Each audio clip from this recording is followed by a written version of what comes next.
Hey, I see you there. Caught the start? Yeah. Wait, you guys see a black box? That's so lame. Alright, fine. There it is. I'm gonna get coffee in a second. I was gonna try to set up a few settings, but I was gonna check to see if I have subs. What's up, Racky Dak? How you doing? Booming? I'm booming, baby. Metro booming. I don't know what that means. Okay. uh,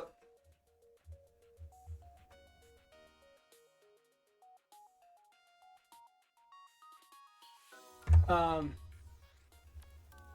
Time to buy Into the Breach. That's a great game, dude. What I realized before doing this stream, because I was thinking, I was like, should I put a donation bar up or something for $100? Just be like, hey, I need therapy.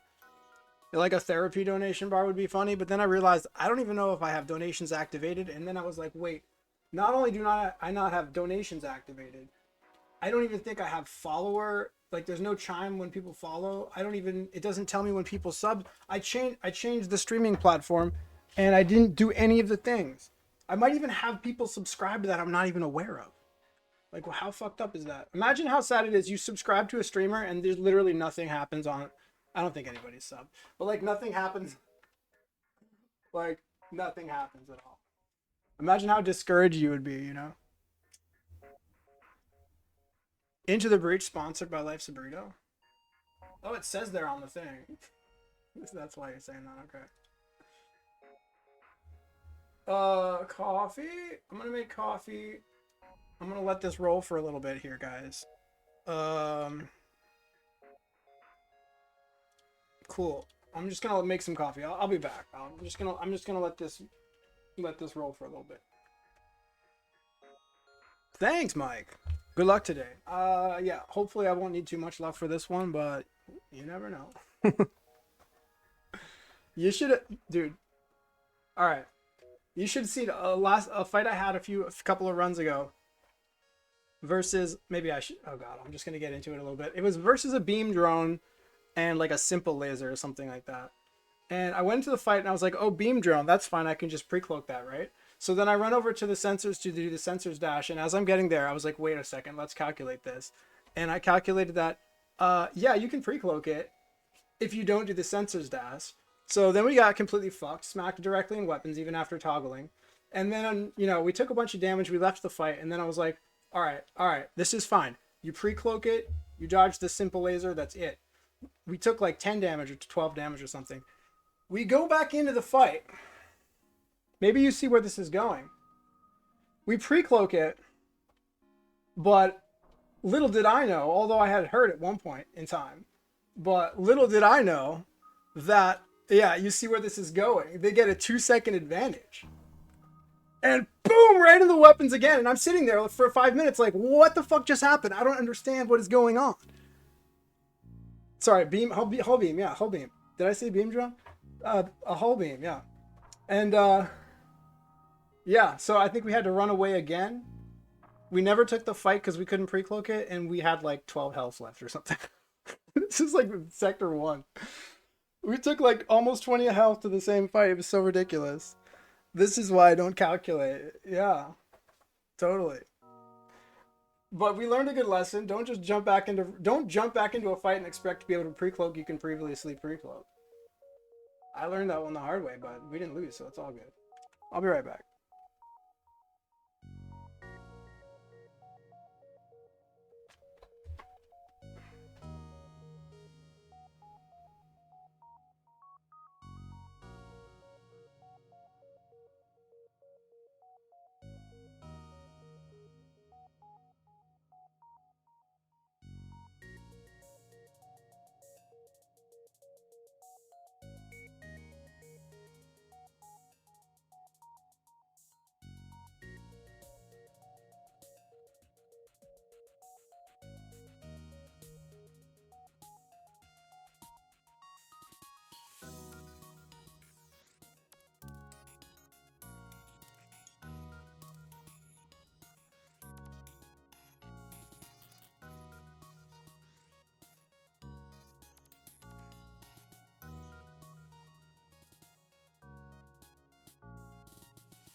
But yeah, so for the hull beam thing, by the way, yeah, typically that wouldn't have been a problem. I forgot to mention it was a Zoltan ship.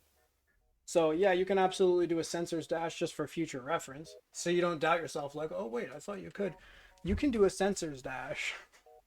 But not versus a Zoltan ship where the damage has to come in at this fucking tail end of your beam. No idea that was a mechanic? Yeah, we learned that to do. We also learned that the same time as you, 2 days later, 2 days earlier. Wait, that's the game.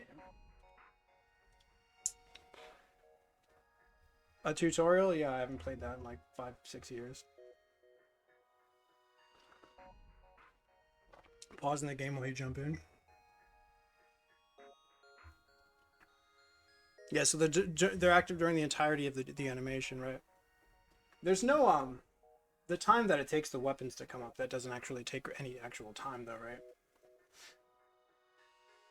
Like, isn't there something about how I remember there was something on Reddit that you posted to Reddit, something about like, oh, can you tell if this is an Artemis or a Leto? And like I think Neozar hopped in and said that it was a Artemis, or no, Leto, and it had something to do with because there was a Zoltan in weapons that was forcing the weapon to be powered up at the beginning of the fight. You know, you posted that on Reddit. I was looking through that, and then but that doesn't actually have any effect on the charge time, does it?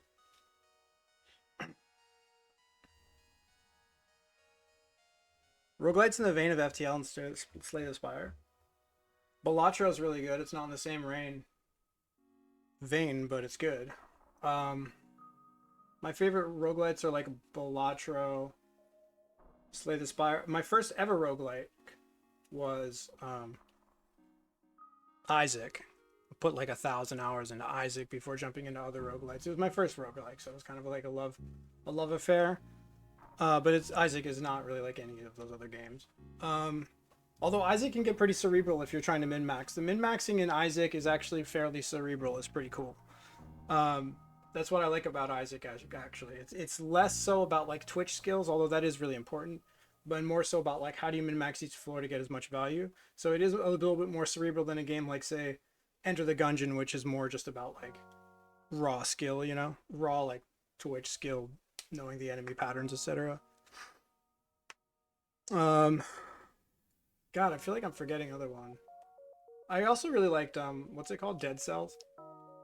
I liked Dead Cells a lot as well. Into the Breach is really good too. Alright. Let's jump in here, folks. I'm nervous. There's a whole crowd here. It's usually just me, myself, and a couple of amazing people. Alright, let's play the game. Into the Breach is great. Yeah, totally. Hydrate. Well, I got my coffee. Right, hydrate.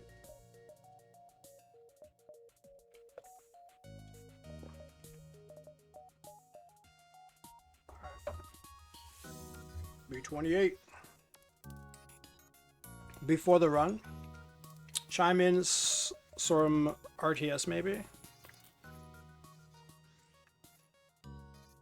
I know a lot of people like that game. What was the one? It's not really RTS. Made by that like Solar Flare company. Pico really likes it. DASR28. Wait, is that what it's called? Get out of here. No, it's 12, right? Oh fuck, I just ruined the streak. Guys.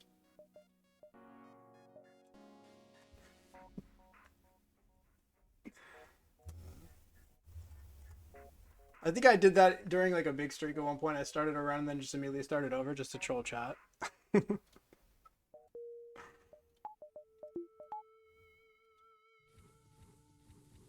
Alright, I'm not sure it's actually going to be the most precise run because I don't know, I'm just excited here. I mean, we're going to try hard, right? But it's not going to be like the best run you've ever seen. I got Mike in the chat, so the pressure's on, you know? Nah. We're going to do the bare minimum of what we need to do to win, which is a very high standard. Because the bare minimum, for me, involves a lot of shit. Crew me. Alright, who do you want to be?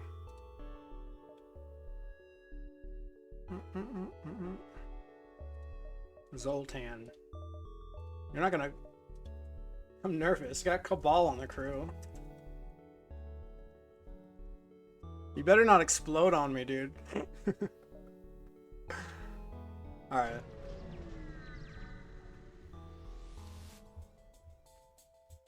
Bro, you gotta be kidding me. So what is this? I was looking at Mike's thing the other day. His calculation sheet. It's like a raw 13% to hit weapons. But luckily this ship isn't gonna kill me, so we're pretty chilling here. We just may take like 5 damage or something, not a problem. Tom pre next. This is actually pretty chilling. Good thing they don't have a drone and a heavy laser or something like that. Ion doesn't even deal hull damage. Yeah, we chilling here. Can you be on weapons? Yeah, totally. This ship is easy? It is easy. I agree with that. There's really pretty much nothing I even have to do here. Let's just make sure we vent. So just to get Mike up to speed a little bit. My original strategy was to like, maybe... Like, well, I was venting these 7 rooms. 1, 2, 3, 4, 5, 6, 7. Because that's how many rooms you have to vent at the beginning of a fight to have like something like an ion blast. You know, have the O2 be below 50 for an ion blast. So that's how I started it. Like with my new O2 meta, with using the timer, I was like, I'm gonna use the timer all the time, and then I realized that the timer fucking sucks. So, but I never got out of the habit of doing the meta. So now I start ships at 100%, and then I start venting here, and then I'm like, wait, this isn't enough venting, and then I realized that I actually have. I like the fact that you don't vent through here, but I could keep this high, but I actually just vent through here anyways most of the time. But the thing that's kind of annoying is that now that I vent all these 7 rooms, sometimes I have to vent like through here like a tiny bit, not for long, like a quarter of a second or something, just a teeny tiny bit. Make sure not to touch the O2 room. It's not a good setup. It's just like an evolution of my setup where I thought I was gonna like lean really hard into the O2 strats, the O2 timer strats, and then I changed my mind, and I just haven't bothered to figure something else out yet. Always vent medbay. To be honest, I should stop doing that. I mean, it's here's the thing. There's 6 oxygen in medbay, which accounts for, okay, maybe it doesn't make that much of a difference, but it does decrease the timer on your O2. So it's like if your O2 gets hit, maybe you have to fix it a few seconds faster because you vented this room or something like that. But I agree with you. It's actually probably just better to leave this. Like, honestly. I'm just going to vent a tiny bit here because we're going to leave this. I'm doing this for Mike, by the way. Okay, that's enough. And then we can leave that. We'll do the rest of this. I got to get over here real quick, though, because this guy's really fast. Uh-oh. If we're too late, this is embarrassing. And then, so what I've been doing, you're not seeing it here because I had to come early because I was scared about this because it's really fast. But typically, I'll just vent this out, and then I'll just go like this and open up the room. And the guy takes no HP. You'll see next time. So many different venting options can go mad trying to choose. Yeah, absolutely. And my venting options have just been kind of like slowly morphing over time, not necessarily for any real good rhyme or reason. I'm going to finish venting this out. Because this guy is a jerk. Okay, that's good. And then we'll do this. So this is unideal. But typically what I've been doing is I basically just vent that out and then I run him over and then I open this room. And by the time he gets there, he actually has enough oxygen to breathe, which is funny. If I never open the door, then it's at high O2 if I need it. Oh, right. No, you're right about that. Sorry, I screwed that up. Yeah, it just means you need to vent more through the rest of the ship, though, is all I mean. Like, if you want to keep this at high 2 and this at high 2, then the downside is that the doors, the weapons, and this basically, I mean, the O2 has to come from somewhere, right? We pretty much had O2 on at the beginning of the start of the fight, so this has maximum possible O2, as does this. But there's a trade-off. Having maximum possible O2 here. You have to find a trade-off somewhere, because otherwise this just doesn't go down fast enough. So currently the trade-off is weapons and cloaking, which I don't know. And then the other idea is like what Mike does, where he lets it drop to 75, and then he just vents these 4 rooms, which is also, I mean, a completely acceptable option, right? Keep O2 closed, vent everything a bit besides it. Then only completely vent out for the same rooms as you without the one below engines. Without this one here, yeah. Alright, so there's really nothing to do in this fight. Imagine a world where stealth B venting isn't utter shit and the med bay is one room lower. You mean here? Wouldn't that make it worse? Confused.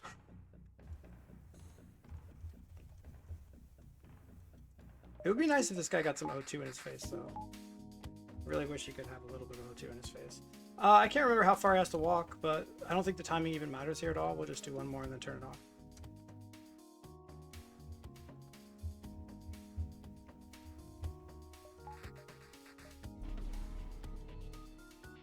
I don't think the timing matters at all, so I'm just going to bring him back over here, probably.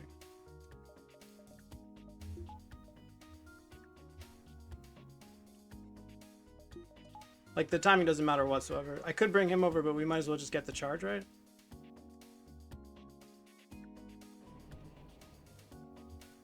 Unless the timing does matter, which then I'll be... what's it called? Egg on my face? I'll have egg on my face.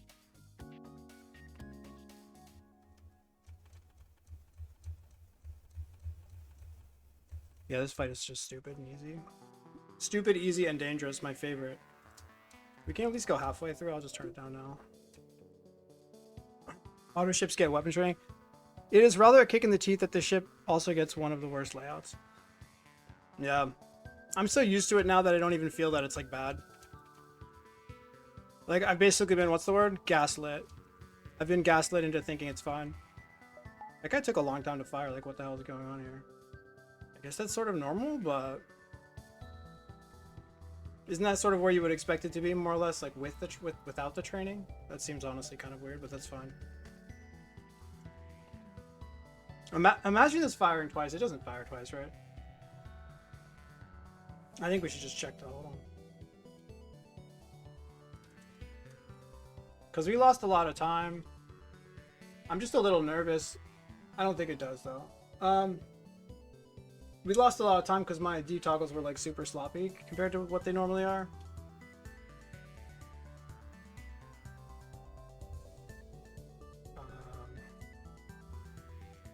14.2. Yeah, I guess we're fine then. 22.5, and then we have to add like another second probably for the thing, probably 1.5 because of all of the loss. 14.4. It's relatively close, but we finish our swipe before it's probably gonna fire at us. Oh, we can just go through weapons immediately anyways. That's completely fine. Nice. So the reason I decided there, I was like, well, maybe I'm at a decision point, is I wanted to decide whether we needed to move the, because I was thinking, well, maybe if the weapons manning matters and I need this guy to move, but then we would need a detoggle for the ion blast if the ion blast was somehow had any chance of landing. This is the only reason why I got scared there for a second. Every now and then I realize it has like 3 airlocks. I actually never realized that. Is that not normal? I'm completely gaslit by this ship, dude. Just completely gaslit, dude. I'm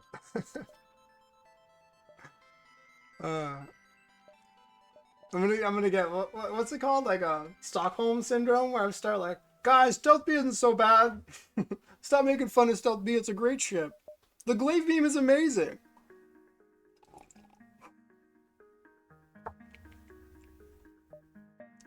This routing is kind of ass. Oh, okay. What's up, Lofi? You would have enjoyed my Stealth B run yesterday. Second fight against Mini Beam and Heavy Laser.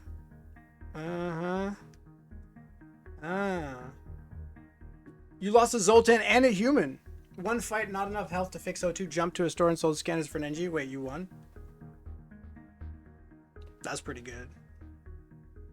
And every time I lose a crew, I guess because you had that second crew, but losing a single crew is so painful on this ship. I always feel so nervous and anxious. I'm like on the edge of my seat. Like every fight just feels like shit. 3 airlocks is ideal, yeah.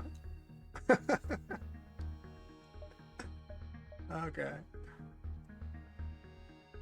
Crew loss on Stealth B is real bad. You did win was rough. Sounds like it. Congrats on that, dude. I would have been shitting myself. Best to both weapons toggle and vent for Stealth B? Great question. So if you're facing a single weapon, it doesn't make a difference. You might as well not vent. In other words, the weapons are not on the smart targeting list if you depower them. So what does venting do? Well, it protects cloaking because cloaking is on the smart targeting list. If it's not cloaked. So if you're not, so basically if you're cloaking under an enemy weapon, then you wait for it to fire and then you cloak. Since you waited for it to fire, it's not on cooldown. If it's on cooldown, it's off the list. And if it's active, I think it's off the list too. So it's off the list now. Of course, it being on the list now doesn't make sense because they can't fire at us, whatever. Anyways, if it's on cooldown, then it's off the list. But if you're waiting for something to fire, then it's not going to be on cooldown. So for that last fight specifically, we decreased the chance that the ion blast was going to land in the cloaking and hit us through cloaking and decreasing our cloaking. So like an enemy versus like a heavy laser, and let's say a heavy laser and a simple laser, you have to cloak both.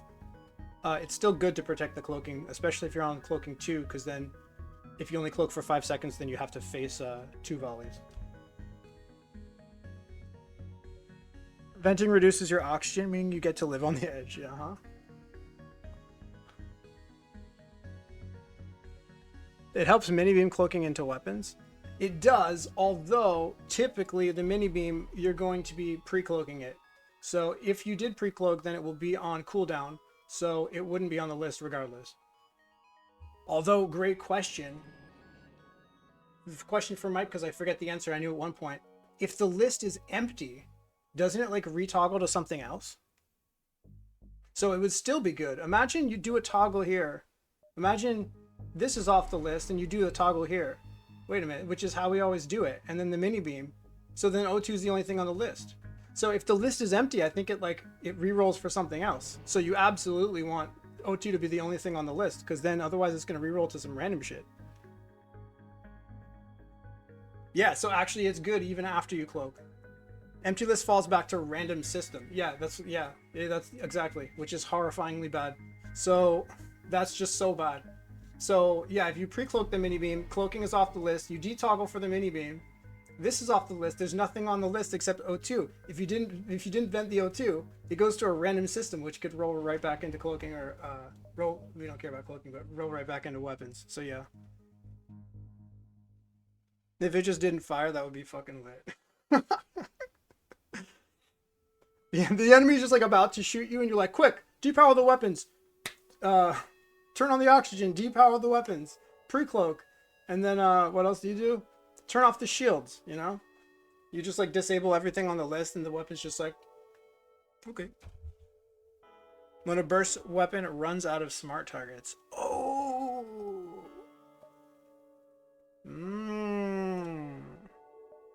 That's huge, dude. Smart target medbay? I think none, actually. I know there's something about doors if your ship is on fire. Or there's something about the teleporter if it's on cooldown. Doors if the ship is on fire. Something maybe about if you're being boarded, then maybe something. Medbay, as far as I know, has no conditions. Clone bay, yeah. If you're actively cloning. That's a good one to fucking know about.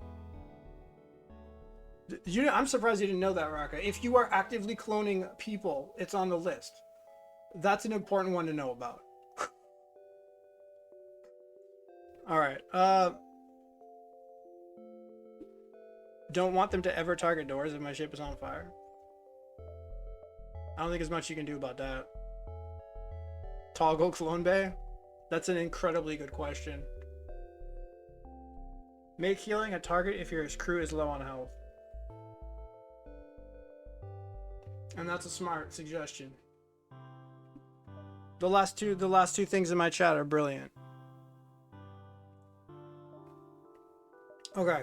I guess we should focus. I'm not used to this much activity. I'll be playing this run for 10 hours. Didn't know for sure. Didn't know if Medbay had any. Not as far as I know. Yeah, that would be cool if you tested that mic, though, because that's kind of actually kind of huge, right? So the reason I haven't jumped to a thing yet is I'm like kind of wondering what this looks like. Because there's a fight here which I like, but there's also like a bunch of jumps up here which I like. Normally I just follow the fights. But we know that's not good, and this connects to everything except this. So if we go here and then we go here, we still get to explore all of this. And the only downside is not getting to see this one jump. Whereas going here to see these two jumps, it's just a wasted jump. I can just go here and then I can go here. And then if there's good stuff up here, I take it. And the only downside is not being able to see this jump. And then the benefit of not taking this is I don't have to take an empty jump. Because all of these could potentially be good. I think I have time to maximize, I'm not sure.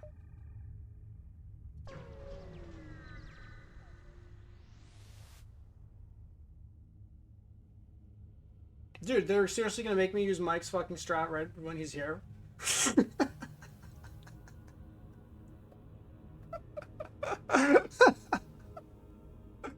Mike shows up. Mike shows up, I have to use the fucking micro that he invented. Come on. Alright, so story time. It's not really a story, but I was thinking about this micro recently, and I had determined that I didn't like it. And I haven't talked to you about this mic yet. But my determination, and by the way, I changed my mind just to preface that. But my original idea was something like, if it's really a 1 or a 2 frame, if it's a 1 or a 2 frame thing, then the risk of fucking it up is way too high, because then it spikes up to 20% instead of 13. So it's like it's just not even a good value proposition to do it at all. Basically, was my reasoning. And that's actually pretty good reasoning. But then I did some testing the other day, and I'm pretty sure that you can do 2 frames. So I guess what I've decided is to change my strategy, sort of, is to do it early. Don't put myself in a situation where I might micro pause. Because last time I did this, I'm pretty sure I had a 2 frame micro pause for the mini beam coming up to its final bubble. Okay? So I got the mini beam late. And then, and I might have even done two bad micro pauses in a row or something like that. Like maybe the critical micro pause when the guy was over here was bad, and then the one when it came up here was bad. But I fucked it up. And I was like, that's awful. So I think what you should do is basically the correct way to play this fight, unless you're like 100% 1 frame micro pause, is to leave yourself a buffer. Like, you don't want to put yourself in a situation where you could do a double frame micro pause into not doing the toggle.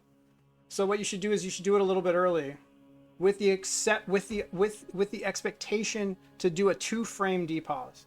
You should try to do a 2 frame depause to give yourself that buffer.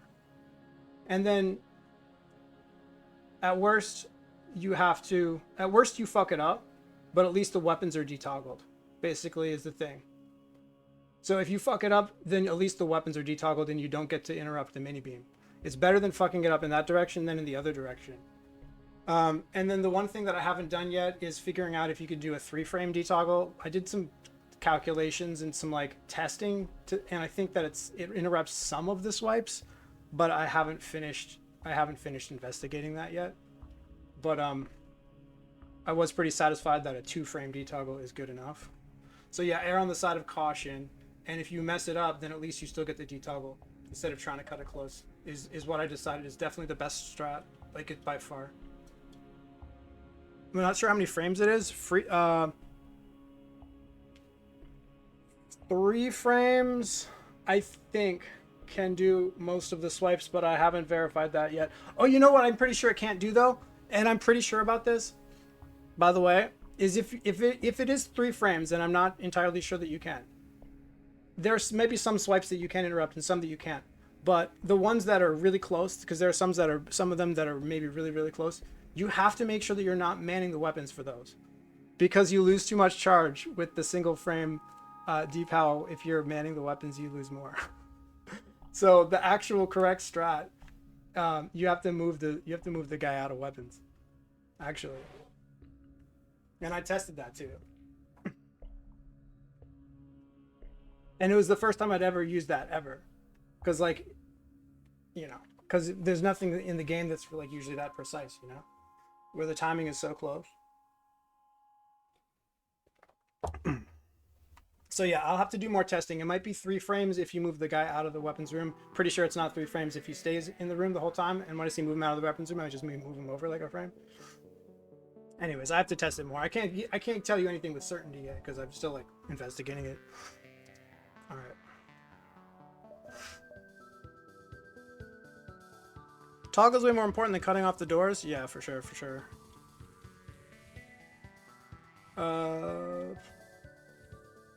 I'll just do the way that I've been doing it. And then, yeah, we don't have to do much here. Because if it's a 2-frame thing, then the idea is it's right. Because you said something, it was something about taking it from a 13% down to a 7. And taking it from a 13% down to a 7 is worth way more than the depower here. And now if you're really, really sweaty, I don't think it even makes sense to be really sweaty, because you could potentially get a 1 frame depower here and then attempt for a 1 power, but attempting for a 1 power here is really risky. So the only way to correctly do this fight with 100% maximum would be like something like depower for exactly 1 frame, and then if you fail at doing it for 1 frame, then you choose not to do the thing here. And then if you are doing it the 1 frame, then you have the 2 frames that you could depower for, and 2 frames is enough to leave yourself the safety margin, because if it's only a 1 frame thing, you would never want to attempt that here. But anyways, since I don't know if it's 2 or 3 frames, we're just not going to detoggle for that. It's so funny. I literally did these like yesterday. I literally looked into this fucking yesterday. All right.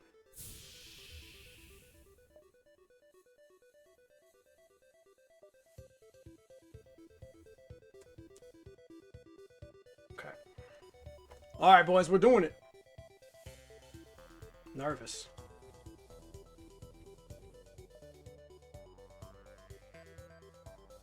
Is he gonna fire?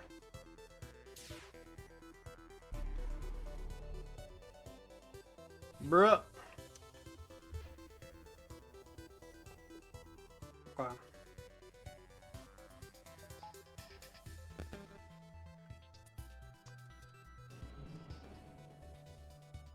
So what I'm actually going to use is the bug that you don't like, because I'm nervous. I don't want to screw it up. In meaning that if I have a 2-frame thing here, I'm not even going to attempt to do it. I don't think. If I have a 2-frame flub while I'm trying to get the thing to the top. So I'm going to use the thing where you move guys around to see if they're moving. You'll see.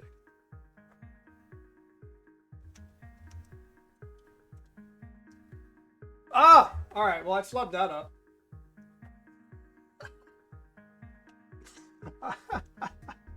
I couldn't even set it up. I couldn't even set it up, dude. I waited too long. Oh, now what do I do? Stop fucking up in front of Mike. I know, it's so hard. Yeah, I should have just sent the guy over earlier. So I think this might have been a so we're just not gonna cut it close. We're gonna assume that I did a 2-frame micropause just there. Like, did this guy turn around or did he move? If he turned around and didn't move, then it was 1 frame. But I mean, I'm sure nobody noticed. And I'm not gonna cheat like I did the other day by looking at my phone while I'm live. I like the idea of using the crew movement to delay to check on whether a pause was 1 frame. It's super useful, particularly for things like this where it actually matters a lot. It's a very, very useful strat, and I suggest using it.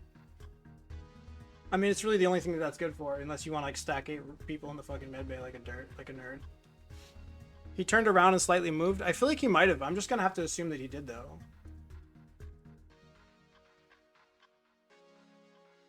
Okay. Maybe we just send him down here, because then, and we have to do this, yeah. We just send him down here because I don't want him going through all of the stuff that's scary. No, not you. Keep an eye on him.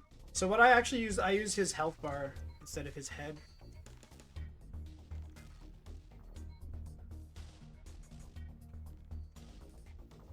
Oh yeah, so I was telling Mike, was like messaging him the other day about how my fucking keyboard sucks and I can't do micropauses for shit anymore.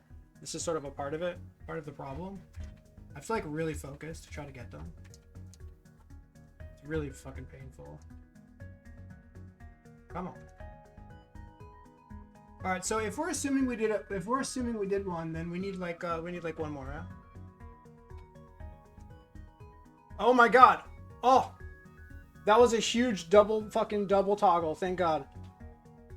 God, we got right into the danger zone here, guys. You know what I think this means? This is way too close for comfort. I think it's next frame. We got way too close for comfort, but okay. I think it's next frame, and I think that when I moved this guy over there, it actually was a single frame. Because I'm pretty sure it's next frame here, guys. Well, that's good. I guess we get it. Let's see. There it is. We got the one frame depower. We did it. Nice. Okay, everybody clap. Everybody clap. I'm pretty sure I've failed that like twice. I honestly, I fail it more often than I get it.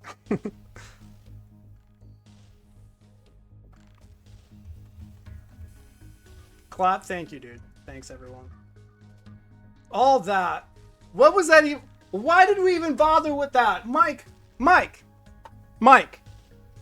You didn't tell me that he could just hit doors and go over here? What a waste of time. Wrong formula, right answer. No, I think it was good. We gave ourselves a nice little buffer, and I accidentally did a 2-frame micropause at the end, and because I left that buffer, it wasn't too late.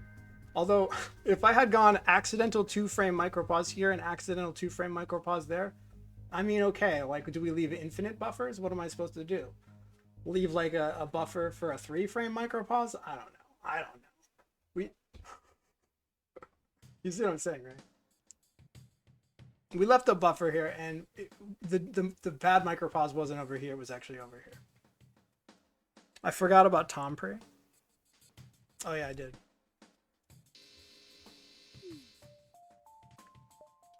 All right, that was fun. Tomprey.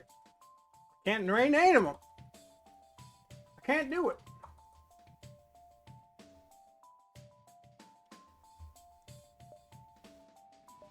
But yeah, I definitely need to like practice my strategy with that fight because I fail it too often.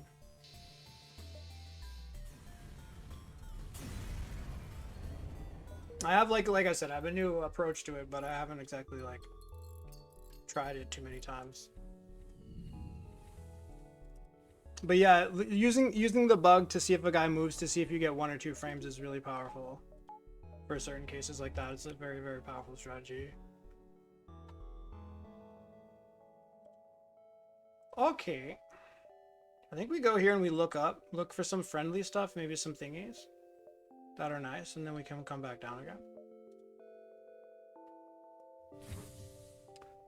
Could have gone rock for boarding. Alright, no trolling. No trolling in chat. Money if not die. Could also get money to not die. What are we talking about? What is going on?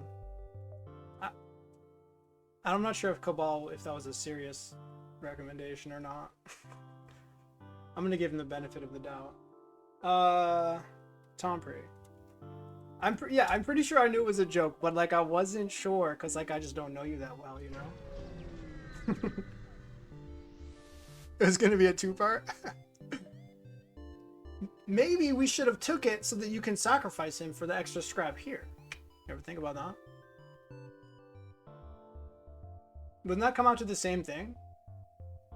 Instead of getting high scrap there, you take the free crew and then you get the high scrap here. And if you lose the free crew, nah, then I guess you get nothing. That's not a very good idea, guys. This is super huge though. Where I go and you gotta sell glaive for TP. Yeah, maybe once we start, maybe after this streak is done, we can start doing things like that. It would convert high scrap into low scrap. Yeah, I wasn't thinking it was actually gonna work. It was for the content, but yeah. So it's low scrap and resources, I guess, right? I don't even know what the percentages are on that. I was pretty sure it wasn't high resources, high scrap. It is high resources. That's nice. Guys, imagine dude, Frank, what's up? Deliver you free flak. I don't want flak right now, dude. I'm playing Stealth B. Get the fuck out of here. Get this Frank guy out of here. Send somebody in with a fucking ion blast. What's up, Frank? Hey, chat. How you doing? Sag. Yeah, we're on run 28. For everybody who's not aware of what's happening, this is the end. It's the soft ending to my streak. It's not over. The streak doesn't end until I die. But I'm tired of playing Stealth B every time. So I got to stop at some point, because if the game is generous, or should I say evil, then they might make me play for like another 20 runs or something, and I'm just not interested in doing that. So I decided, most people in chat know this, but I'm letting anybody who doesn't know now, I've decided to stop it at 28 because that's a cycle. And then we'll do random cycling, and then, you know, once we do a couple of random cycles, then it'll get to 30, which is also a nice benchmark. I could have gone to 30 or 28. Both of those are nice. So this is cool. There is sort of something about maybe not taking this yet.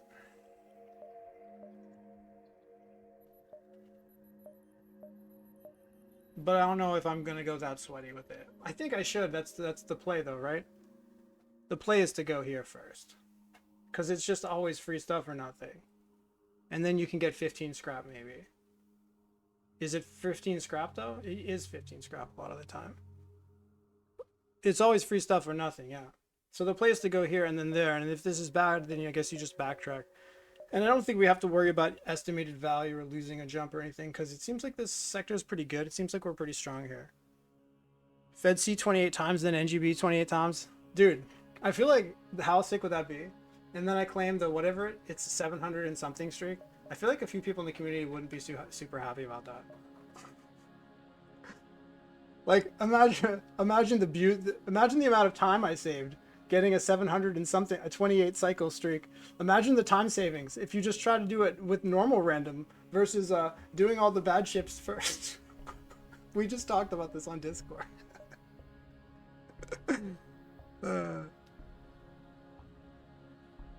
No, Kestrel 3 times in a row is impossible.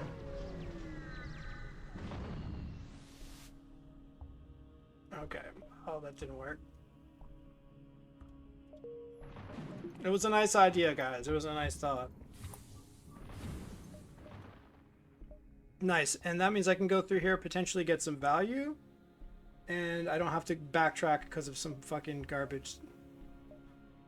I think taking this for the 15 scrap is a little bit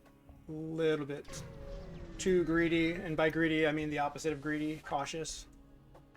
Slightly too cautious for me. It may be correct on paper, but it's too cautious. I don't want to play that type of run where you take 0 risks in Sector 1 and then you find yourself like in Sector 3 just making the hardest run of your life, and it takes me 40 years to win the run because I was too cautious. Not today. Not today, guys. Not today. Like the routing? I like it too. I'm just saying it could theoretically be better to avoid that fight since we have the option of free scrap elsewhere. It might be better on paper. But like I said, I just don't want to have the horrifyingly difficult Sector 3 and 4. I'm not into that today. You could have made them a slave again. Yeah, everybody likes my routing. Good. Okay. Fun fight. Probably do the same. Yeah. I mean, you need money at some point. Here's why I'm second guessing that is the more I play, the more I realize that I'm still winning the runs that are bad on scrap. So it's made me lean far closer and closer and closer to being cautious. So the question is, where's the line? If the line is really far over to the left, then yeah, you don't take this fight. Absolutely not. If the line's really far over that way, then taking this fight is stupid. But where is the line? We don't know where the line is. And let me just point out that I'm probably high rolling on this streak, in the sense that the runs that were horrible, that didn't have any money, I got bailed out. 1 power weapon, hacking, the thing that I needed. When I couldn't afford the shields, I found something, right? So all I would need to do to change my opinion and be like, no, that's ridiculous, you have to take that, you need the money, is have 1 bad run where I didn't find the thing that I needed. So I think that I've gotten bailed out on the low scrap runs And that's also altering my viewpoint of being hyper cautious in the early game. So it could be that I'm erring on the side of too much caution because I keep getting bailed out, if that makes sense. Doesn't need that much scrap? Yeah, but it needs some, though. Imagine the runs that I didn't have enough scrap for shields in Sector 2. Imagine if I hadn't found hacking or I hadn't found that 1-power weapon. I mean, I might just be losing those runs. So maybe I just got lucky. That's what I'm saying. I might be dying, bro. I'm saying that this streak has been lucky enough to bail me out when I needed it. Similar logic, more extreme, could push you into avoiding ship triangles, prioritizing distress blank beacons. Right, exactly. We don't know where the line is exactly, but I'm probably... we have no idea where the line is, and I think I'm probably high rolling, so I don't want to push it by assuming it's further off to this one side than it really is. Playing it safe with Stealth B is a playstyle I don't dislike. I play really safe with it, like probably more than most people for sure. It's just there's a limit to like how far I'm gonna push it, and I think you guys agree with me. That's why everybody likes my routing. Scrap Hundred scripts, exactly. It needs both. It's beautiful. It needs the scrap, but it also needs the caution. It's beautiful. It's just beautiful. Let's just do the thing we normally do.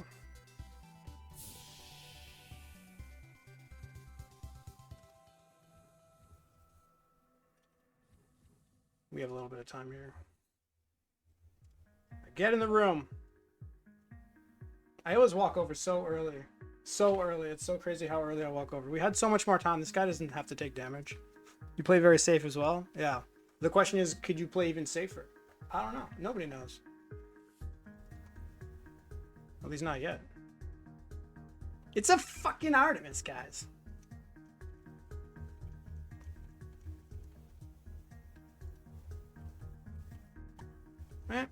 You can depower later, but it doesn't matter at all. Actually, literally doesn't matter at all.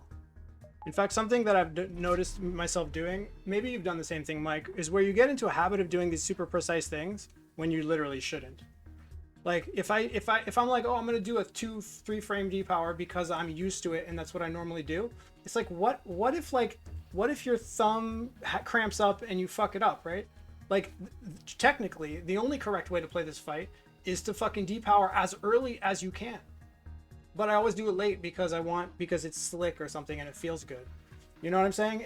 I'm sure Mike does this too. It feels good and it feels slick to have it be a tight depower, but technically speaking, like I said, the only correct way to do it here is to like do it super late. Oh, maybe that's not true because you can get hit in cloaking though. That's true. You might get hit in cloaking. Getting hit in cloaking changes things. But whatever, just forget about that. Easy lazy toggles? That's fucking good, man. I don't know why I've gotten into this bad habit of doing the tight toggles. I'm not saying they're super tight. They're like 3 frame toggles or 2 frame toggles, but it's like completely fucking unnecessary. Can climb to continue your current style? Yeah, totally. Alright, guys, we need a proc and dodge here. Okay, never mind. It wasn't even weapons. What a joke. Bit. Some cases where I haven't realized that a tight toggle actually helps. If you get hit in cloaking. Yeah, I actually haven't done any of the analysis on those types of things yet. It seems a little bit daunting because you have to do a different analysis for every enemy weapon. But maybe it's not that bad. You can just take the enemy weapons, categorize them into their cooldowns, and then figure out which ones are susceptible. It's also a good reason for insta-cloaking as soon as they light up. But I will admit that it's not a part of the game that I've really put much thought into as of yet. Or let's just say I haven't incorporated it into my own gameplay, really. Cloak 3? Yeah, baby, let's go.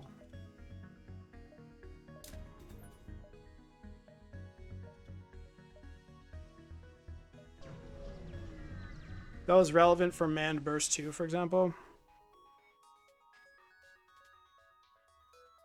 The, if you get hit in cloaking, you mean? Yay!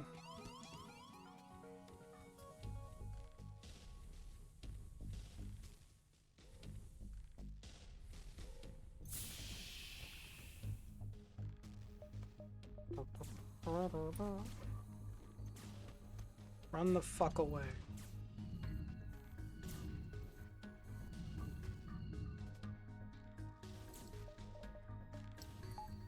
Should have closed that door earlier.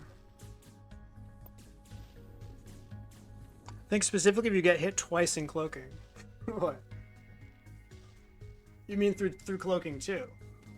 Oh, you're saying the 1 second of cloak that you get matters. If you get hit twice in cloaking, so it goes down completely, then gaining that extra second or second and a half of cloaking time because you cloaked right when it lit up was relevant. Yeah, I mean, there's got to be cases where it's relevant, right? We just haven't analyzed it really.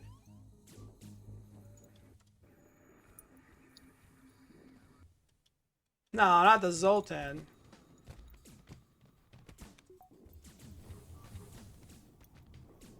That together with a tight toggle. Really?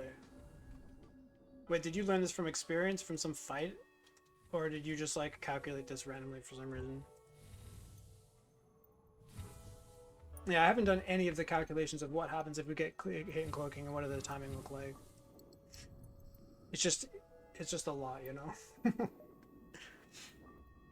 You're a strong fighter? Hell yeah, thanks. Thanks for that. No, you're the Zoltan. You're not strong. What are you talking about? There it is. There's the money.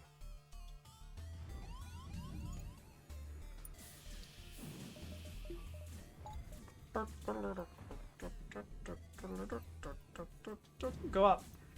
Go down. Go up. Yeah. Testing a fight and then I realized how close it was. Nice.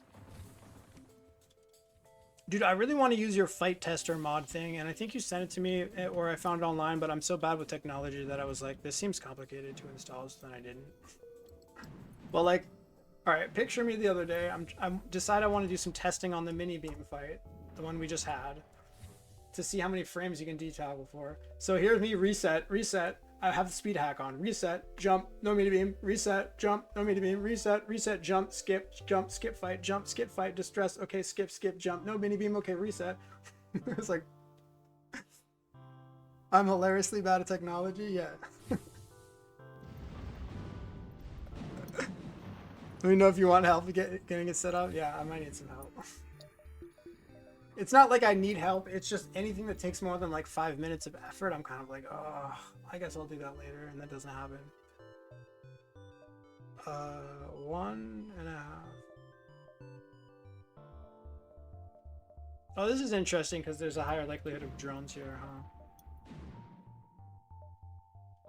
Okay, so this is forced 1.5, 2, or half. That might still be live, but then that's even more backtracking. Here. I mean, oh yeah, of course you do it this way, right? Otherwise it's backtracking here, unless you're more scared of this, because we can do here, and then farm most of this. Or we can do here, and still, and actually, in fact, this might be better because you might get to farm an extra jump over here, because it would be a half, so a half, which is like here. And then you'd be here, and then it'd be like 1, 2, 3, 4. And if a half would be like here. Yeah. So going this way versus going this way might allow me to take all of these jumps. Whereas if I go this way, I might have to skip one of these jumps. But the benefit of going down and not up is the fact that drone ships do exist. And we might want to avoid those slightly. Less jumps wasted for backtracking. Yeah, exactly. Yeah. Those text boxes are so chunky. What are you talking about? Oh, because I'm not using mods? Yeah. I have plenty of cash.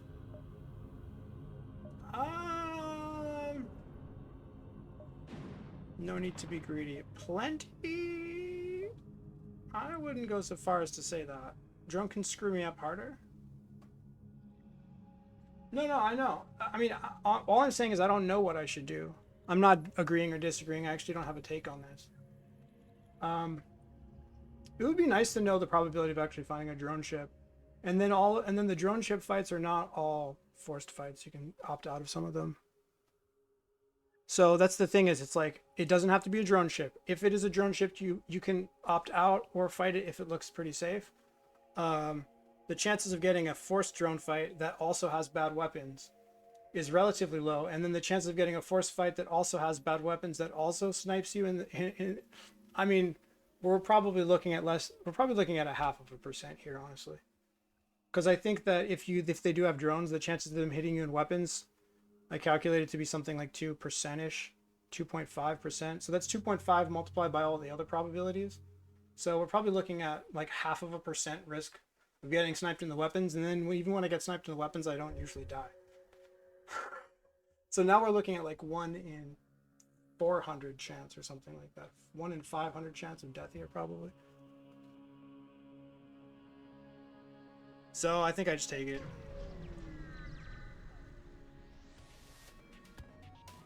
And of course, it's a drone fight that I can't opt out of. Okay, well, we got through all that bad art. We got through most of the RNG. Now let's see if we can proc the 2.5%.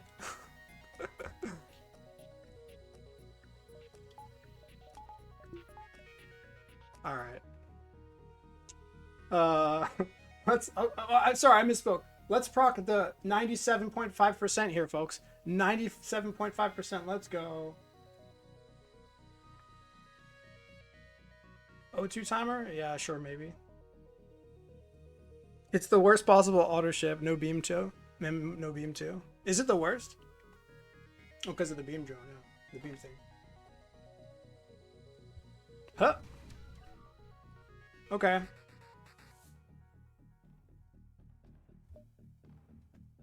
Okay, so let's just do my thing real quick. Because I might need it. I might want it here.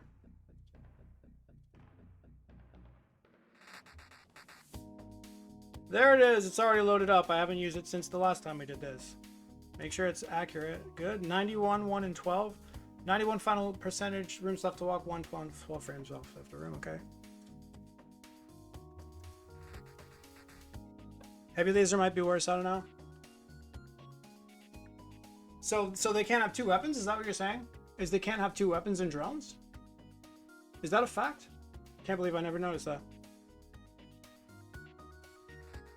Let me just double check that was what it said. 91, 1 in 12. Okay.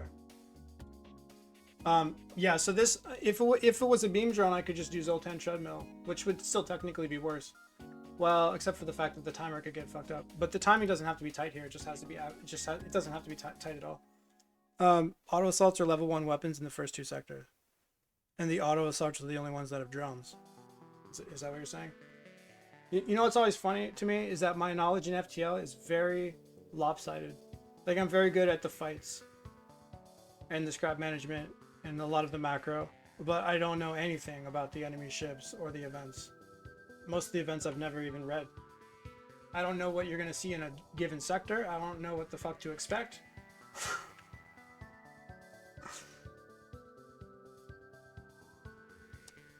Okay, let it in.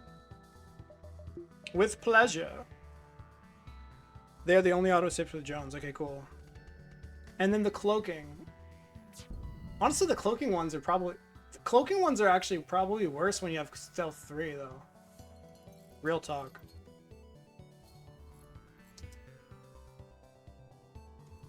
Trust the timer. 91, 1, and 12. We did it, boys. It's over.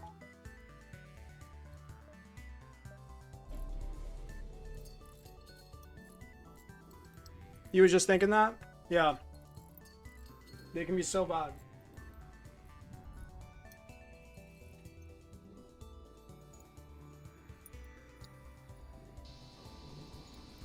Alright, well, that was cool. We survived the 2-ish% or whatever the fuck I think it might be. The reason I don't know what the percentage is because I don't know the chances of them getting 3 shots versus 2 shots. Because there's some variability to it. Oh, that's an analysis that I want to do, though. Because I think that because you're going to be cloaking under... Bro. Because you're going to be cloaking under a drone... I don't know how to... I'm not strong enough at math to do this. But because you want to be cloaking under the drone, it's not like the time that you cloak is like randomly distributed amongst the times that they fires. So you can't just say, well, they fire 3 times, you know, okay, let's just put it more concretely. Let's say you cloak for 10 seconds, and as you said, the drone fires, let's say the drone fires on average every 3.7 or something. Well, 3.7 times 3 is more than 10. So on average, the drone's going to be ready to fire as you're coming out of cloak on average, more often than not. So it's not like you can just take the amount of time you have left. Like say it's 1 second left and you're like, well, it's 1 second and they fire once every 3 seconds. So it's probably a 1 1/3 chance that they pot shot me. Not at all. Because you cloaked under them. And so the distribution is all wacky. And I think that completely increases the chances that they might pot shot you, depending on how long you cloaked for. That's an analysis that I want to get into. Also, what is funny is running auto scout with level 2 cloaking will always get away from stealth B. Yeah. I know. I know about that. I know about that. So I think they shoot basically, so if based on your numbers it fires once every like 3 or whatever seconds, and you say, well, you only have 7 this seconds or whatever, you would expect that it would probably pot shot you. It would probably hit you 2 times more often than 3 times. But I think because of the fact that you cloak under them and it sort of tends to time up, that they actually hit you 3 times more often than they hit you twice. If anybody knows what I'm talking about.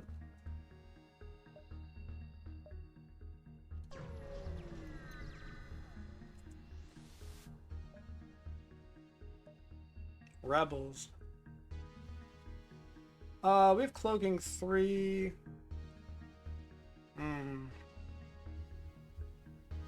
What's like 50-50 chance that they have a drone that's a drone ship, and then something like 50, and then they don't have to have offensive weapons, and then if they do have offensive, then it's like a 0.2. And we only have 42 scrap. Honestly, I think I just roll it. Let's just get the worst outcome here again. It's the same as the last event. It's like 50-50 that they're a drone ship, and then 50-50 if they have the thing, and then sometimes then they probably don't even have bad weapons. But their drone pool is huge. I think I see what you're saying there. Okay, it wasn't so clear because I didn't explain what I was saying. The calculation that I made to figure out how to put a percentage on how often you get hit in weapons there is based on an analysis of, do they force me to cloak on their first attack?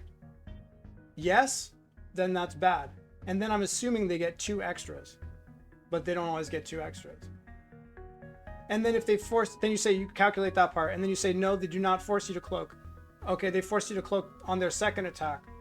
And then you have to assume, or I was assuming that they would get 1 extra, because I'm assuming that they get 3 they get 3 essentially.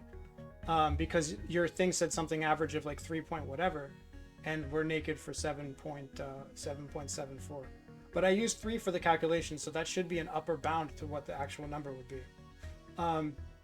But I'm wondering if 3 isn't actually kind of reasonable because, like I said, of the timing up of the things.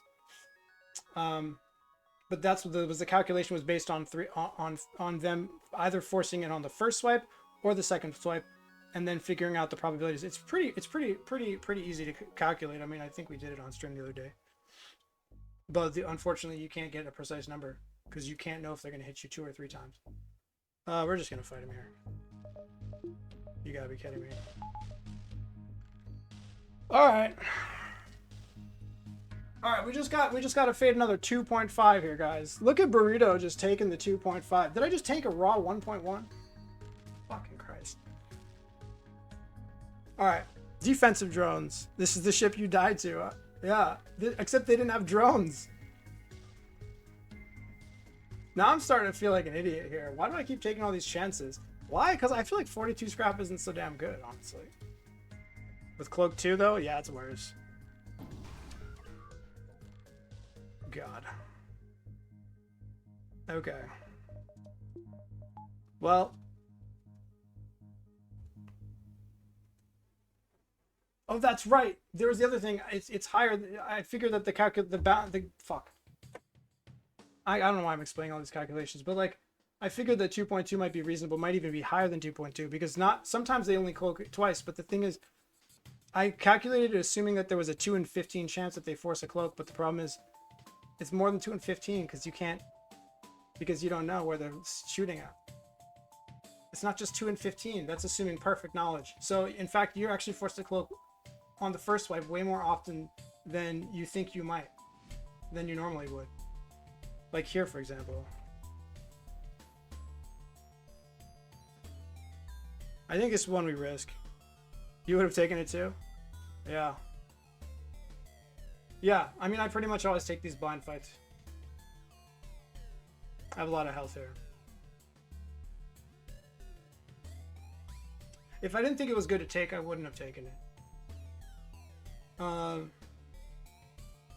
You just have to wonder, you know? You have to question that a little bit. It looks pretty good. I mean, I think worst case, he can't swipe in from one room to another. He can swipe in from here to here. He can't swipe from here to here. So it could be here to here is sort of a problem. It could be here to here.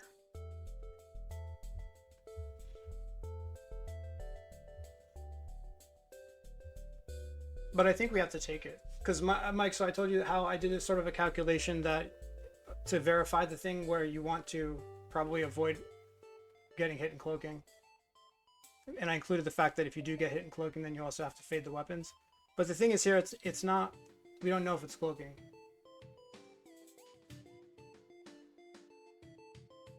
Because it could be hitting here, here, or even here and here.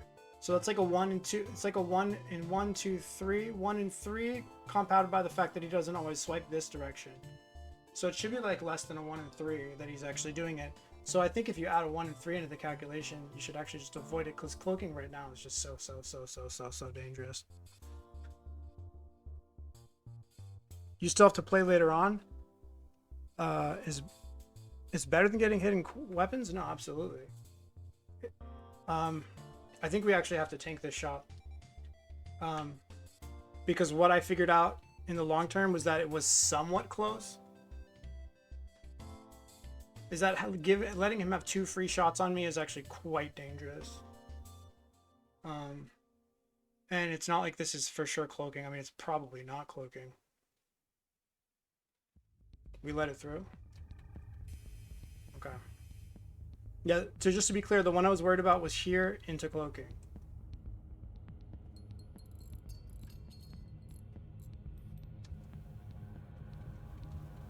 Okay, this one we cloak. Currently looks like engines maybe. Has it finished positioning? Yeah. It's just that I got a little traumatized because the other time it was I measured it and it was going straight and I was like, oh, I know where it's landing, and then it landed somewhere else. I agree though, it looked like it was hitting engines, but I would not have been surprised if it was just like, psych, I'm actually hitting here. But yeah, I think if you're not sure, it's probably better just let it in, unless it's weapons. If you're not sure about cloaking, it's probably because it's not that much worse to get hit in cloaking than it is to face 2 of these blind, is what I'm saying. Facing 2 of these blind is pretty bad. Getting hit in cloaking is worse. But what I'm saying is if it's only a 1 in 3 chance to get hit in cloaking, then you probably have to tank that, if that makes any sense. You don't trust them? Sometimes they do the ha, I fooled you thing. Yeah, they did to me the other day. So now we have to fade the 1 in 15.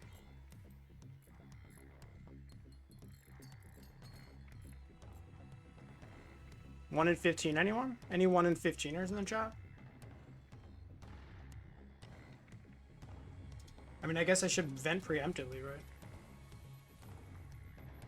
Should I get this guy over here preemptively? Probably.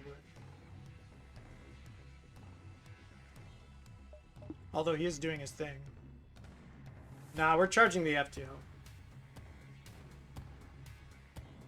Let's wait a little bit longer. I'm just wondering about having to do a toggle if we get tagged in cloaking. In fact, we would. We'd have to do a toggle pretty much right away after we come out of cloaking, right? Because we cloaked really late. Fuck, so should I just put him in there now? I should, right? Yeah, because toggling is pretty much mandatory in this spot, and this matters, but toggling matters even more. So we should get this guy ready, just in case. I've never done this before, but it makes sense. It makes sense. O2 timer would be nice here. Also make sure the swipe is good because of the heavy laser.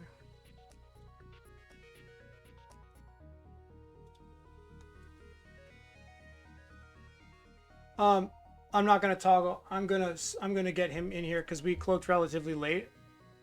And then we start firing, and then this guy shoots very quickly. So what I'm basically saying, and I've never done this before, is okay. Right now, this charge time doesn't matter. If we don't get hit in weapons, it doesn't matter. If we do get hit in weapons, then it does matter. But if we are going to get hit in weapons now... Oh, wait, you're saying if we get hit in weapons, then we get hit in weapons, so there is no toggle. Correct. Correct. Correct. You got it. If they get hit in weapons, they are down. That's... You guys got it. You guys got it. Alright, just chill here then. Probably do vent though, yeah? Protects cloak or something.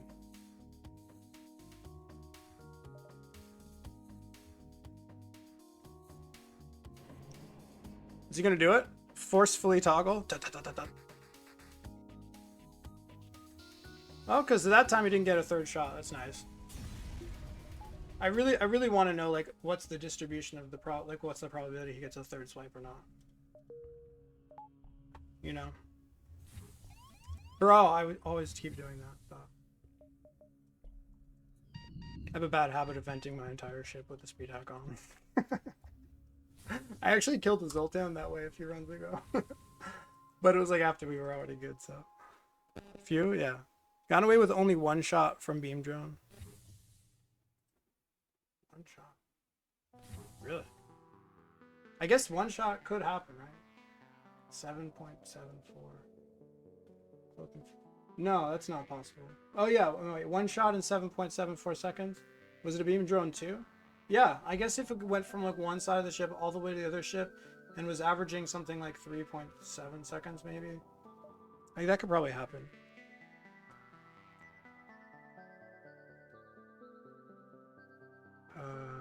Yeah, with combat drones, it's not gonna happen. That would have been a bad ending to the streak. It really would have been bad.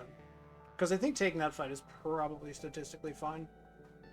To be clear, guys, I don't take it if I'm on like 100 scrap here. I take it because I'm on 40 scrap. Like, Cabal might be happy with 40 scrap at the end of Sector 1. I'm certainly not. I mean, look at this. This is actually justifying the play, even. This is completely justifying the fact... I mean, it's retroactively justifying the play, that the money isn't necessarily going to be good. 1, 2, 3... 1, 2, 3, 4, 5.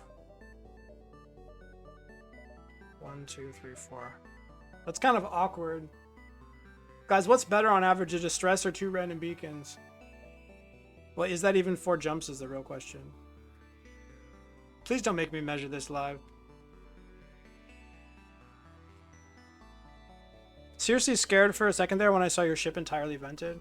Yeah, I keep doing that. I want at least 50.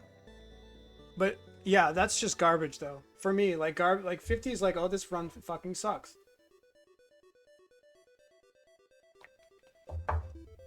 I'm not saying the run is unwinnable. It's just that's definitely on the low end of like average.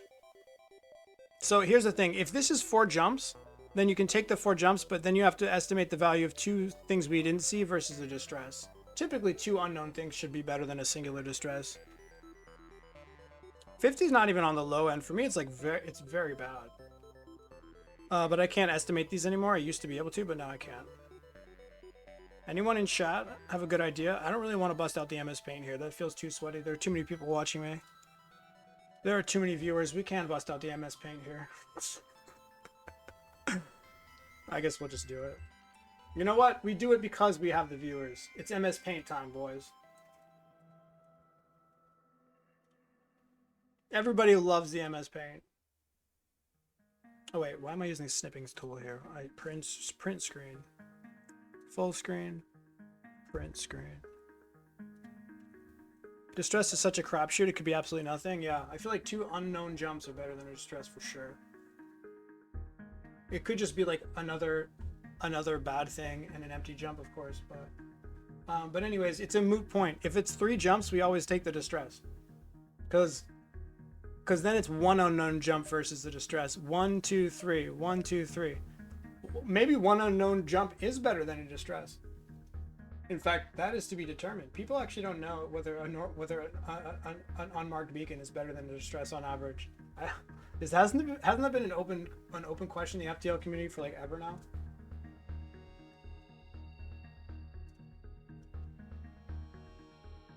Where's paint, bro? I still have to calculate it. Exit and show. What are you talking about? No, not this. Okay, I fucked it up. That's my face, bro.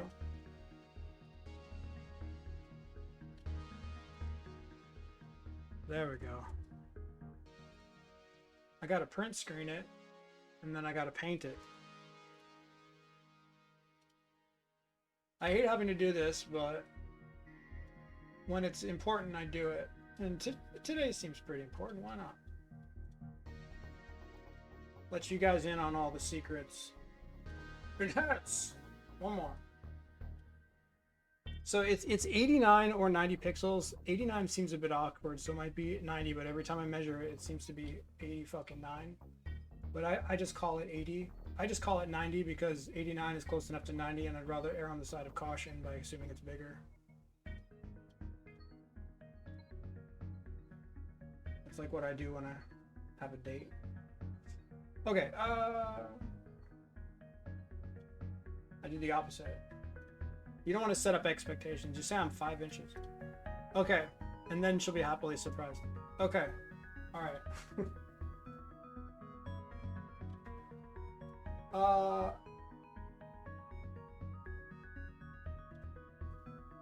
Okay.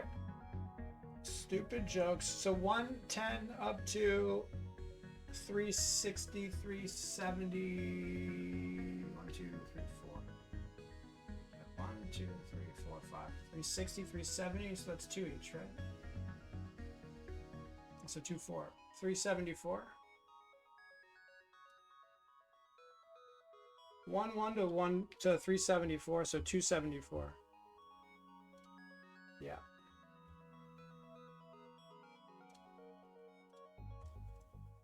Okay.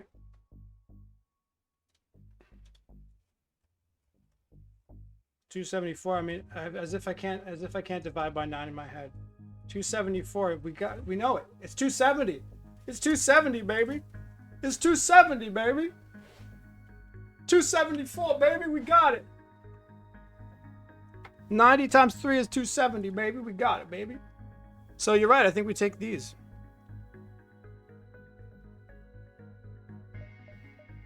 Unless you're saying we want to save 1 fuel. Same events. Some events are marked as unique. They cannot spawn twice in a sector. If you mod the game in a way that forces that, it will crash on sector entry. What are we talking about? Oh god. Chat's talking about stuff. That's alright. I'll let you guys talk without going back. Yeah, I guess we use 4 jumps, right?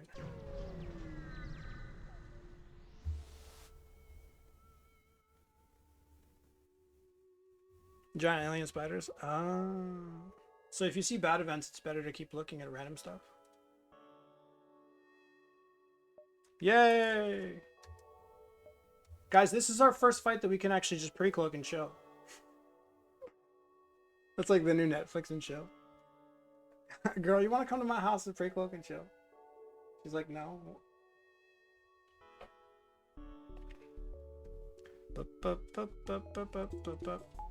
I keep like paranoically checking to make sure they don't have cloaking, because the last time I pre-cloaked and chilled, not the last time obviously, but like a few runs ago, I pre-cloaked and chilled a fight that had cloaking in it because I didn't notice they had cloaking, and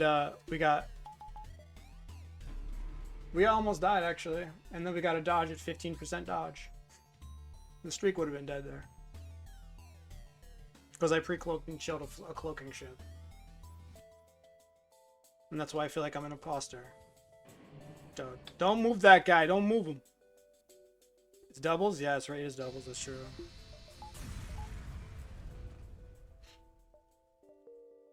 You're a liar. Oh my god, we got so paid. Are my Twitch picture the same size as my windowed game? Wait, did I fuck it up? What are you talking about? Wait, what? Wait, what? I don't know what you're talking about. I can measure jumps the same way. But what do you mean your Twitch picture? Oh, no, probably not. But the pixels on screen, for some reason MS Paint doesn't get fucked up. I don't know. No, maybe that's not true at all. Maybe it's only 89 pixels on my actual screen size. I don't know. But funny story, I used to be very good at eyeballing it. Like, maybe not good enough to have eyeballed that one, but I used to be so good, and now that I'm playing on a different monitor, I can't eyeball it anymore at all. Like, whatsoever. I'm just horrible at it.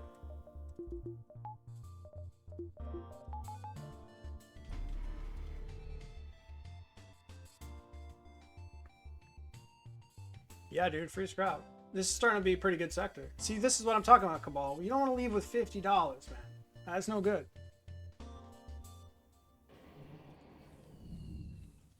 I don't know why I do that. Exit and chill every time. What are you talking about? Is this the pre-cloak and chill? Pre-cloak and chill, exit and chill. Alright.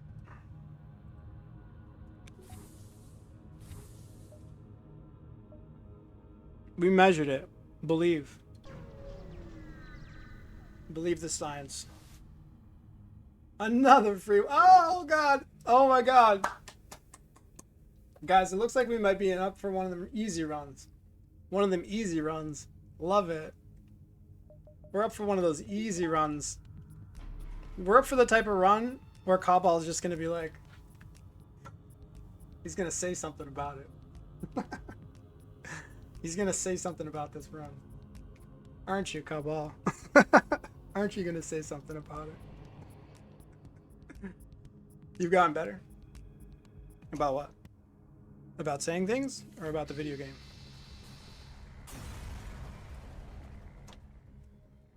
Our last one was really chill too. In fact, our last 3 runs were pretty... This one and the last 2 runs were chill as fuck.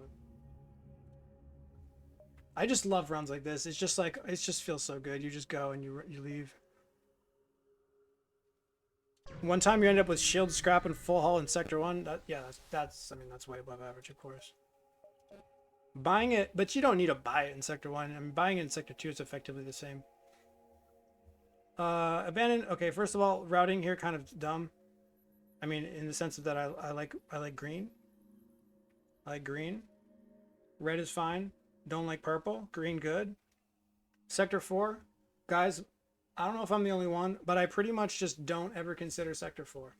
I basically, it's like, by Sector 4, like, I can't even imagine a situation where it's like, the early game is so close enough that you want to be thinking about Sector 4. Like, if one is even slightly better than the other, then I'll just take it. Because that slight advantage, even if it's like 1%, is still, in my opinion, a super close decision right now. Is still going to be more important than whatever the fuck happens in Sector 4. I mean, Sector 4 is a joke. Could be wrong, though. Let's just take this. Yeah, you want stores, of course. No purple with scanners? It's all about the stores, bro. It's all about the stores.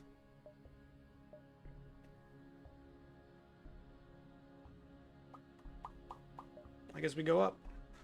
I heavily prioritize the immediate sector, for sure.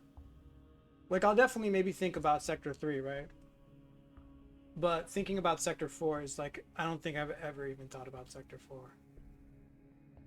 From Sector 1 specifically. If I'm in Sector 2, maybe I'm thinking about it. I'm only thinking a couple sectors ahead at most. If you hadn't had enough in Sector 2 and 3, yeah, but making concessions like, oh, I'm going to avoid this thing because, I mean, I guess if it's really close, maybe. You could say, what happens if the run is super bad on scrap or something, that I'm dying in Sector 4, so we should go this way even though it's more dangerous? Maybe. Maybe, actually.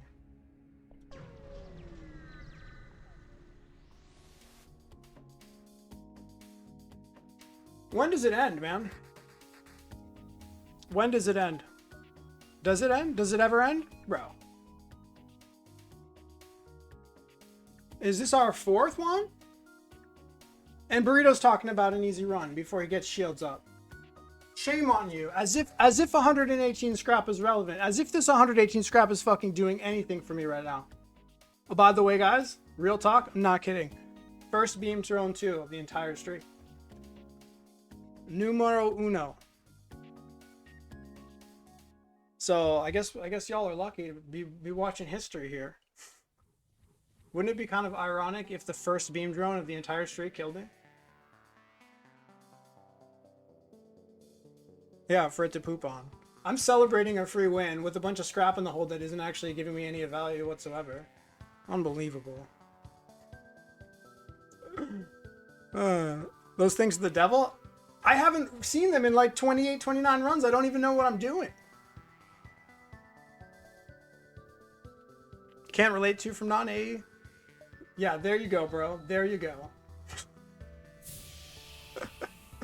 The one time. It's harder. One time you're actually glad? Yeah, exactly. The one fucking time, dude. I don't know why I'm doing this. Just in case, I guess, right? In case they force it. Still take like 5 damage even if you survive? Really? That much? I maybe shouldn't have vented. We obviously take this.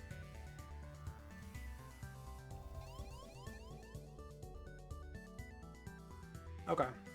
Even hacking would deal with these? Even hacking would deal with these? What are you talking about? Now, I mean, this is... Guys, real talk, the beam drone 2 might be safer. With cloaking 3. Because he doesn't ever hit twice. 3 times. That's actually quite interesting. He never hits 3 times. It could actually be safer. It's much slower. So he's not pot-shotting you. He's not hitting you 3 times. So it actually statistically might even be safer. Now, of course, okay, let me be clear about this. It might be safer. It might be a lower chance to get hidden weapons is what I'm trying to say. A lower chance to get hidden weapons. Maybe. But if you do get hit weapons, you're fucking dead. So, yeah. It can swipe across the long side of a room. Oh my god. I guess what I'm trying to say is that with the beam drone 1, you have to... Sometimes if you are forced to cloak on the second swipe, he pot shots you. With this one, is he going to pot shot me after I cloak on the second swipe? I don't know. Maybe. Oh, the DPS is way worse. No, if we get hit weapons, it's like you're pretty much guaranteed to die, practically. I don't have a timer for this, but I mean I have this, so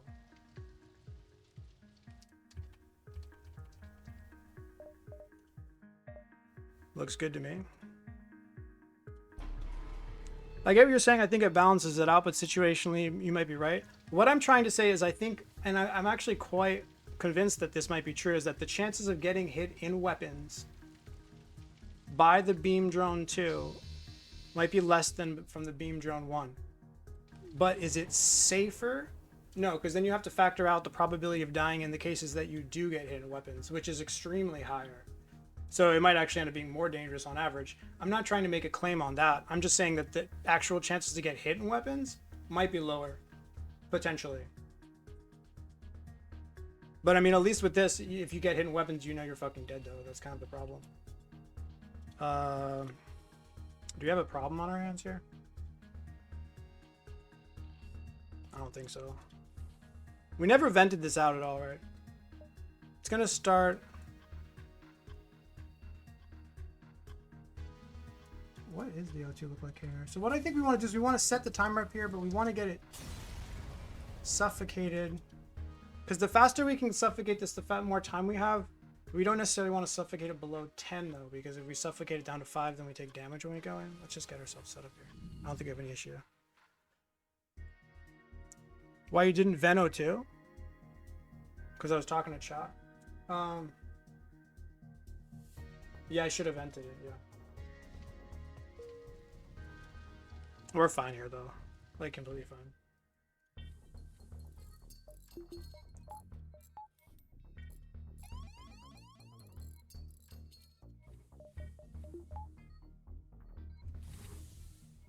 Okay. But that would be interesting. Honestly, I think it would still end up being more dangerous. Like, let's just say, for the sake of argument, that you get hit in weapons twice as often by the beam drone 1 than the beam drone 2. First of all, I don't think that's true. That's an exaggeration. But let's say it was true. Pretty sure you're dying after you get hit in weapons more than twice as often. Right? So, yeah.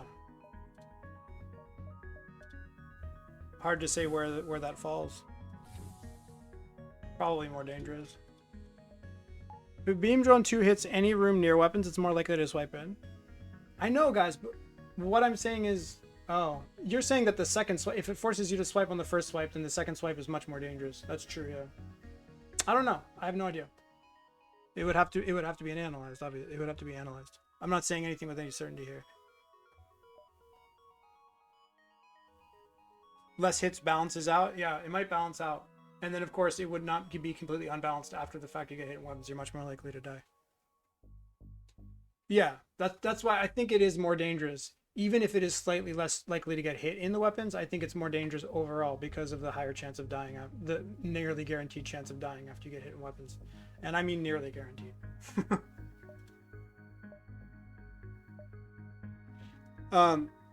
Yeah.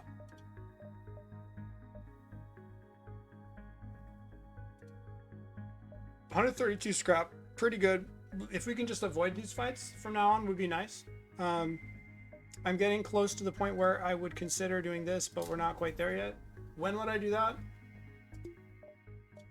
Probably never, but I mean, maybe. What I'm saying is, at some point, if you have enough scrap to get the buffer, you probably just should and say, I'm getting either hacking or cloaking, but not both. Hacking or shields, but not both. Honestly, I think it's probably correct, actually. And I think I did it on one of my runs. I was rich enough. I just bought the thing and then went bought in shields. But, yeah. It's kind of a tough thing, because it would be lovely to buy, like a shields and, like, a thing. Does this guy hit me? Oh, no, they're not manning weapons. But it's kind of interesting, right? Because it's like we could do short-term safety now and then just basically say we're getting shields. Or you could try to get shields plus a weapon. With the possibility of dying to ships like the one we just saw. So I don't know where that falls. And again, I might be biased towards everything will work out. It's fine, you'll find something for Sector 3 because on this streak we always have.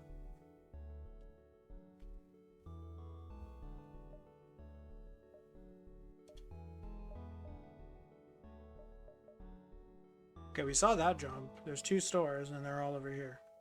Do we have time for this? 1, 2, 3, 4. Of course we do. We have time for both.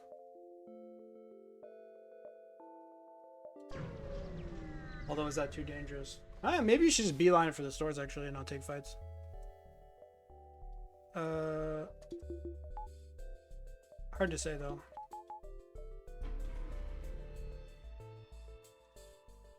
Chillin'. Is that 3 drone fights post, or was it 4 drone fights post clacking 3? Can you afford shields if you get weapons 5 plus expected value? Yeah, definitely.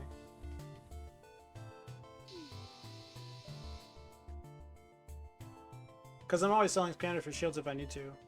I'm probably so rich I could take this. Best to avoid fights to preserve hull. Potential for bad fights in the nebula. Yeah. If I'm intentionally taking fights in the nebula, I might snap up a weapons buffer. Yeah, the free reactor is actually sort of tempting, but I'm gonna pass. But I think it's actually relatively good because you have enough money. I'd probably take an NG here though. I'd probably take an NG there. I don't think I'd take a Zoltan. I'd definitely take an NG. I snap pick an NG actually. We have so much money and NG's so good. But the Zoltan... You're cloaking 2 tests. Surprisingly, I have several Beam 2 fights where I got hidden weapons and lived. I mean, I don't find it surprising that you live sometimes. But yeah. Because when I said you die every time, I was slightly exaggerating. But what I do find surprising is that you... I'm actually more surprised by the fact that you almost always died. Because I was slightly exaggerating. I would expect you might have died like, you know, I don't know, 75% of the time or something.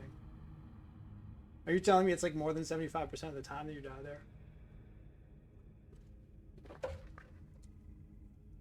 Already at shields and hacking. Weapons 5? Probably. Let's take the distress. One of them was apparently 9 damage, and I'm wondering if that's even right. Completely fucking ridiculous. I really like it here. Oh, the thing? Yeah, I'm gonna get the thing.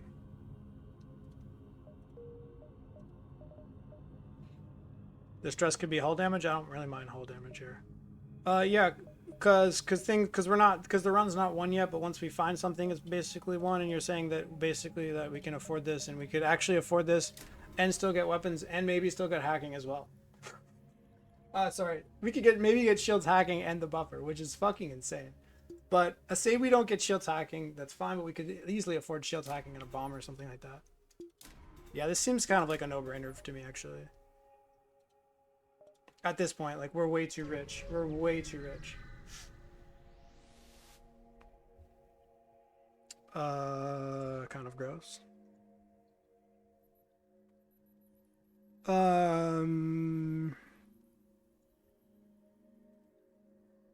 So Mike, what was your win rate though versus the Beam 2? Curious.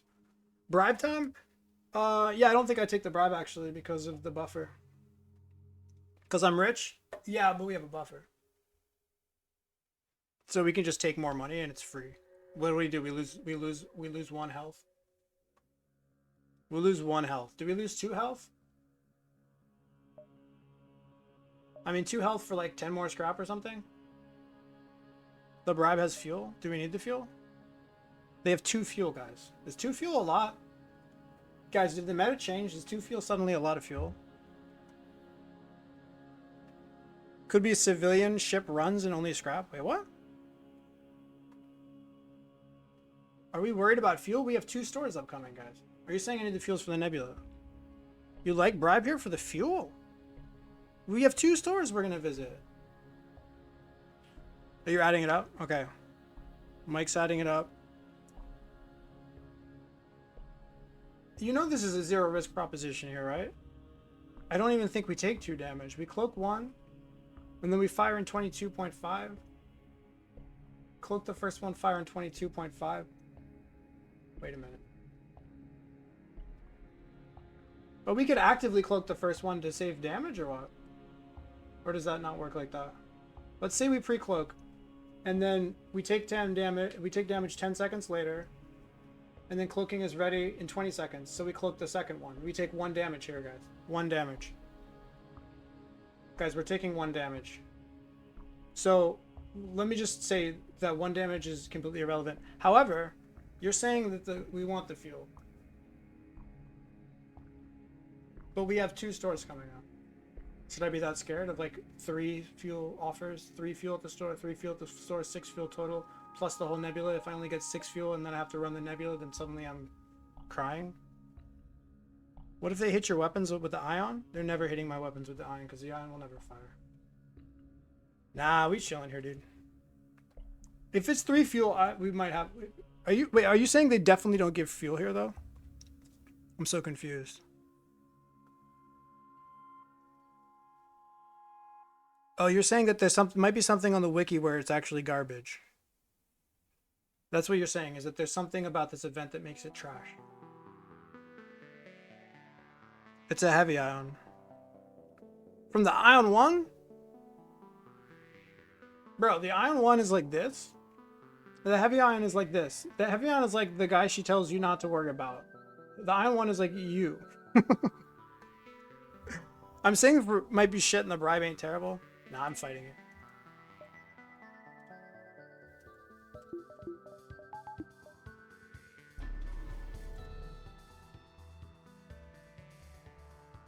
I guess we can go this way.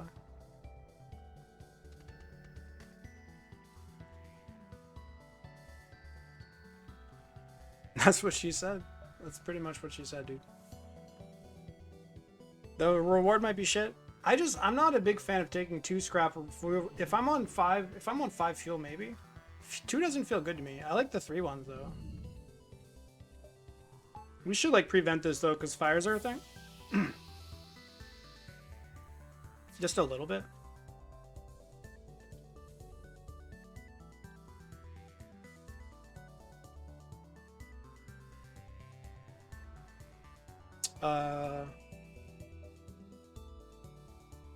So this is always ready, right?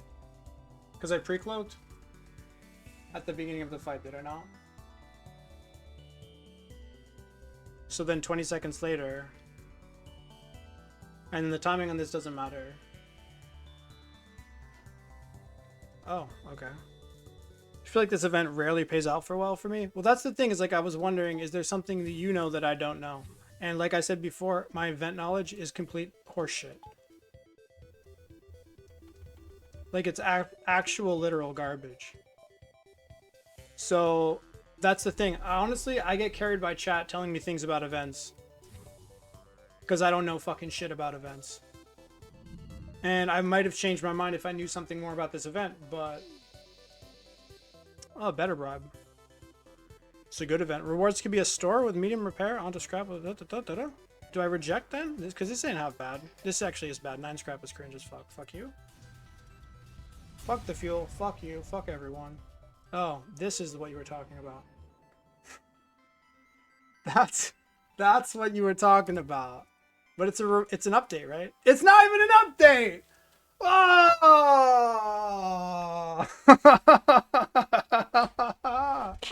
You gotta take the second bribe. All right. See, Raka, why do you come in here with facts and data instead of being like, I don't know, sometimes I feel like this event sometimes screws me? Because that's not convincing enough for me, okay? It's not your fault. It's my fault. I should have trusted your intuition, but unfortunately, the only person's intuition that I trust is my own. I rolled low scrap even. Guys, here's the thing. We didn't lose scrap on that fight, okay? We can chill out now. Everything's fine. We didn't lose money, okay? We just lost fuel, which is also the same as money. We effectively lost 9 scrap by not taking the second five. Instantly vindicated? Yeah. I said what would happen. Yeah, but you weren't sure. You weren't like, yes, I actually know exactly what happens, and then if you do the thing, then you only get I mean, you said I felt like I get screwed sometimes. It wasn't convincing enough to me. I rolled a 3 of a 4. Oh, is that right? Ethan Brown here with the stats. This is what I'm talking about. I need stats, man. I need the stats.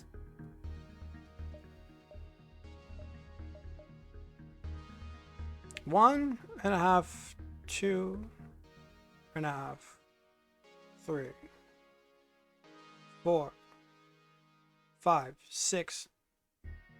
Can never go there. But you only go there if you see a store. If there's like a store here and a store here, then we can't hit both if we try to greed for the whole thing. So we should go here. We should go here, check for stores. If no stores, then we can greed, probably. The second rewards were good, but you got the 1 in 5 bad options. 1 out of 5. Okay, so it was a statistically sound decision. That's alright. It's so funny that I got punished. We're gonna let chat have this one. No. No. I fucked up. Chat has this one.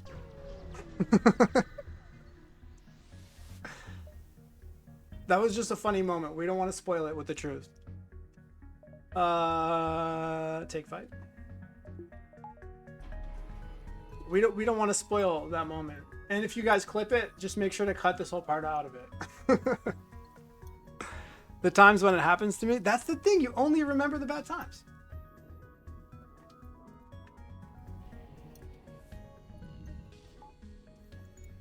But yeah, that was pretty funny. It would have been even funnier if I got like 7 scrap or something. That would have actually been hysterical. $16? Fuck, are they baiting me into taking a billion fights instead of finding both stores? That's dangerous. Okay, what if I take 1, 2, 3, 4, 5? You can't see the store up there. I don't even know if that's 5, but it looks pretty close.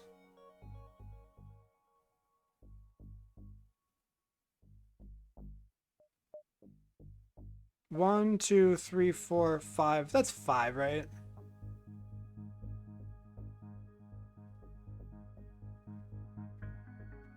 I'm trying to get better at estimating it on my new thing. That's definitely 5. So that's 5 here, but then you don't get this. You're rich, don't greed? No, it's true, it's true. I shouldn't greed.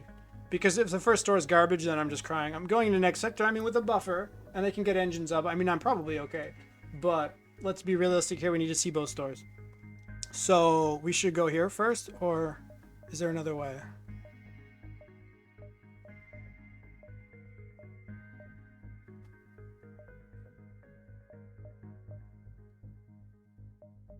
You guys realize it's only greed in the specific case where there's a store here specifically and a store here specifically. Because otherwise it's 1, 2, 3, 4, 5. 1. Yeah, it's literally only in the case when they're here and here exactly. So it's greedy, but on the other hand, what's the chances of them being exactly here and here? A bad fight. I've got a buffer on my weapon, son. What are you talking about? I'm not greeting. These fights are safe. What are you talking about? So maybe we should... So what do we get? We gain 1 extra fight. In exchange, there is a situation where the stores are exactly here and exactly here. And we go to the first store and there's no systems. So for the records, I have Cloaking 2. Cloaking 2 versus Beam 2. Died 3 times, escaped 3 times. And won 33 times. Yeah, so the died...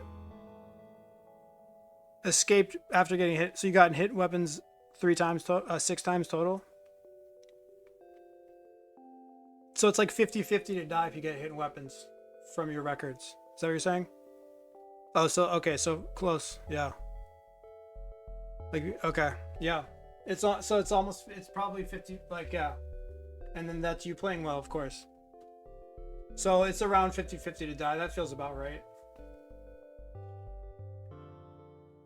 The thing is, those runs where you run away are still pretty likely to die too, because I imagine you took like 15 damage. Drone double taps you quickly from the front of the ship, or maybe a weapons hack? Oh, you think guys would think I might be in danger here? They can't have hacking and drones, can they? I don't think so. They could have hacking though, is that a problem? Hacking and heavy lasers are a problem. Yeah, hacking and heavy lasers are definitely a problem. What else could be a problem? Yeah, hacking and heavy lasers are a problem. Cloaking and heavy lasers are a problem. Heavy lasers are a problem. Drones are not a problem. Drones are not the problem. We have a buffer against drones. Why is everybody freaking out about drones? It's the cloaking and the hacking ships that can hit me with a heavy laser here. That's the problem. I'm saying you're not in danger. I actually am in danger if I get hacked in weapons. Or if they have cloaking and they have a heavy laser or an Artemis. Dying would be exceedingly unlikely. Agreed. But so you have to ask yourself, at some point a run is doing so well that you never ever lose. And at that point, you have to ask yourself, where is that point? And if you're at that point, then you should take a 0 risk outlook. But if we're not at that point, 0 risk meaning avoiding the 1 in 10,000s, the 1 in 500,000s, you know, like the absolute freak show scenarios. That's like the only one thing that could heal you in a billion years. If the run is completely won, then you should avoid those. But I don't know if we're there yet, so.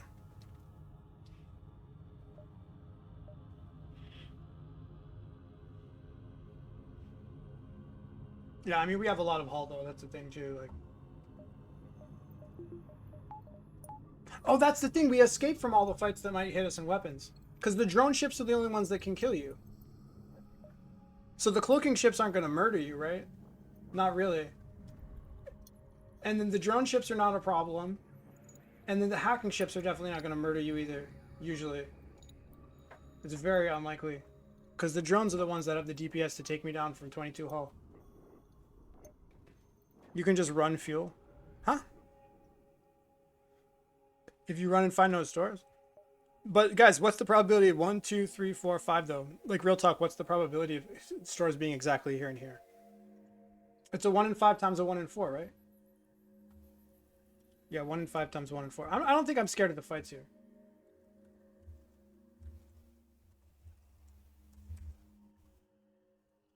%, it's not too bad. And then what's the chance of a store not having systems? Like probably 0.25 or something? Okay, 1%. Isn't that what you found, Mike? It was like a 1/4%. It's like a 25% chance of a store not having systems. So there's like a 1.2% chance here that we might get fucked. That's fine. Fuck that. Because I was talking about taking chances like 1 in 500, 1 in 300. I'm not interested in taking some fucking 1% bullshit. I mean, look at this shit. 15% chance to not have systems? That's still too much. Our run is way too ahead here.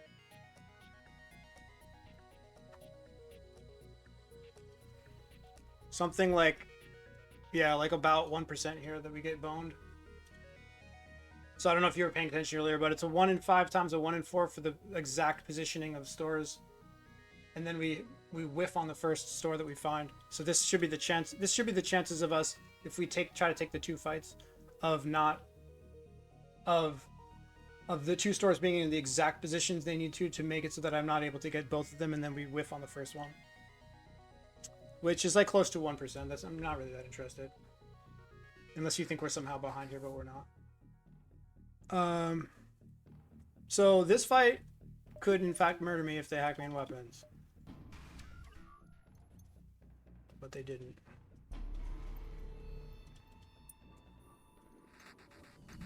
Very unlikely to murder me, but it's not impossible. It's actually double of what you calculated. Why? But I think you can calculate it sequentially.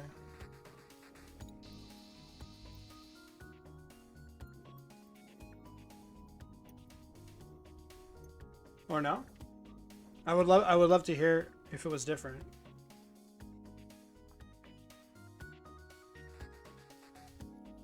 Because can't you just say something like, well, they generated the map somehow. So let's say they generated the first spot that might have had a store.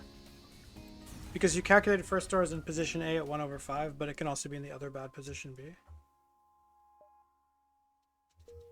Yeah, but can't you just assume that they're doing it in some arbitrary order? Like, can't we just say, let's say they populate this one and then they populate that one in that order specifically?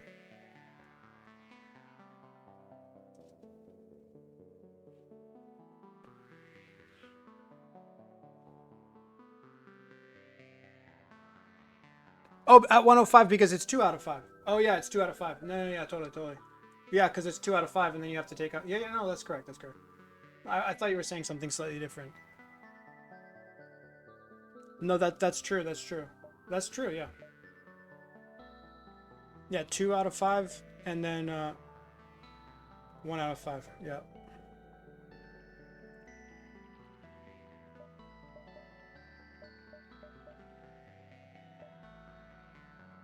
We don't have time to go back, do we? 1, 2, 3, 4, 5. Probably a dive.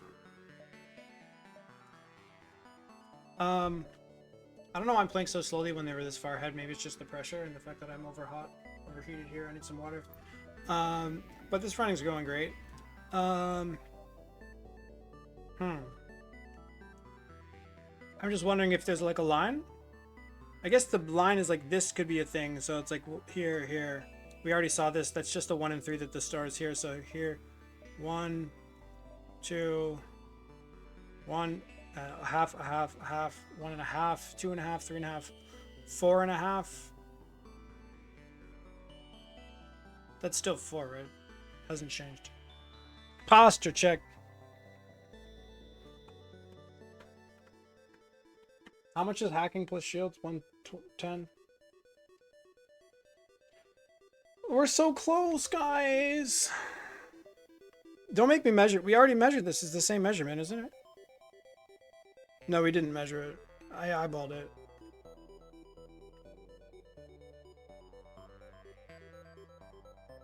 No, I'm underestimating it. Because that would be this. Yeah, it's not 4 jumps. So, a half, 1.5, 2.5, 3.5, 4.5. That's no good. Yeah, and now it's just a 1 and 3. So we skip.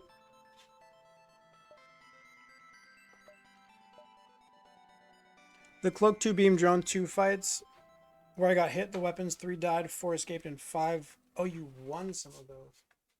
Wow.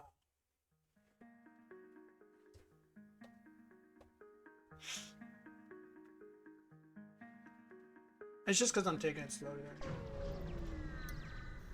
I'm also really hot here. I don't know what's going on. Reloader! Wow. Where's the second store? Right here. Okay. Stun bomb.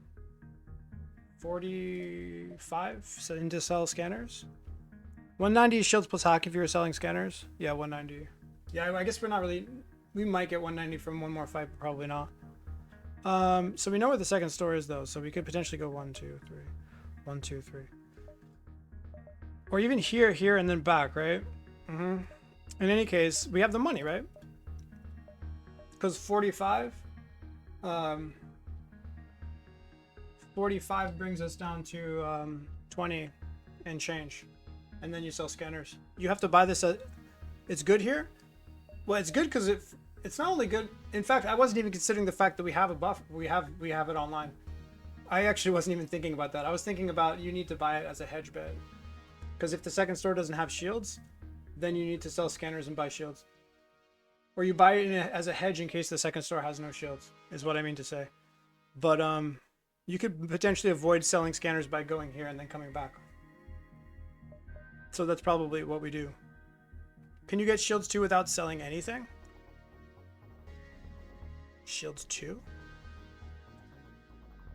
What are we talking about? No, I don't think so. No, because 45 brings me down to 20. Was that for 22? 122. Yeah, I've got the buffer. For me, the buffer wasn't even a question. It was a hedge bet. But the thing is, you don't need to hedge, though. Because you can always go here and then run back and then go. That's the thing. We don't need to hedge at all. But we're going to buy it anyways. What I'm saying is we have time to run back, so you don't actually have to do a hedge here. You guys know what I mean when I say a hedge, right? You don't have to hedge here because you can go here, and if there's no stores, then you run back and get the thing, but it's just shitty routing.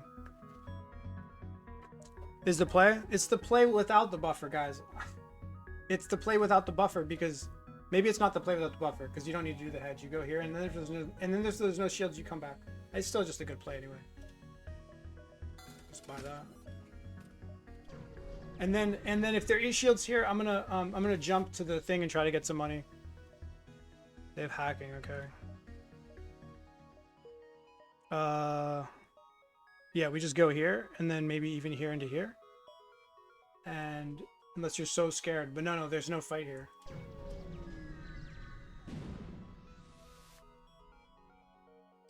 Fucking bitch.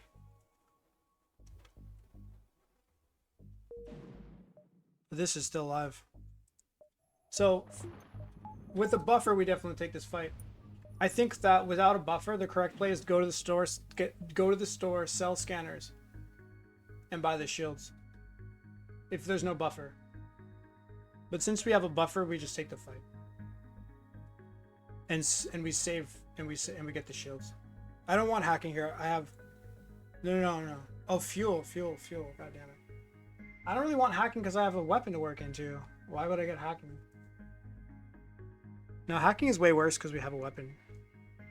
Less clear if you don't have a buffer. What I can tell you is that if you don't have time to go back, let's say the fleet was here and we don't have time to go here and then back and then back, you have to buy it as a hedge. But we're going to try to hold on to our scanners here. We might end up selling scanners anyways. For fuel. These weapons and hacking, it's not as good as... Okay, weapons and hacking have some overlap. We're probably hacking... I mean, in Sector 3, if you're hacking weapons, the fights are pretty much safe. I don't know. There's too much overlap. In the sense of, like, the shields are covering your defenses, and weapons and hacking are not doing as good of a job of covering your defenses. Whereas shields and weapons are covering offenses and defenses. It's better coverage. I think shields is just better, particularly because we have the weapon. I think both are good. I mean, of course, they're both incredible. Outpost.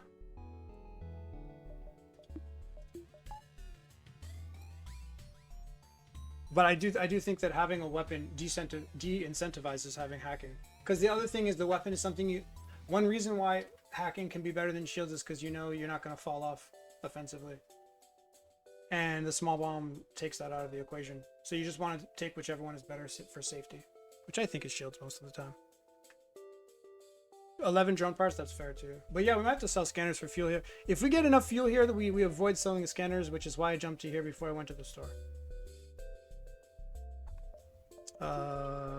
Can I or can I not pre-cloak this? I forget. 6 seconds? I think it's pretty close.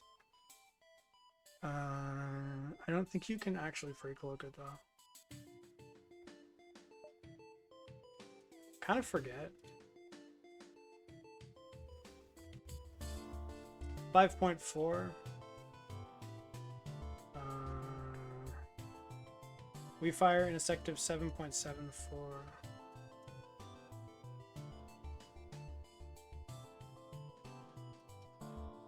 2.34.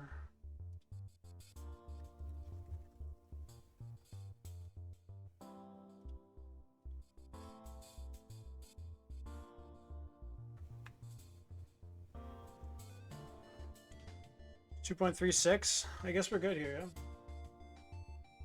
Yeah, we're fine. Because 2.36 is the minimum to the NG shields. And that's the 2.34. And our weapons is inside the shield bubble. Is this correct? Yeah, that's fine. Without the weapon, I might favor hacking, but with the weapon, I prefer shields, yeah.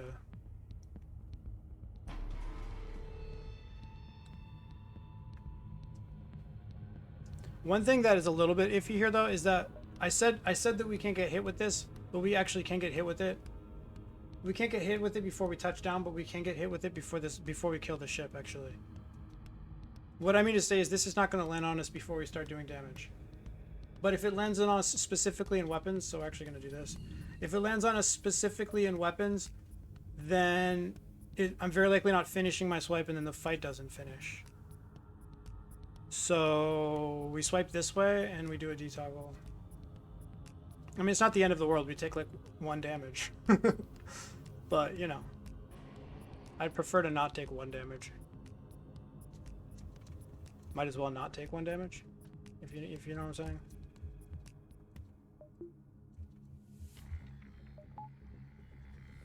Nothing to worry about here, folks. Just put Zoltan on weapons, they can't hit you. Wait, I can overcharge the weapons? No, you can't. Doesn't they still ionize it? They still ionize it. I don't think that works, dude.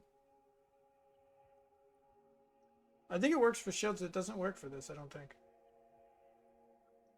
Maybe it does. I don't think it does. I think that's a shields thing.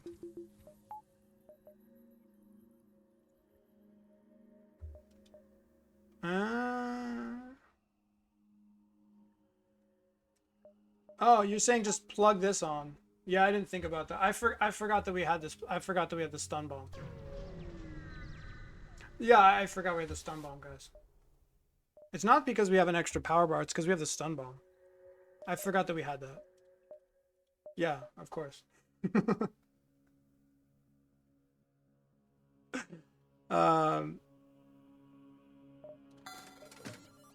Cool. Pretty good run. Really nicely set up. I mean, very, very ahead of the curve. Shields and fuel, yeah, big time. I think I take everything. What's next? Green. Green and red, yeah. Let's do that, it's fine. Love it. Alright, now we have to continue to keep trying because even though we have a good setup for Sector 3, it's still going to be, you know... Fuel as well? Yeah, I'm buying all the things. The shield drone instead. That would have been an interesting play. Wow, the one ship that can actually sort of hurt me.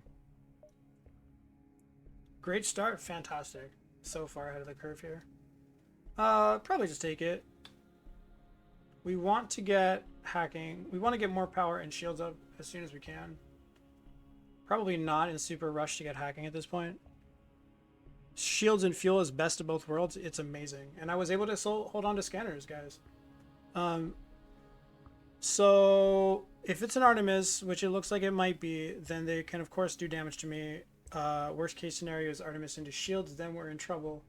But we're still probably not dying. And then otherwise it's just an Artemis hits me once, it hits me twice. I think we just take the fight here, yeah. I don't see us dying here. We could maybe be forced to run, but it's pretty unlikely.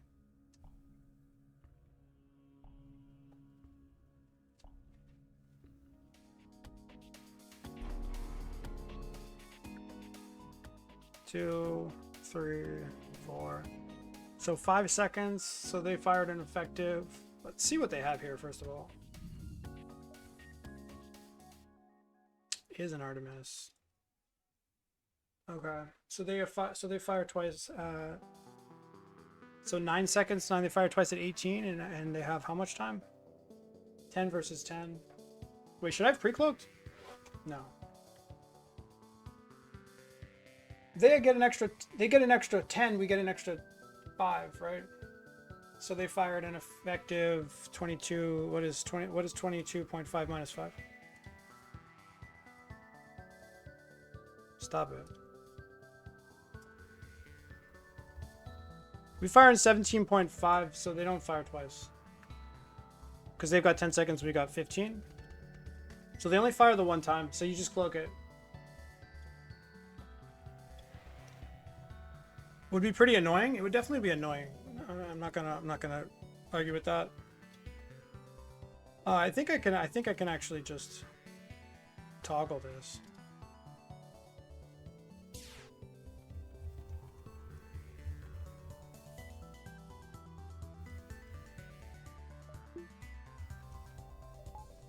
I think he just gets there in time, which is pretty chill. Probably should have cloaked earlier, but that's fine. Now we're completely fine.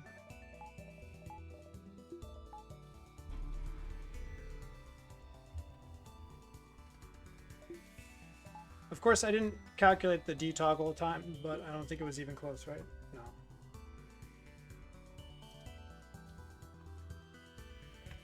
No.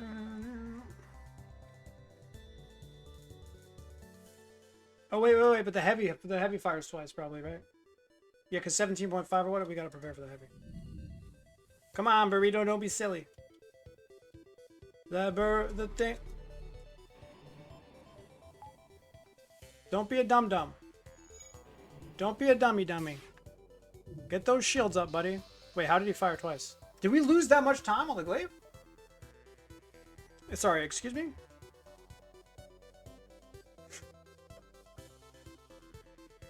Oh, because he fires twice in 18. Wait, why did I think... No, I forgot that he fires twice in 18. I was looking at 17.5 and I was thinking about 20. He fires at 18. Okay. Yeah. He fires... Yeah. Uh-huh. So it's a half a second difference. Half a second difference.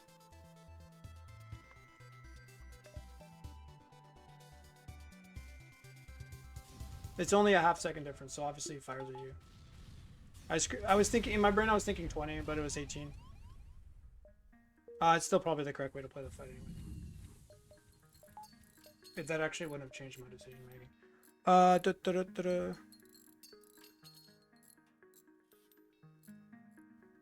Yeah, I saw 17.5 and I was thinking we had 2.5 seconds, but we only had the 0.5 second.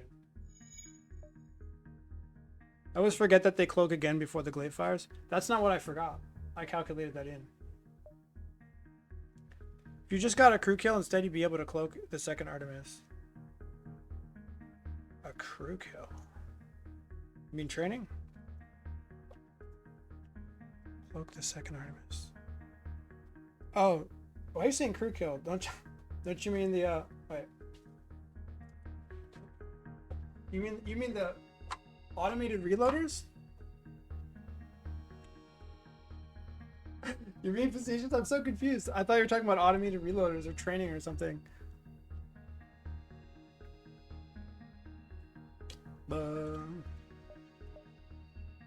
don't get the joke, unfortunately. NG or pirate?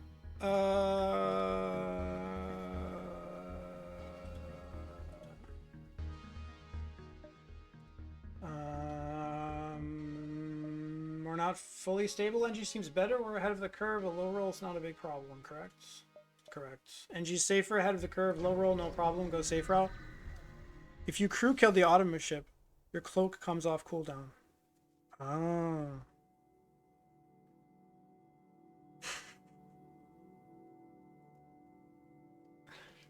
Because the crew... Oh, because then it ends the fight immediately. We did crew kill it. We killed it. I don't know. Okay, so NG 2 stores. We don't care about stores. Is that correct? Yes. We want power? Yes. Do we need power? Probably.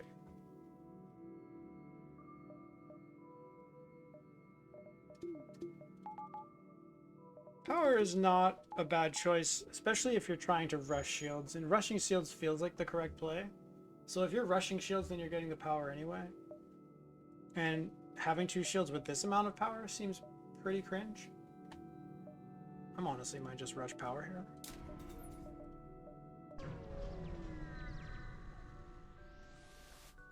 But you can make an argument for the buffer here. No, I couldn't afford it. Never mind. You can't make that argument. There is no argument. There is no argument.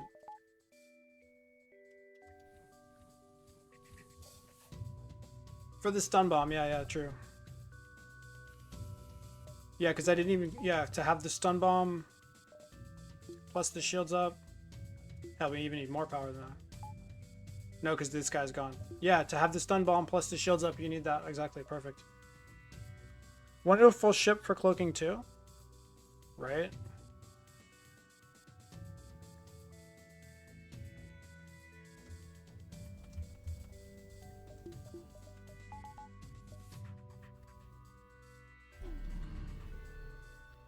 Bye-bye.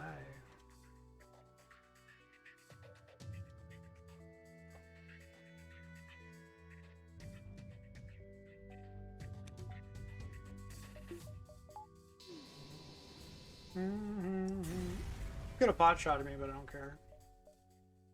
You got nothing.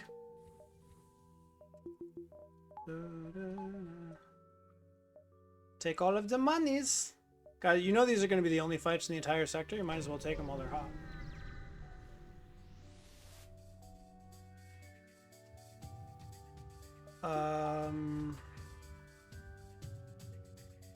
Another one shot or not so much? 1, 2, 3 damage is safe, yeah? Correct.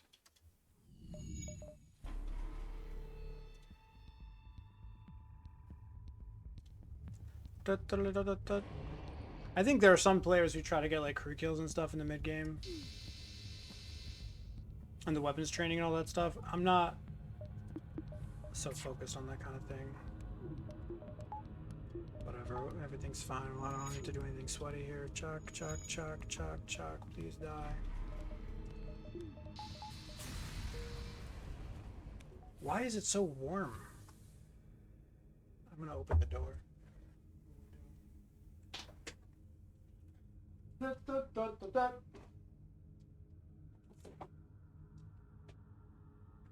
warm out. Beautiful day, holy shit.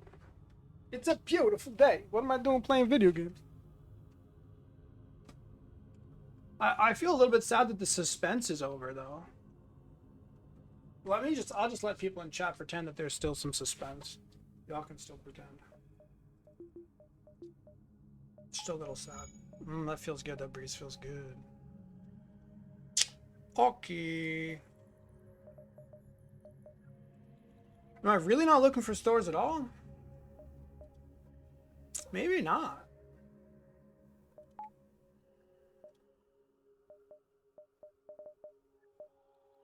I mean, I guess this up here is a problem. No, I could go 1, 2, 3, 4, 5, 6, 7. I mean, I'm always getting a store. Probably. I don't think stores is really what we're doing here.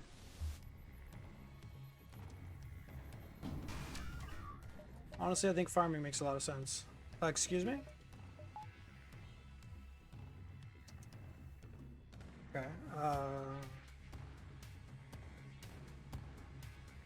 Oh wait, I can't steal the power out of it.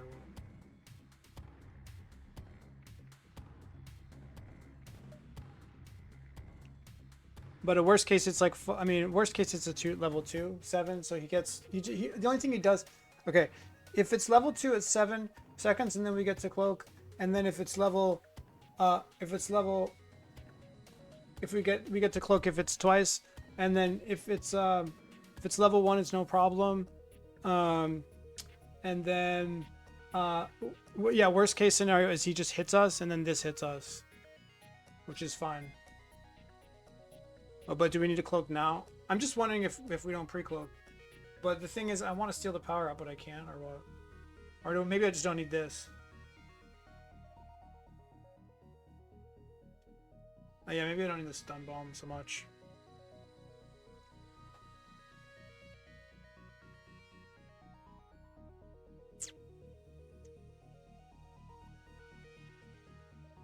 So what does the pre-cloaking thing look like? If I do this, and then I could get this guy somewhere else, take off the stun bomb, but I might want the stun bomb. Pre-cloaking, we don't know which weapon goes offline is the problem. Or yes, we do, because this always fires. Right? What's the value of pre-cloaking now, though? Stealing the power out afterwards. Yeah. So the reason we might want to pre-cloak is because then you can steal the power out. Whereas right now, if we let him hack and then cloak, then we can't steal the power out very easily. Get some food. Try to check in later. Have a good mid game. Thanks, man. Good having you around.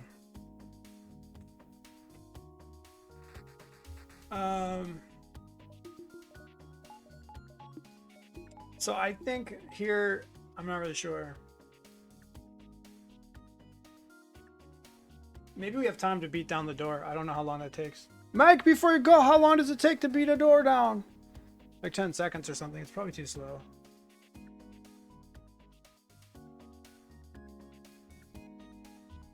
Whereas if we pre-cloak, then we're just chilling, and then this goes down. Guaranteed. Yeah, we just pre-cloak it, right? We pre-cloak it, we steal out the power. That seems fine. I don't see why that would be a problem. We can get pot shot with this, but we'll just do this. I guess in the shields as well.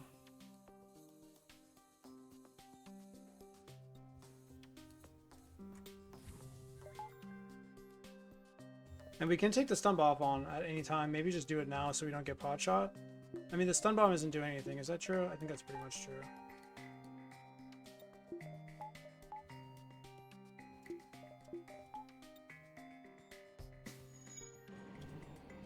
I did want to steal it though, and now I'm stuck in the room?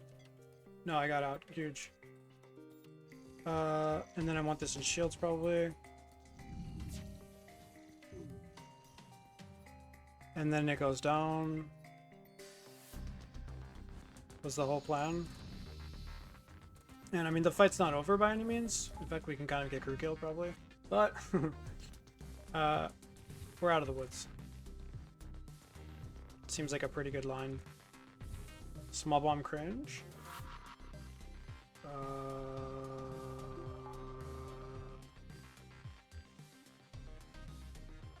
I think what it procs it in like 0.75 or something. We can wait a little bit here, right? Probably just do that now.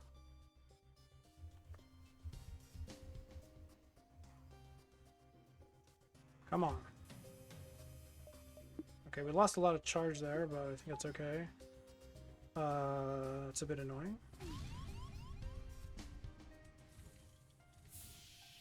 Buffer on the weapons here.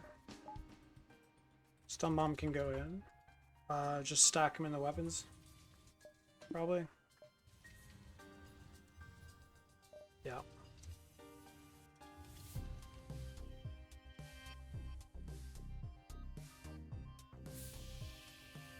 Don't hit weapons. Cloaking is ready, but still, they don't hit weapons.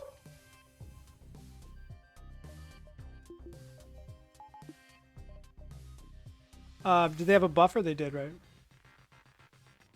I can't remember if they had a buffer or not. Otherwise, we would have done 4 damage. They probably had one, right? No, if they had a buffer, it would have been 1, 2, 3, 4, 5, 6, 7 damage. I don't think we did 7 here, right? So they have a buffer. So we can't kill. So maybe stun bomb into kill. Into pre-cloak into stun bomb into kill or what? Seems good to me. Of course, we're not guaranteed to get the kill here. A little bit sad. A little bit spooky here, guys. Oh, they hacked me! God damn it. Very spooky here, guys. Very spooky. I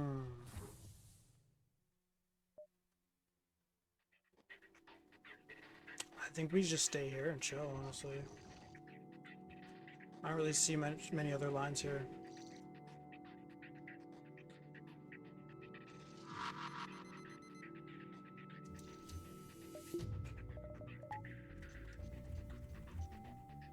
Ah! We got the dodge by depowering the stun bomb.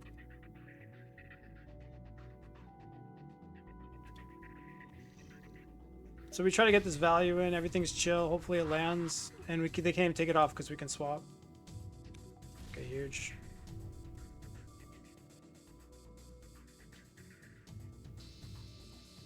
Got him. Stealth weapons, baby. Stealth weapons are currently doing nothing. That's not true, we have the stun bomb.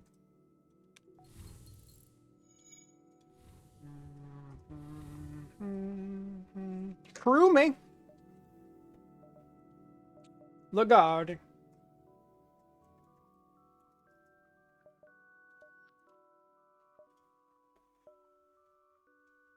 Massive synergy with the glaive? What does? Oh, the stun weapon? The stealth weapons? Yeah, exactly. It's so good. So I'd said something about rushing shields. Is that true? Do we really want to rush shields? Kind of, right?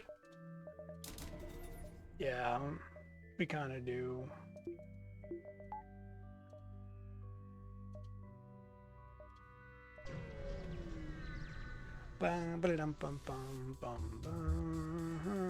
Oh, hello there. Shields are good in this spot. 22.5, 17. 0.5, 17.5. So we only need level 1 cloaking, which is good. Ish. Is there any reason to cloak at level 2? If the stun bomb misses, it's kind of better. Still get 1 weapon off though. How much more dangerous is it to cloak at level 2? With a huge volley like that, I think it's kind of significantly more dangerous.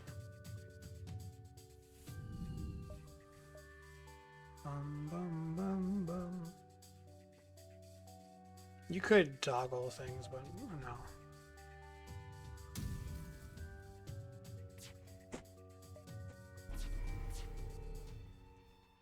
Maybe that guy should have gone there.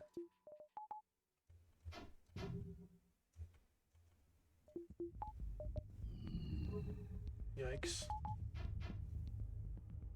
Okay.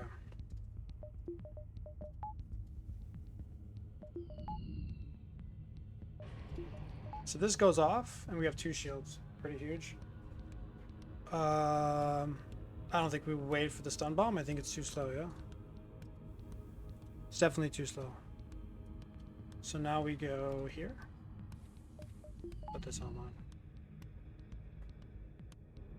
Hope they have no buffer. They don't. Not that that changes anything really, but we also have a buffer and weapons.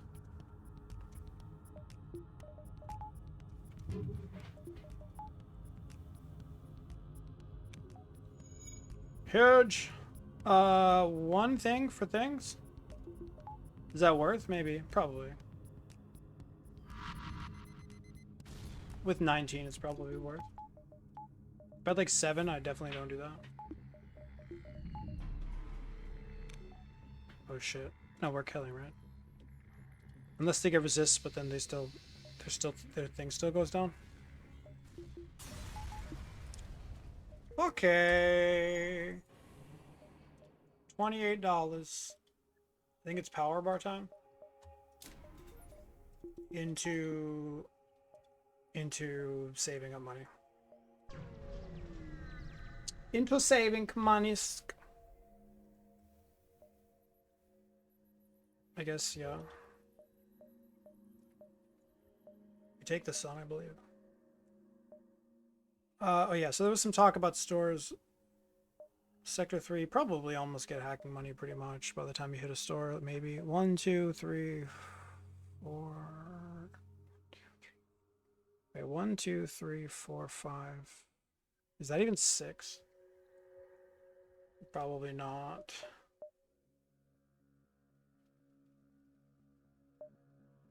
If that's not 6, then 1. So do you go down or what? 1, 2, 3. It's a cluster of 3 versus a cluster of 4. So it's better to go up. But if we're never getting this one, because the fastest we can get through here is 1, 2, 3, 4, 5. But then that wouldn't even be live at 6, I don't think. So if that's not live at 6, then we might as well just waste a jump and take the distress probably. 1, 2, 3, 4, 5, 6, 7. 1, 2, 3, 4, 5, 6, 7, 8. Yeah. Promise to help. Let's go. Let's keep greeting.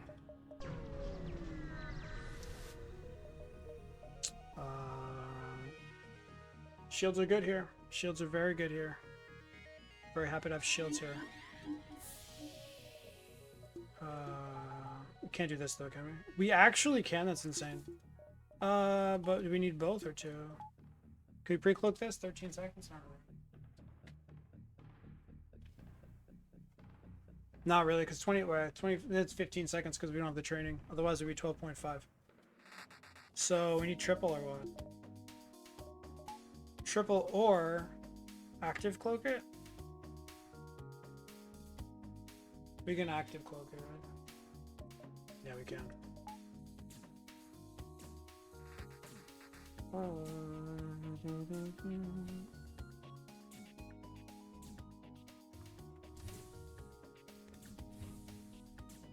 Stop. Cloak heavy on with shields down? Yeah. Or just cloak it.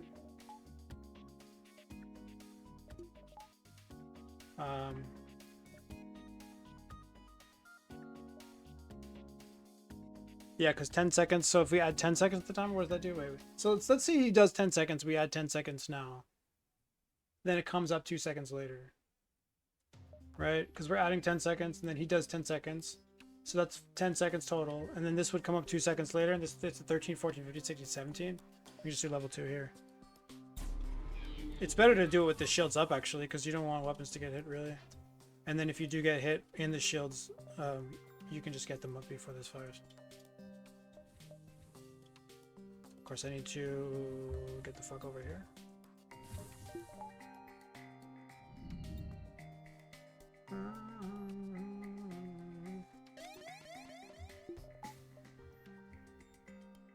Da, da, da.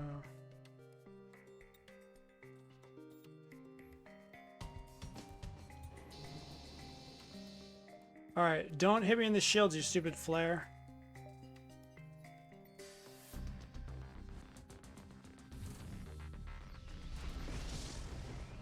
Okay, cool.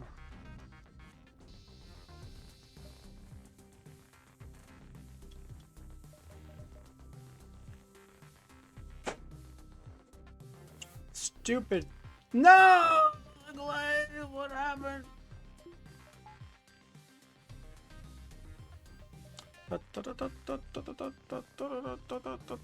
Die.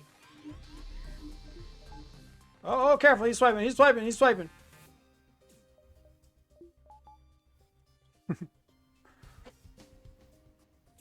Misplay? There was no... Don't you misplay me, mister.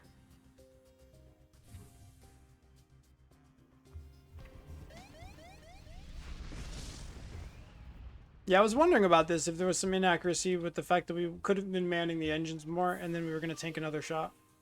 I thought about that, but then I decided I kind of don't care. Like, at some point, I'm not going to spend 5 minutes here just figuring things out just to save 1 hull damage. Imagine accidentally depower weapons. It's never happened to me before, so I can't even imagine it. It's like outside of the realm of what an expert fucking pro FTL player would even do. It's like impossible, dude.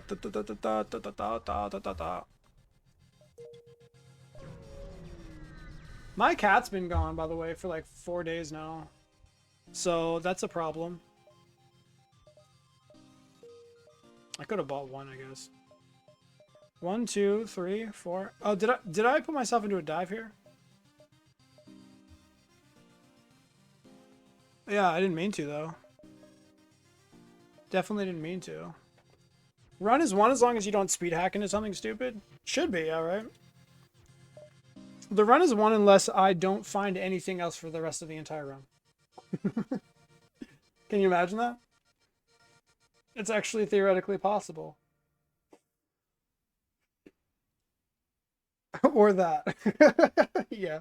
Or that thing that you just said that never happens. If you go to store, I've got 52 scrap. I'm not double diving. I mean, double diving is okay-ish, but I'm not going to do it. We are definitely diving, though. So we take the store. Because we can afford some things that we might want. Oh, wait. What do we want? Hacking. Oh, wait. How do we afford it? With all this money! Holy shit!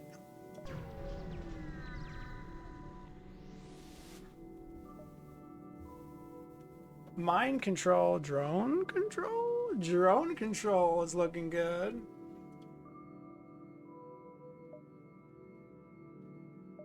Oh, I have to sell a drone to buy drone control. How cringe is that? Engines 3 for the dive should be enough, but maybe 4 is the optimal amount. Teleporter? Yeah. No. I'm not into it. Engines 3 for the dive should be enough. Yeah. I'm not too concerned about it. Like if I can afford it, I'll get it, right? But if I can't, I'm not gonna try to like not buy things that I want to buy because of engines 3, because I think from this position we just survive any dive pretty much. No NG and engines instead. NG. I think that's what you do if you were in a really vulnerable position. But you would have to convince me that we're vulnerable here. With the 2 shields and level 3 cloaking and all that. Maybe we are vulnerable. Too expensive. Well, I mean, it prices me out of getting drone control. I want to get drone control. I do want to get drone control, right? I'm a simple man. I like NG. You don't like the combat drone?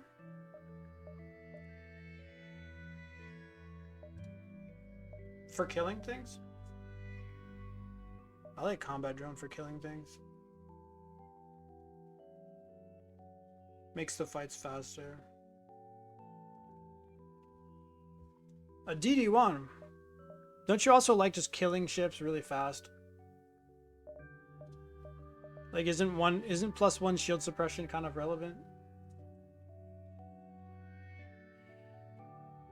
I think you're saying you want to be a tank. You're saying you prefer being a tank.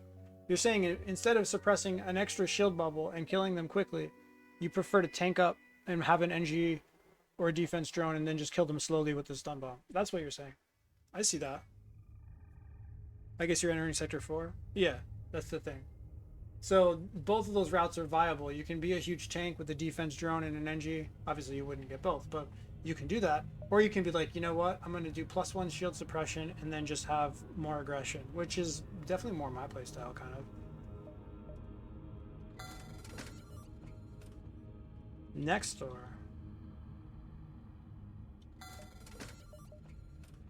You really don't like +1 shield suppression? Because you're worried about the dive, maybe? If you're worried about the dive, that's the only thing, that's the only real argument I see there. Personally. I'm not saying we shouldn't be worried about the dive, maybe we should be. I don't think we should be, though. I think I buy this, and then I get the engines eventually, but we'll get a full heal first. We'll get a full heal first, and then engines.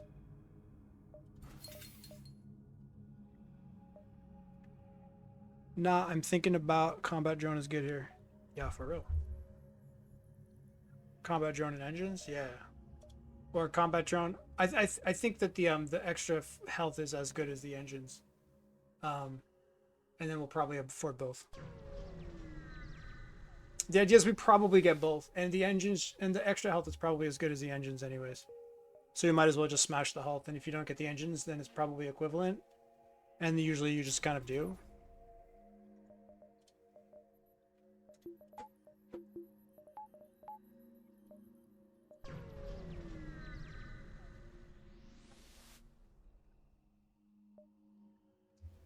Offer? Store? Let's go! I've never been less concerned about a dive, guys. Should I be concerned about the dive? Does this fire? It's not as dangerous as the other thing. Does this fire? Yes, but not as dangerous as this. Double bombs? Pretty spooky, actually.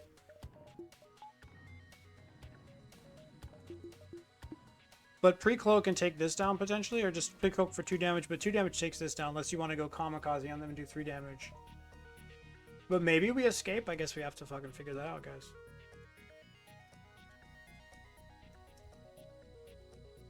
I don't think we do. But it might be kind of close. Level 3, 48.3 seconds. 48.3 minus 15. Wait, what am I doing? 48.3 seconds. Yeah, minus 15 is 33. Yes, they fire. So you might want to take it down. How do we do that? We can do 3 damage and guarantee that it goes off, unless the other thing's an Artemis. We might want to try to go for the kamikaze 3 damage here. We pre-cloaked the big weapon. We pre-cloaked the other thing. Do you fire glaive before their ASB? Probably not. Maybe, yeah. Yeah, I think ASB is like 20 to 30. And glaive is like 22.5. Change. So 22.25 would be a 75% chance that they don't, but of course there's a little bit to finish the swipe, finishing the swipe, so I guess we can just add the swipe to it. 23.74. 3.7. 10 divided by 3.74 gives you this number. No, that's not what I want. 3.74 divided by 10 gives you this number. 37. 43. No. 30, 47, 63% chance that we don't get our glaive interrupted. 39? Wait, what? Oh shit, did I misread it? Huge, thanks. Good catch, guys. Good catch. Huge. 24.6.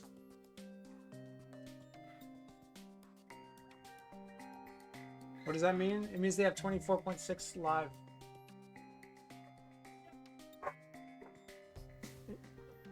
It means they have 24.6 charge. It changes nothing, unfortunately. But it does mean they fire the Artemis twice though. This doesn't help really. They fire the Artemis twice. And they fire the other thing once. We could take the other thing off, or we could take the Artemis off. Maybe we want the Artemis off more. No, if it's a Leto off, we want it off less, but an Artemis is probably more dangerous than the other big one. Because an Artemis can breach and it's too concentrated damage. An Artemis would be worse, I think, but I think it would be worse. Ish, potentially.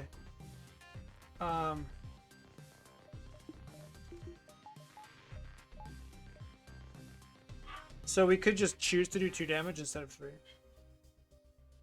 But it depends on if it's an Artemis. Which I have no way of knowing. I guess we just wait.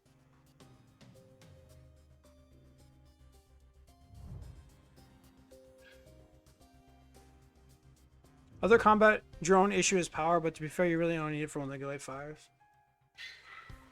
Yes, indeed.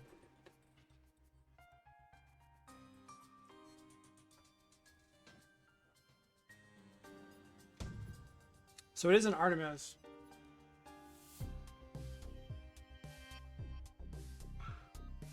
Wait, so 3 damage takes this and this offline probably, which is probably the best.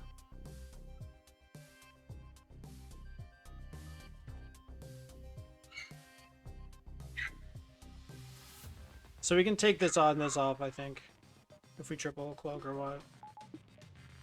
Maybe just use the combat drone out the stun or both.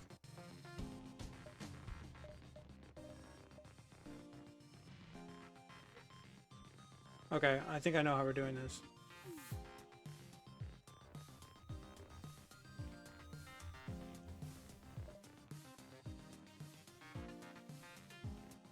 Okay, unless you're saying, wait, unless you're saying, no, wait, never mind. We can't take this offline unless we cloak after this, which we're not going to. So we just cloak now. We do it like this. Like this. And then do we want this? Do we care about this? We kind of don't care about it that much, right? I don't think we need it the whole time. I'm gonna have to run in there though to get the combat drone out.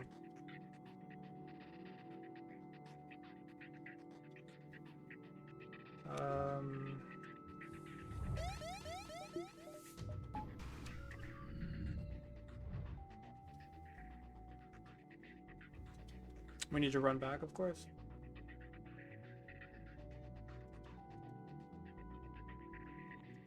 Run looks decent. Yeah, run's good. Run's good.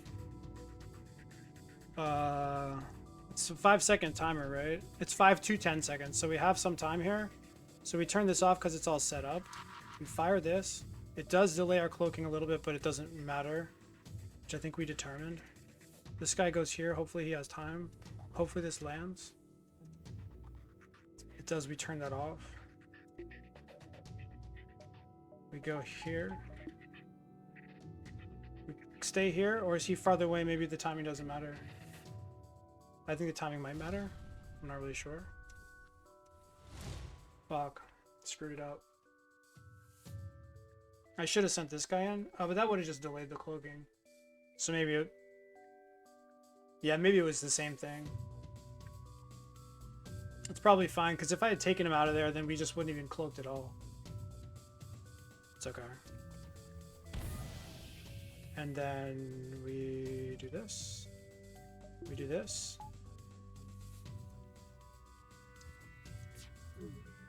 Okay, good. Pretty good. Pretty surgical. I like it. I like it. We like it. Surgical. We like it. Okay, maybe not that surgical. No sensors. Run over. Totally.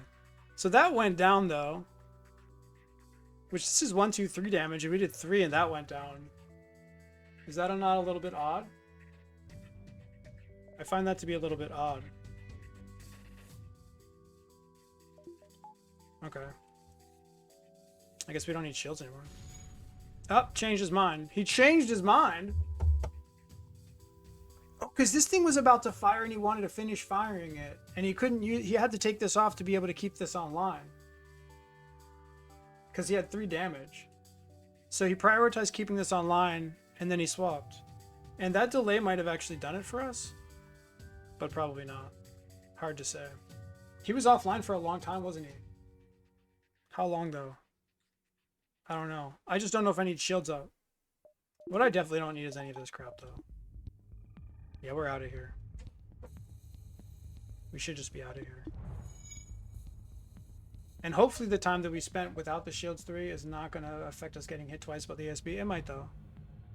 But I'm pretty happy with this, and I don't think we're even getting hit here. Although I could be wrong. Okay, I'm definitely wrong. And we did fuck up the timing for the second one. So maybe it wasn't optimal. That's okay, though.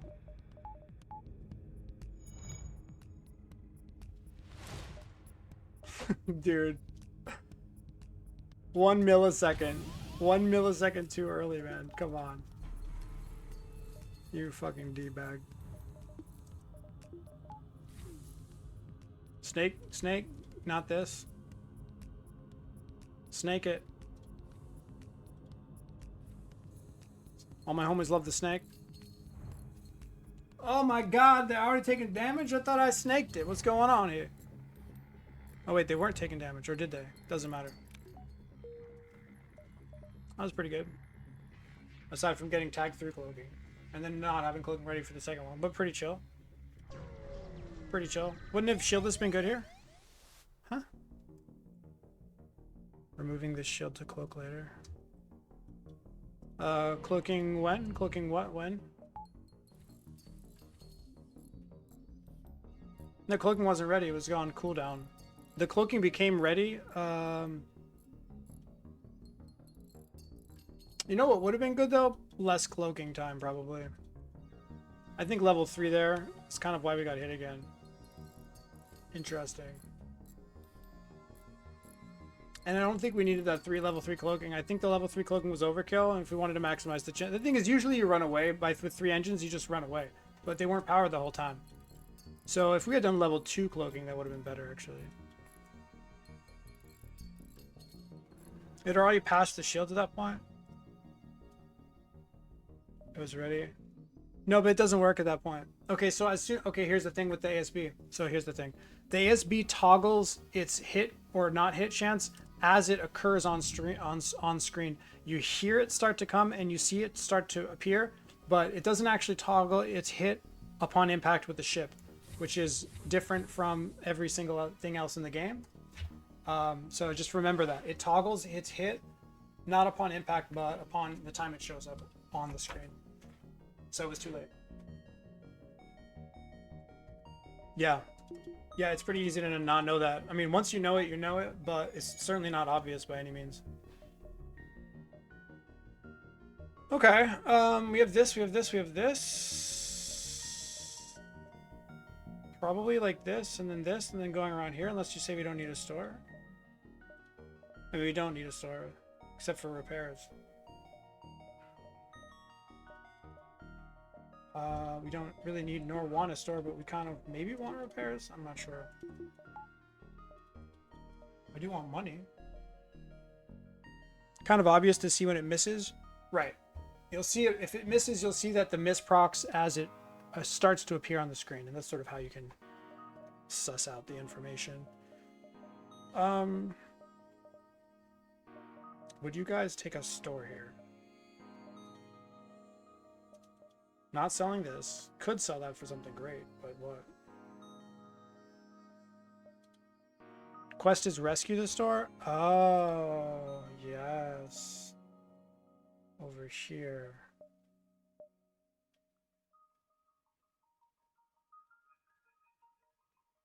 So maybe skip all of this because I don't want to have to backtrack, and I don't really feel like a distress is worth more than this stuff. I don't think visiting a distress is worth backtracking, or if being forced into a store I don't want. So I think we go down and we hit this later.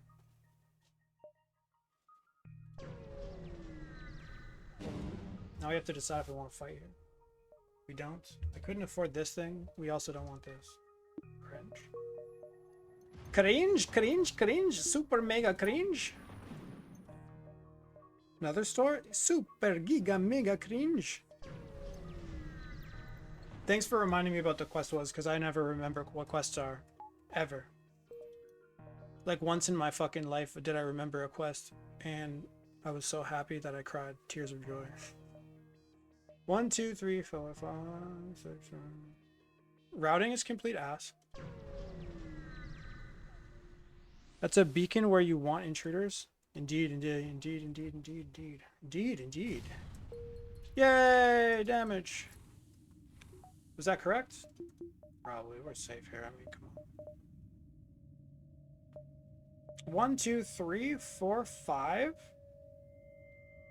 5 is live, boys. 5 is live. But then 6, though. Dang it. That's not 6, I don't think. It could be, but I mean, it seems doubtful. Old me could have done this on my old monitor. Wait, can I just put it over to the other monitor? Oh my god, it's so much easier.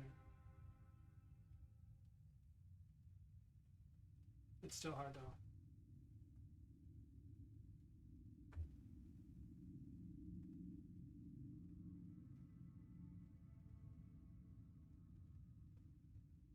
God, it's super close. Maybe diving is okay. Quest is a store. I need to remember quest this way will have a 1% over your win rate. Okay.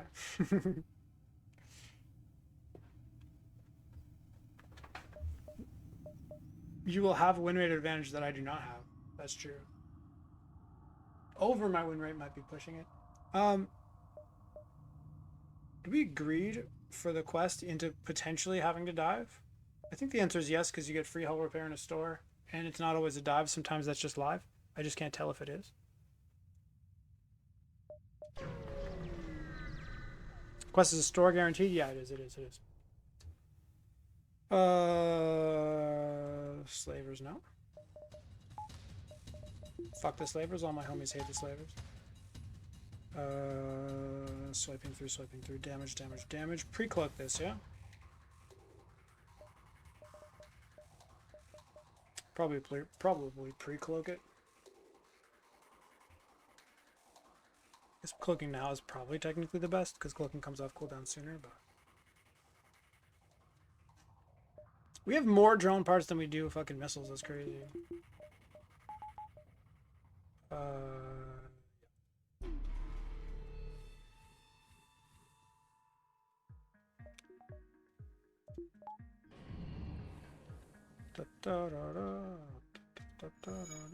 I think I still value drone parts more because we're probably gonna have hacking soon.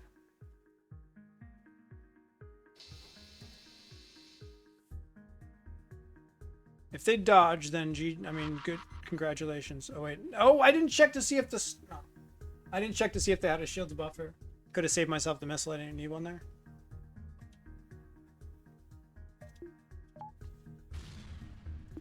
That was silly. You just checked to see if they have a shield buffer. I was kind of going off the assumption that they didn't.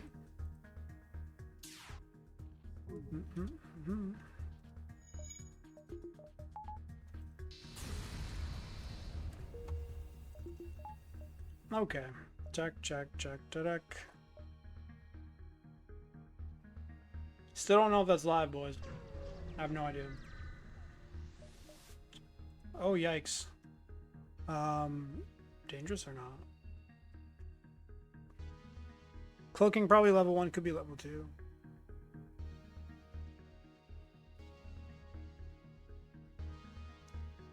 It's not taking me down to 0 hull. That much should be relatively clear. They're boarding me. High rewards. Probably take it.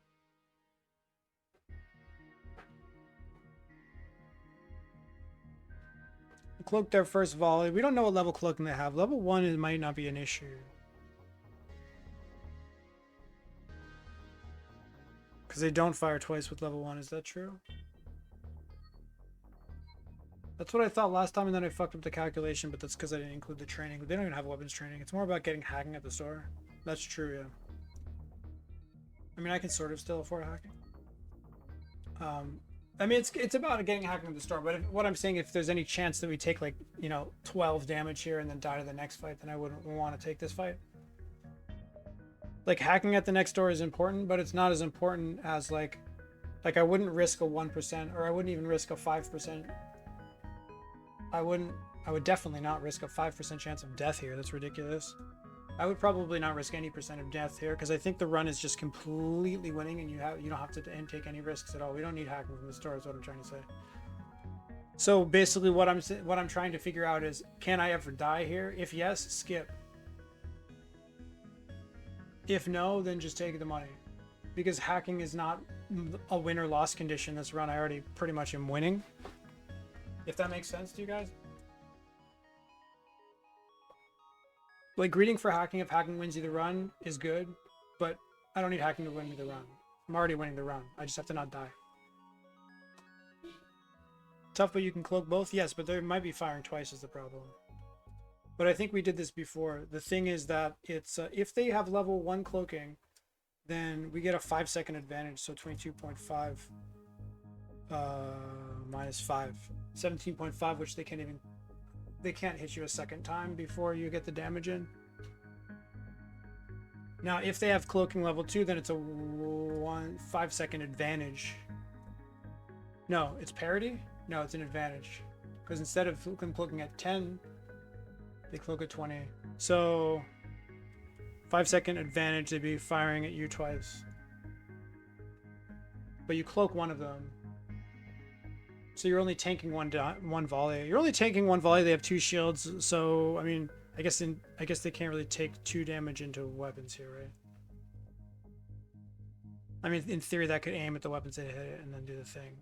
But yeah, it might just be level 1 cloaking anyways. I'll just take the fight, and then I'll just avoid fights if I have to for the next thing. I mean, I guess I can't avoid to get to the start, but it should be fine. 1, 2, 3, 4, 5, 6. Okay, so that's great news for us, because we only have to cloak the one thing. Isn't that what I just said?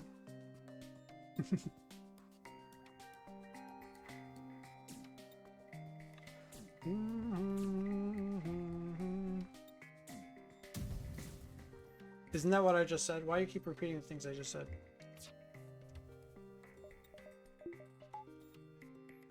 Okay,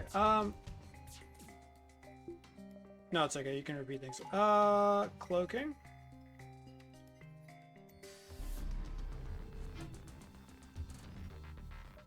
This should be fine. I mean, I need my glaive back, right?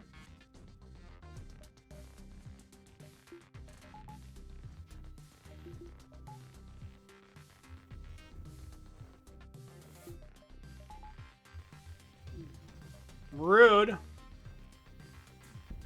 Rude. Look at this fucking guy. Who the hell does he think he is? Unbelievable. Does this do anything? We can do 3 damage and get everything down. That's actually insane. Wait, we don't need to. We can just do damage in and then hit him with the stun. Huge.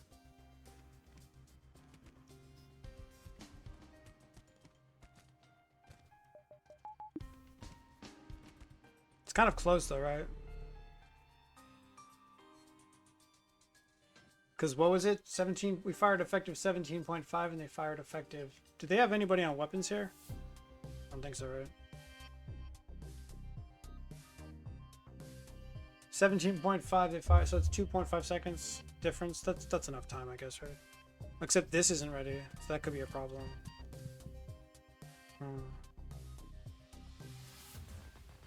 The fuck out of my face.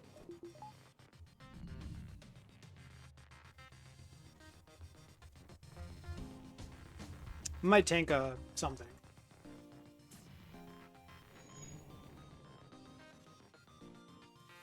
So combat. Oh shit, I already prepared it. No! Hit it. Oh my god, you're kidding me. Doesn't make any difference, does it? Oh, they are hitting me now. Wow. Okay. That's fine.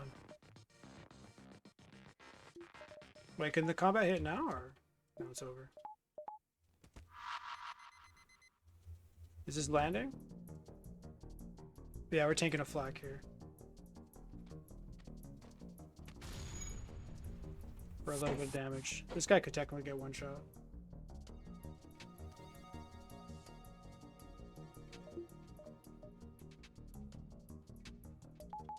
Pretty chill though. Pretty chill. Pretty chill. We're pretty chilling. If you could not, maybe, that would be great. Ah, cloaking is ready. I'll just pre-cloak, I guess. In fact, fix it. Heal the Zoltan, please. That's a good idea. I will. I just have some things I need to do. Oh shit, now I really can't. I've got a few errands to run first. Medbay's broke. The Zoltan will be fine, guys. Oh shit. Is that a problem? God, what does the timing look like? They cloak, I cloak. I don't know, man. Maybe we still have the advantage here.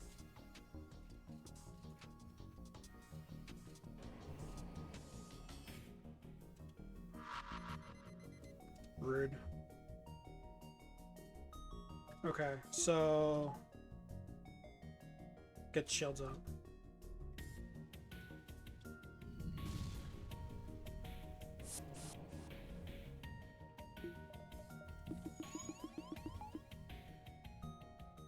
Okay.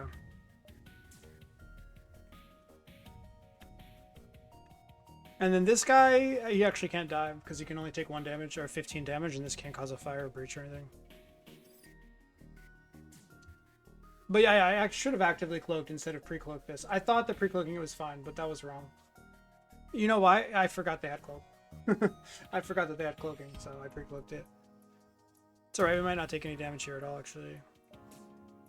And we have a buffer, so we can just wait to use the thing for the combat.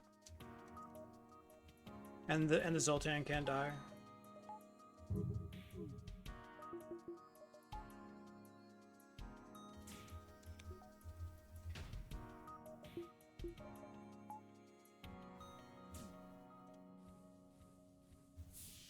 Like, man, you know, it would be cool if we like landed some of our shots, maybe. Yeah, that would be pretty decent, actually. If we could land this next shot, maybe. We fucking douche.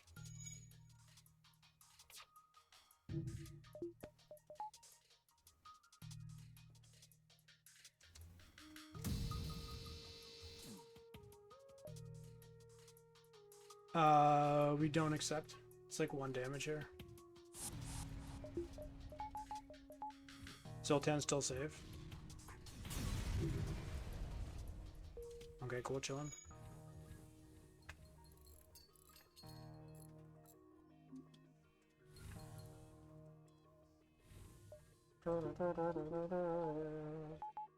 Oh, by the way,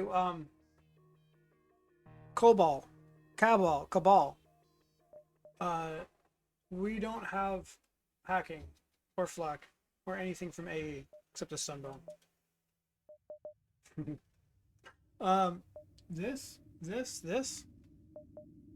Wow, asteroid field is cringe. This is also fucking cringe, but I guess this is money. Gross fight? Yeah. I mean, it was gross, but it wasn't very punishing, as to be expected.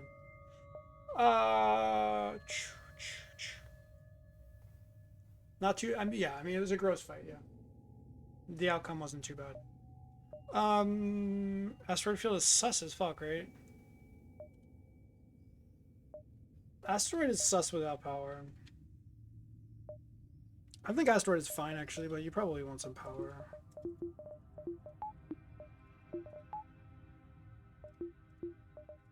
Maybe we take asteroid field. Could we ever die there? Double drones is pretty bad, but we have a buffer. We have combat. Really scary with current reactor. Yeah, it's sort of a reactor problem. But what I'm wondering if it's like the fight buys a reactor, by the way. Like straight up buys the reactor. You can just buy a reactor and take the fight.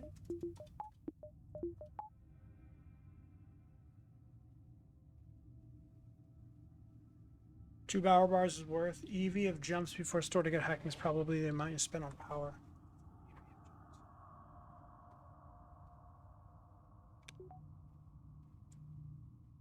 Oh, I see what you're saying. We can just buy the power now and then get the money back. But that's not true if this is empty. Yeah. So you're saying estimated value, but that's like assuming value here.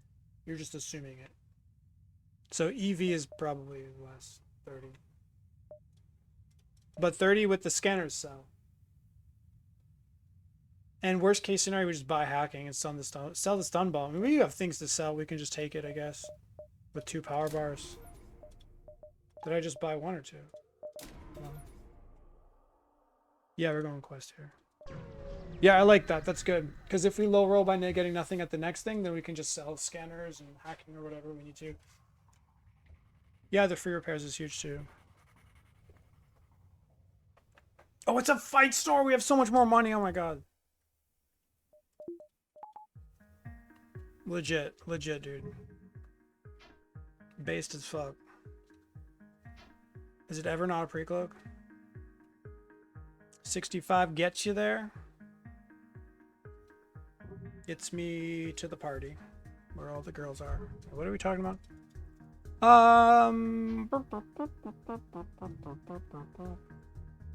Should we actively cloaking things? Actively cloak this maybe. Because that's the most dangerous. Probably the most dangerous. Not too bad? Nah, we chilling here. We just actively cloak this. These never fire. We can put the combat drone out. We have stun bomb. We have so many resources. We're chilling as fuck. I guess this is slightly annoying because they can hit me through the thing, but like last time they hit me twice in a row through cloaking at 85%. So that's obviously like not outside of the realm of possibility. It literally happened last fight. They hit me twice through cloaking at 85%. I don't know if you guys remember what happened. We should set up the combat drone or what? Yeah, probably.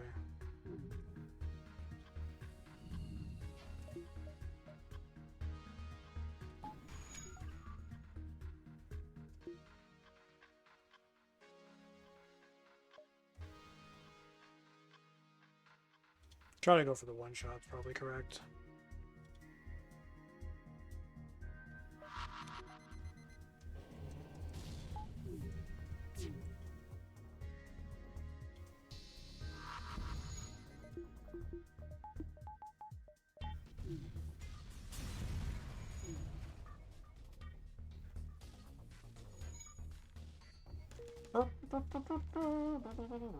Chilling.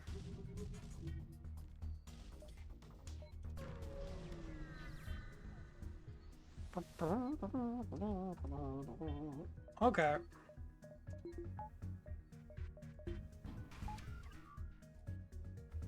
This fight's funny.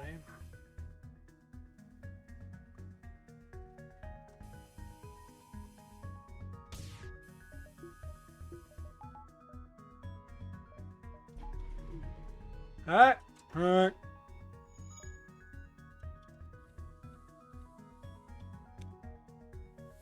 Save a drone, or we have a billion drones?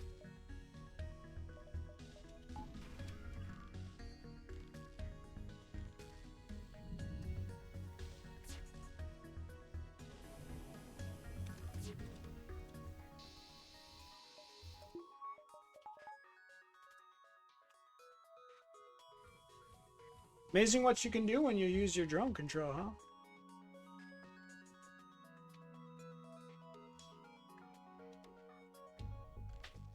Buying power is one of the tougher things on this ship. How do you mean? Like tough to afford it, or looking better every day now is wrong for sure. It's the best. It's so good.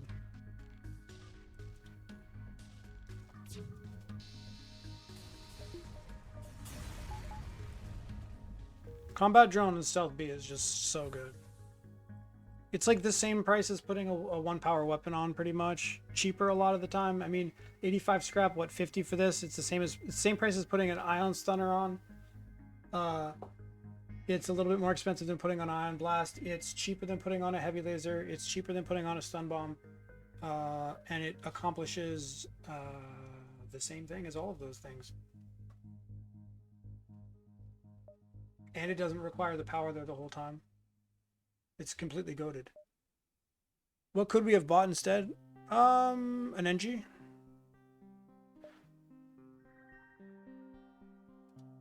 NG, I mean, NG's goated as fuck too. Look at this, we get both.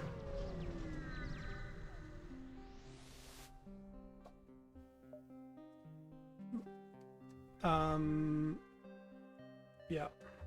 I mean, NG wins too, probably. But, I don't know. It's just, you're just sadder. The fights are more dangerous. You heal the damage, but you bleed damage. What throws me off is that combat drone gets significantly less value in combination with other weapons. How though? Why?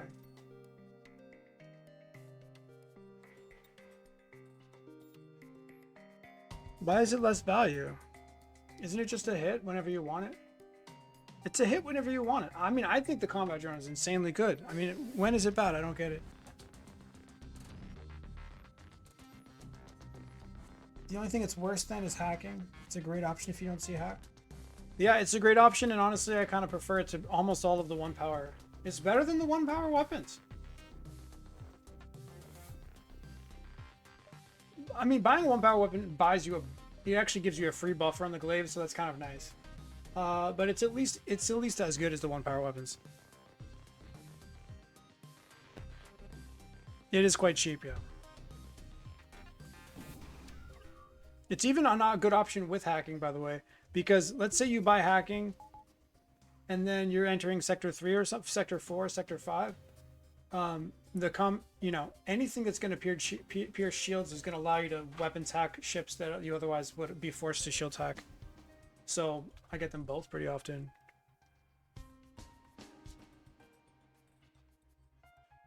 Because only stealth B needs it that bad?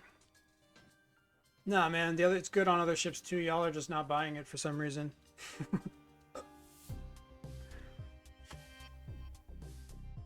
Ion Blast with the Zoltan shields?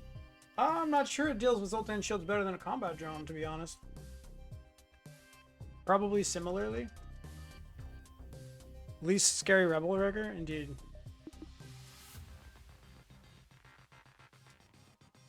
Typical NGA run, it will feel a lot worse. You mean if you start with it?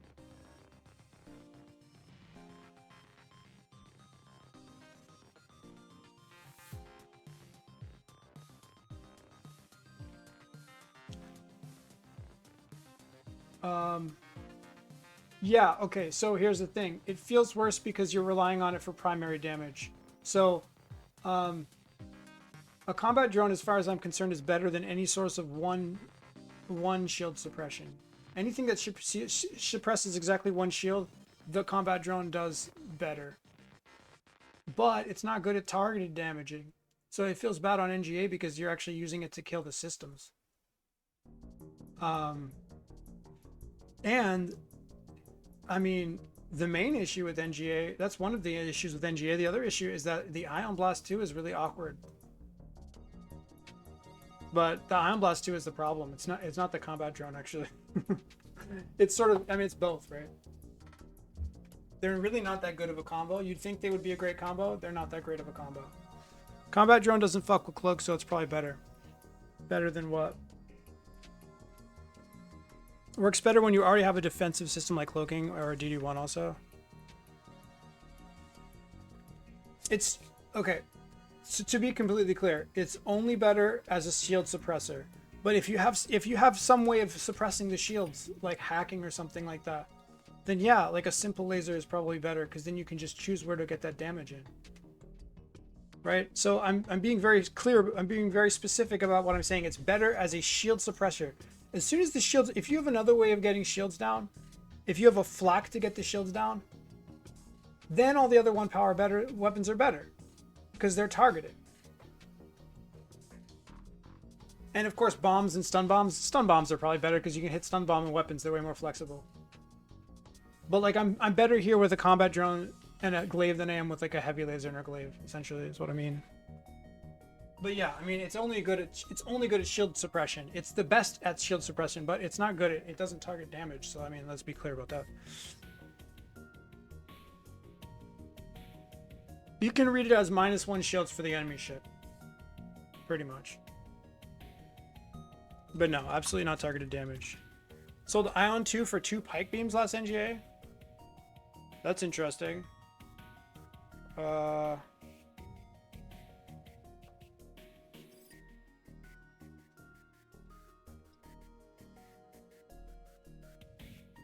mean, I get, as long as you have a solution to Sector 3, that's fine, probably. -1 shields, you can turn it off and aim it whenever. Yeah, yeah. It's really, really good at what it does, but obviously it has limitations. Completely amazing with the glaive. But yeah, to be fair, like a bomber and ion, the ion stunner can go into weapons, which is pretty goated. So.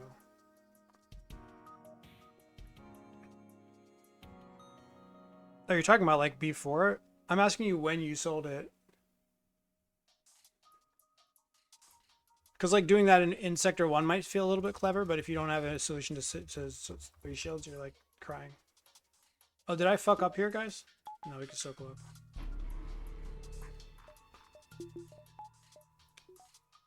Did I fuck up? No, it's the game that fucked up. Bro, you don't have to be like that.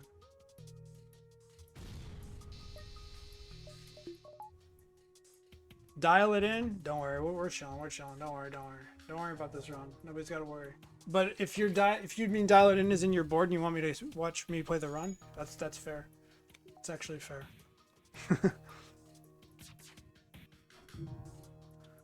If you say dial it in because you're worried that I'm gonna get distracted and make a mistake, not so much.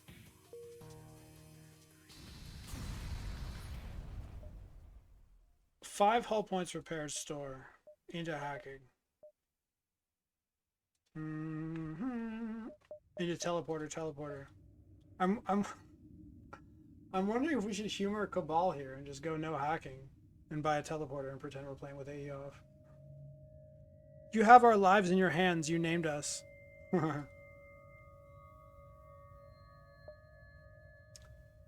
I could humor Cabal, but only if it's not risking anything. It's slightly risky. Any Cabal humorers in the chat? Is Cabal even in the chat right now? Because I'm definitely not humoring him if he's not in the chat. He's on the list. He might be sleeping. His TP hair is so ass. It's pretty ass. I'm not saying I buy TP here. I'm saying maybe I just skip hacking. Don't fuck with this for a viewer. When I say that I do that to humor him, I just mean what I'm saying is if it's a 0 risk proposition, I could do it to humor him as a 0 risk proposition. I'm not doing it if there's any risk associated. Right? That would be ridiculous. It's not risky. It's the worst play you could make. Yeah, no. I don't necessarily mean I'm buying the teleporter. I mean I would not be buying the hacking and then just like getting shields up or something. You can't skip hacking. You will be on full on skip systems. Huh? No, because Cabal was talking about playing with AE off, and I'm saying if we were to pretend to play with AE off, then we just wouldn't buy hacking. We would get the teleporter. Not necessarily now. We would get the teleporter at some point. We could get... I'm saying theoretically, you would get the teleporter. Maybe you would get the Mantis in preparation for getting the teleporter. But realistically right now, let's say AE is off, hacking is not offered to us. What do? You heal up, get some fuel, get shield 6, some power.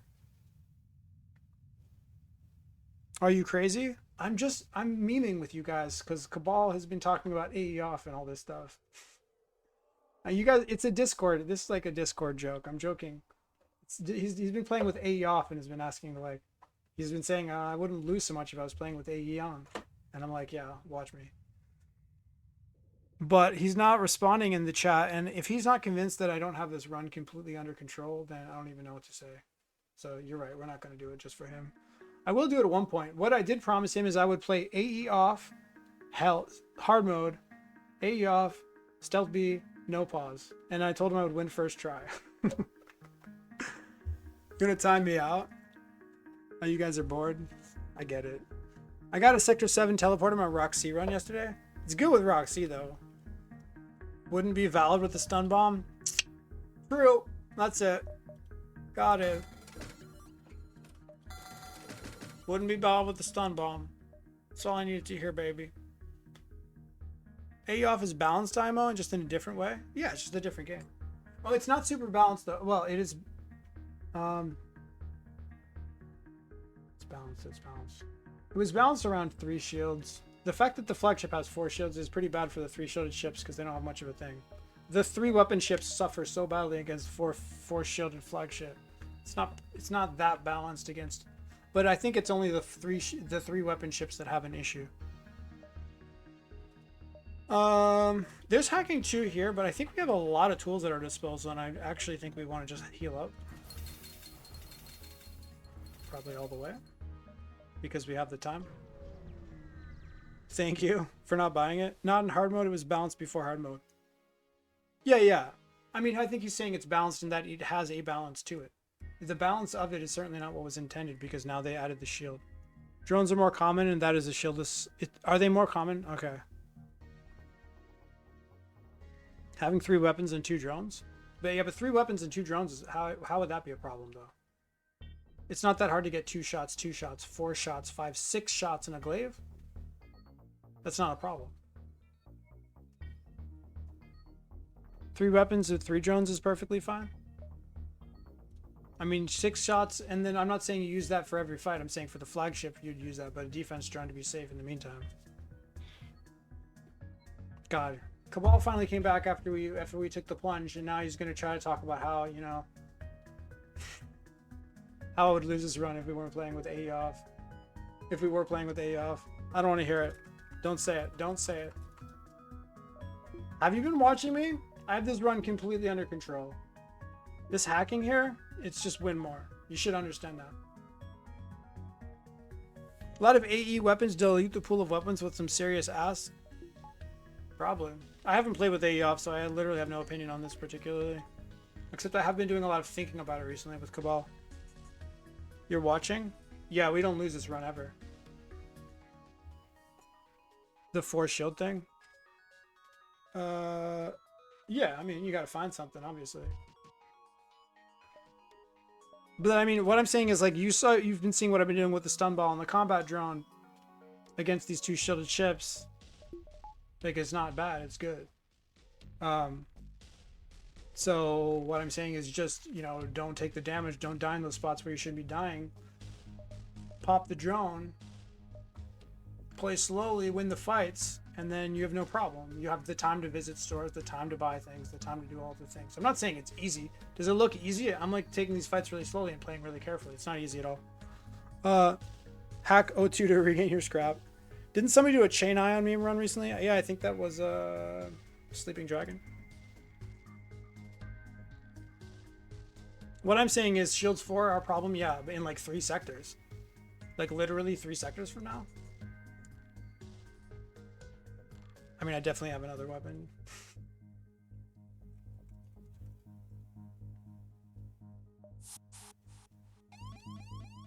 The main thing... Yeah. Whatever. I've already said everything I need to say. Does this guy fire? Ouch. Hey!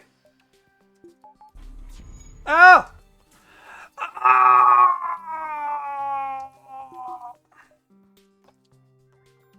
BL2 and BR1 are more common? Right. Less variety, but those substitute for flak usually. Well, you don't always find... Okay. I am convinced, based on what Cabal has been saying and a little bit thinking about it, that it's pretty... I mean, it's bad for Stealth B. For Stealth B in particular. But it's not bad for boarding ships. Might be bad for Stealth C. But, I mean, there's no charge laser 2. The only 3 power weapon... The only 3 shot weapons are the Hull Laser 2 and the BL2. And the BL2 is high rarity. So most of the time you're probably not finding those. If you do find the hull laser 2, well, then you only have 1 power left. So either you need to have a hull laser 2 and an ion bomb to have 5 suppression. Basically, you're never really getting 5 suppression from weapons unless you find a BL2 or an ion bomb and a hull laser 2. So you're getting 4x suppression, which kind of means you need like 2 combat drones, which, I mean, for me, it doesn't seem like that much of a problem though. The stealth CE is AE only, yeah. But it's definitely, I mean, it's definitely worse. It's definitely a lot worse than AE. It's not like impossible.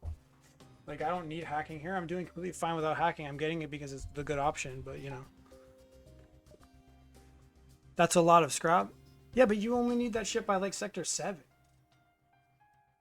You can use 2 weapons and a combat drone up until sector 7 when shielded ships start showing up. You don't need that last weapon and a second combat drone until the late game. You have time. You have a lot of time. You just have to play the fights like you're watching me play the fights, taking like no damage in these situations where you're just dying. If you play the fights like that, then you just get money. Fuck bitches. Get shields 2 and a weapon and drones. Exact situation we're in currently at this very moment. Yeah, it's the literal exact situation is what I'm saying. What I'm saying is what you're watching here is what happens when you play the game really well. I'm not saying with your level of experience you're expected to play this well. I'm not saying that. I'm saying this is what's possible. This is what is achievable with more experience. So if you play the fights well, you don't take much damage. You farm, and you have all the way up until sector 7 to find solutions to force shielded chips. Sounds dangerous. Bro, I need 100 scrap and I can upgrade my fucking shields. Whatever, I'm not gonna.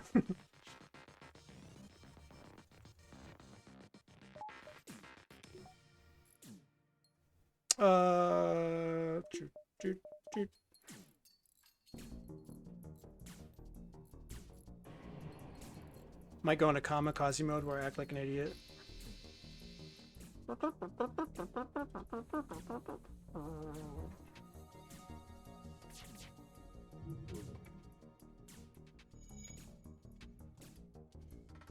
Hack the TP. Nah, I'm good. Why use resources when I could not use resources? Sensors are chilling. So yeah, like maybe like look at what I'm doing, think about what I'm doing, my approach to the fights. And then just do that.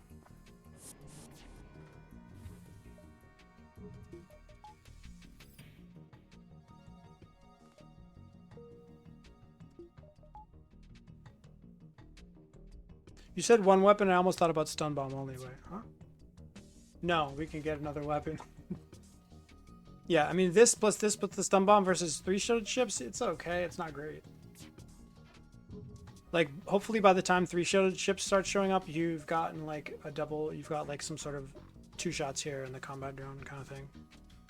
And then teleporter, you would get a teleporter eventually. Just because you can afford it. I mean, if you can't afford it, then you don't get it. But you could get it. Probably don't need it. Might not even be... I mean, it's probably not even as good as Shields 4, honestly. So if you're sure you can get Shields 4 and like a strong weapon setup, sure, buy the teleporter, but... probably isn't doing all that much otherwise. We're about to take the big dammies in the facey. Big dammies in our face. Not only that, this guy strategically boarded me in pilots right before the damage came in, because it's fucking douchebag. Could have hacked here. The combo of cloak and hack on AE is just goated, and we often don't consider other stuff. See, that's the thing. Okay, so basically, I mean, I've never really seen this issue because I've almost never seen people who play with AE off, but it's pretty easy for AE off people to be like, look at all these good players, these pro players, they're always playing with hacking. That's why they're winning. No, they're winning with hacking because hacking is just the best option, and it's stupid to go otherwise if you find hacking. The best players can play without hacking. They just don't because it's stupid to not buy the best system. Hacking is not why we're winning. We're winning because we're playing better than you. It really is that simple. I'm winning because I'm playing better than you. That's it. That's all there is to it. which is not a diss. I have like 3,000, 4,000 hours, and you got you. I mean, you. Who's you? And the people that aren't winning have like less. Okay.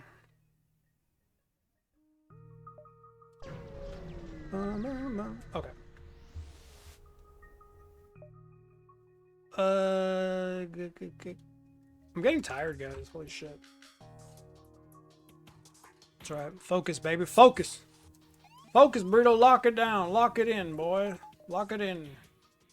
18 drone parts. We could pop one, or we could just pre-cloak, or what? Pre-cloak and kill. We can't kill. Combat drone kills as well. Combat 2, 4, 6, 8, 10. 10. 2 takes this down. We could just use a combat drone, but hacking is the same thing, or what? It's literally the equivalent. Whatever. Let's use a fucking hacking. No, it's not equivalent because the combat drone can miss. Not equivalent.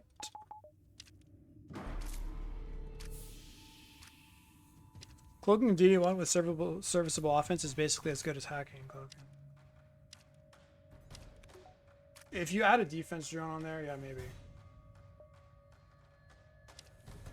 Or if you add like a... Yeah, I'm not going to say it's as good, but yeah, it's like really good. Like there's no reason why you can't win like that. Literally no reason to not win in that position. Just really good. Record a run tomorrow? Cool. But instead of just waiting for us to point out all of your micro mistakes, maybe just also think about what you're watching. Improve your micro like that. Yeah, I'll review. I'm not gonna review your whole run, but if there are like some specific fights where you're like, hey, this fight went poorly, I want some input on what I could have done better in this specific fight, I could definitely review a fight or two for you. Certainly not gonna watch the whole run, but I would definitely review some fights if you can just point to some that you want reviewed.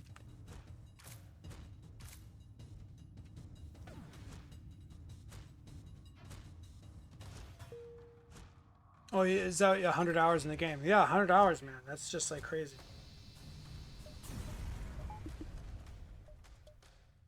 That's the thing. Like your expectations of yourself are like way too inflated. In the sense of like it's normal to not be that good after 100 hours, and you're incredibly good for 100 hours. But what I'm saying is, like you're probably doing as best as anybody could expect to be doing after 100 hours of gameplay, and you should be happy and proud about that. But you shouldn't feel disappointed that you're not like playing as well as pros.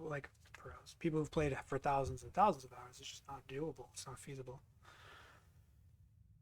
Specific reviews more because people in the Discord have been nagging me to record a whole run. Well, because you were like, hey, you're not giving me constructive feedback, and I'm like, I can't give you constructive feedback about micro if I don't know what the fuck you're doing with your micro. So maybe you make a video or something.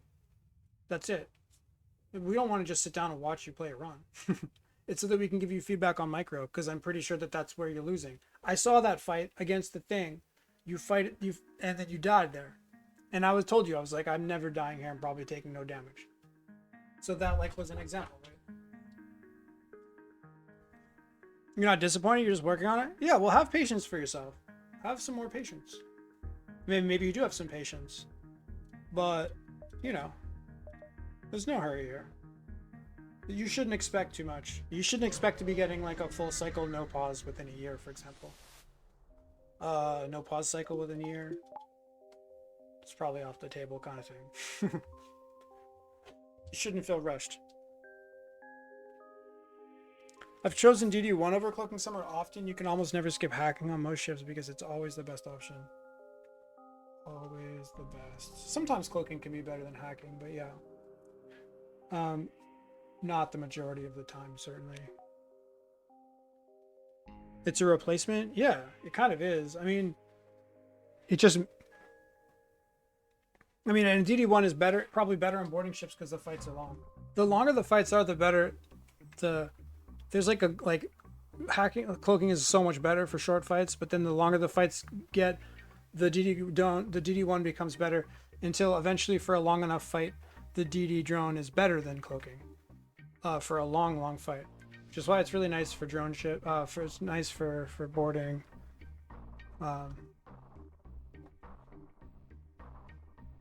I prefer no feedback to vague feedback. The thing is, dude, you can't ask for feedback or expect feedback if you're just posting screenshots. Like, nobody can know what you're doing. Nobody knows what your micro is in these fights.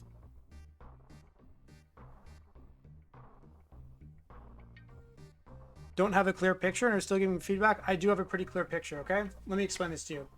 I played this game for a long time. You say, I'm in Sector 4, first jump. I see your ship. I say, your ship is extraordinarily underdeveloped. I have 200 extra scrap by that point.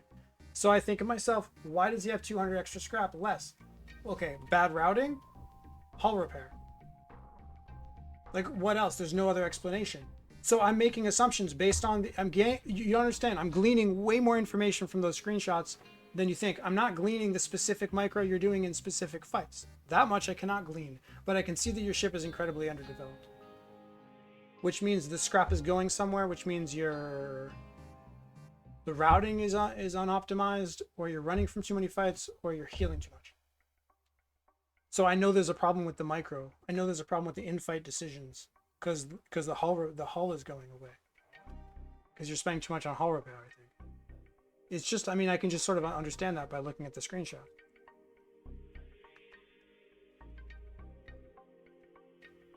What do you want me to do? Write you a fucking PhD on like what good routing looks like? Go FTL routing YouTube, look up a video or something. I mean, like, you're just mad that people aren't giving you specific advice. Fucking go look it up yourself, dude. Like, or I don't know, you can like pay me, you can fucking pay me to tutor you. Fuck, $50 an hour, bro. I'll tutor you for $50 an hour. Let's go. But like, you can look this shit up yourself, man. Don't get mad at people trying to help you, because you're not like, what? Get out of here, dude.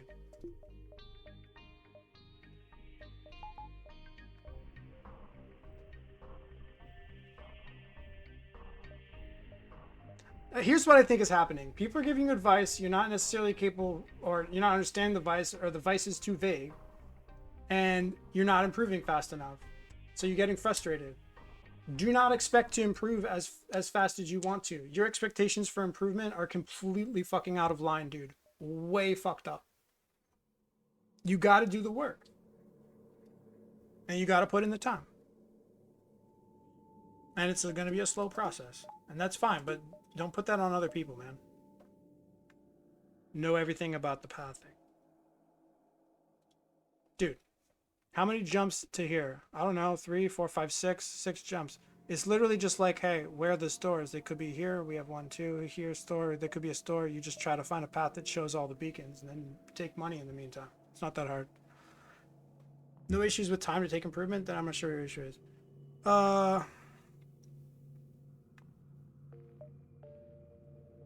Okay, but don't get mad at people trying to give you advice. That's just fucking rude as shit, dude. That is rude. I get that you're frustrated for whatever reason. It's fine to be frustrated, but do not take that out on people who are trying to help you. That is rude. That is impolite, bad behavior, okay? You don't want feedback. Then stop posting your runs on a public fucking forum. Whatever.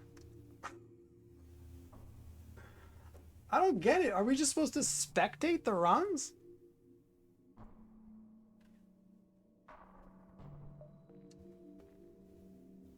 Listen, we're not helping you. You're not getting better with the feedback that we're giving you. That's fine. But don't get mad at us. It's not our fault.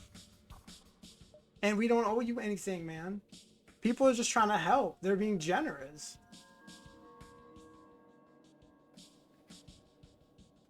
Other people do that too.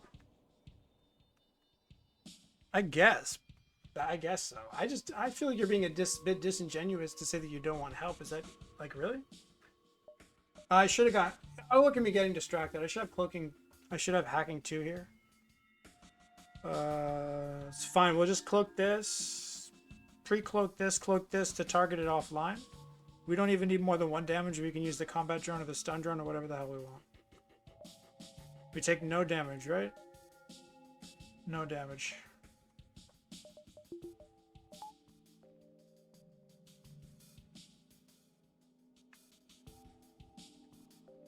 It's just, okay, Cabal, it's not fair to tell people not to interact with the content that you're posting when you post like 100 screenshots in a row on a public forum.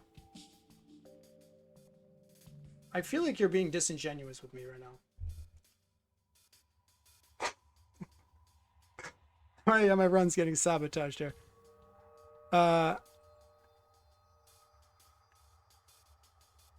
I've improved lots. Experience has helped so much. It really does, dude.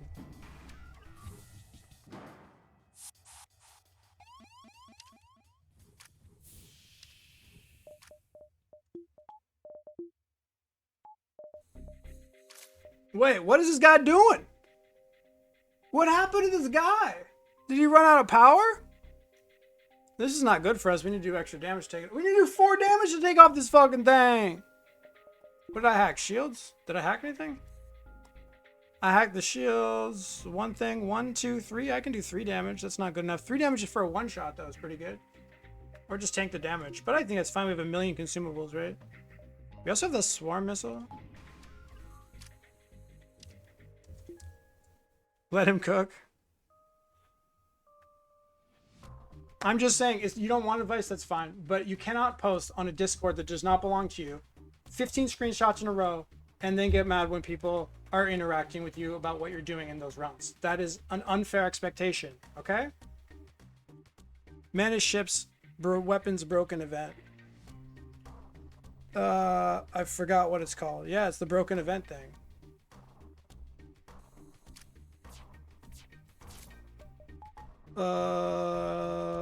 Yeah. Don't hurt me. What was the plan? There was a plan. There is a plan. The plan is to hit here first. The plan is for it to land. The plan is to now hack and use the combat drone. Land, you little piece of shit. Thank you. The plan is to murder. The plan is to murder! Murder! Murder! Okay, it went down, it went down. Everything's fine, everything's fine. You Forgore? Dude, I Forgore all the time, dude. I voted 4 times for Al Gore. That was the fucking dumbest joke of my life. Oh, Al Gore, by the way? Anyone in chat who is alive for the Al Gore who is like an actual human being, like with memories for the Al Gore thing? Most of you Zoomers don't remember that shit. The fossils over here. I'm a fossil. I'm not dissing. I get it. I'm a fossil. You're a little Zoomer. Hanging Chads, yeah, which is the name of a fucking Joker in Balatro, which I love. Call it no feedback. That's fair. That's fair. Actually, that would be chill as fuck. Nice. We got some old people in the chat. Love it. Anybody in the chat older than me? Wait, Fico. Are you like a year older than me? Besides Fico. Probably got some old folks in the chat, yeah. I know Mike Hopley's older than me, but he's not in the chat. People don't know how old I am though. I'm 36 years old. Think. Probably just smash a bunch of power bars, right? This is just stupid and annoying and stupid, and I hate it. Just smash every power bar, and then just win, easy. Hanging Chad. It's a good Joker. That's right. The Zoomers know about Hanging Chad from Balatro. I know about Hanging Chad from the Balatro too, because I was actually too young to remember the whole Hanging Chad thing. In fact, I didn't even understand what the reference was. Somebody had to explain the reference. That was an Al Gore thing. I don't remember that shit. I just know the Bush won and everybody was like, what? And the Supreme Court decided that Bush won? It was so weird. They're like, I guess we'll just hand it to George Bush. And people are like, why? And they're like, I don't know.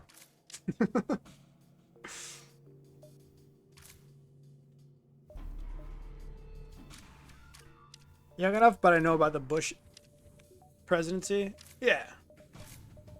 Yeah, I mean, I'm sure y'all know. 36 sounds too young to remember that firsthand. I mean, I don't remember the political details, but I absolutely remember the election.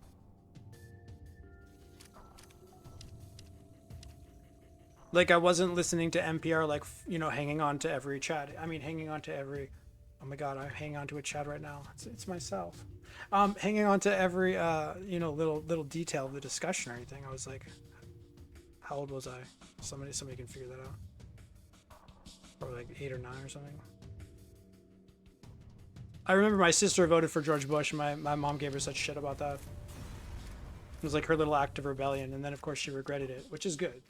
She didn't just turn Republican. She just, I don't know. You know, she was being like different. Like, I'm gonna rebel against my hippie parents. Bob Dole and Ross Perot. Man, Fico, you're like 1 year older than me, and he's pretending like he's a fucking sitting there watching the fucking news with his like cigar. Voting for Bush is an act of rebellion. I'm not saying, I don't know why she voted for Bush. All I'm saying is that my mom is really hippie, and she sort of like, she became a lawyer. My mom was like, what? A lawyer? You're working for the man kind of thing. And then my mom's like super hippie dippy. And then she voted for Bush. I don't think it was like, oh, I'm just going to do it to spite my mom. It was just kind of in line with that sort of thing where she had a sort of a more conservative bent. But I mean, right now she's like super liberal. She's just not like a freaking hippie dippy like my mom was. Okay. The swarm missile's pretty cool, yeah. We have hacking, so what else would we want in this run to win? I don't know. More weapons. Yugoslavia conflict. I was in middle school and remember all of it. Middle school? Oh, that's right. I didn't learn anything. So wait, how old was I then? How old were you? How old were we? You don't remember any of this shit? Yeah, because you were in diapers, man.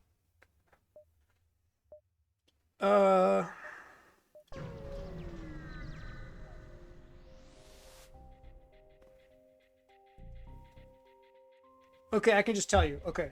I was old enough to, I was 18. The first election I was like 19 or something. It was in November. I think I was probably 19-ish. So 19, so Bush was what, 8 years? 19? Oh yeah, so I was like 11 years old, totally. Homeschooled. Did you not know that? Have you not? Can't you tell? Or did you just forget? Or are you just pretending to not know for content? Or are you just being rude? Or all of the above?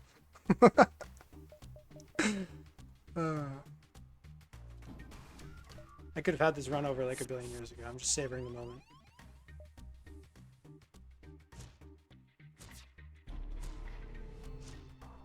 Always cloak the most dangerous weapon, guys. Always cloak the most dangerous weapon. There it is. You took it from me. We might take damage here. We might take damage here because I fucked up the timing. Nope, we didn't. I wasn't born. Yeah, you weren't born. It's hard to remember stuff if you weren't born. Were you in utero? Could have heard some conversations from the outside though. Like people talking about it. But instead of remembering the actual things, you would have just, hey! You would have just remembered something like, it would have sounded like, are they going to stop hitting me through cloak? Completely my fault. There's nothing I could have done with my shield system to avoid this damage. Just garbage RNG. Complete fucking dog shit RNG. How could they have done this? How could they have done this? Born with LeBron James went to the NBA? Sick. You said you might take damage, so you did? Combat 2? That's sick. All this is sick. Firebomb, don't need it? Firebomb is actually kind of tempting at this point. I mean, I have hacking, I have the combat drone, I have no extra crew, there are no crew for sale. So that's sort of tempting, especially as a hedge bet. Like, we can sell it later if we get like 3 more crew, probably. I think with 6 crew, I just don't really want to even bother.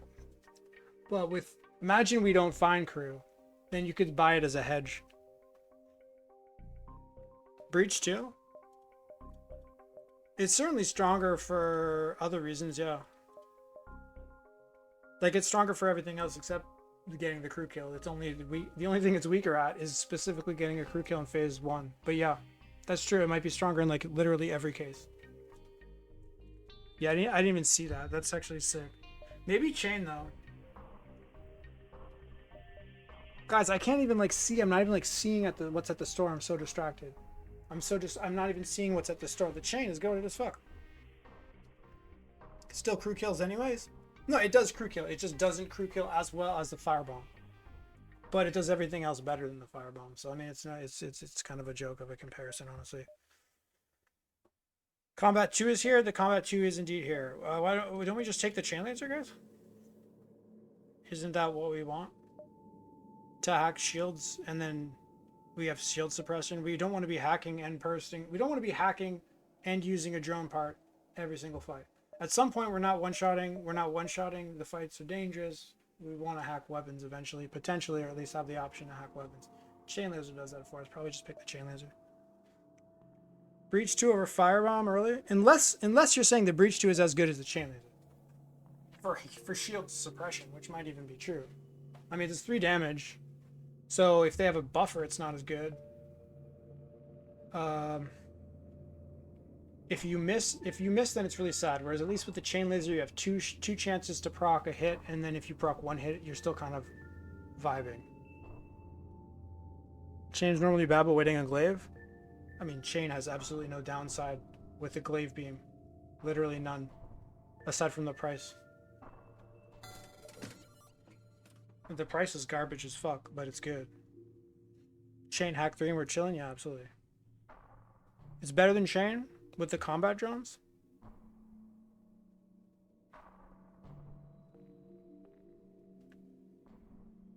Better because I already have shield suppression? Is that what you mean? I wouldn't be surprised if it's better. Might be better. Probably is better. I'm just going to go with chain because it's a simpler, it's easier. It's a simpler solution. Are no AE beams? No. Sad, but can't be mad at the chain. But can you explain your thing about the combat drones though? I guess you're just saying that we already have shield suppression, which is true. It's just a thing of like, then hacking in combat drone every fight. Like, yeah, 15 I have a lot, but it could become a problem. So I'm also thinking about drone part usage. Top 5 weapon in the game? Right, but is it doing what I specifically want it to do, which is pop shields? Right? Because that's maybe all I care about. Combat drone for Zoltan shields? Fair. Oh, Zoltan shields, right. I wouldn't be surprised if the breach bomb 2 was stronger here. Wouldn't be surprised at all.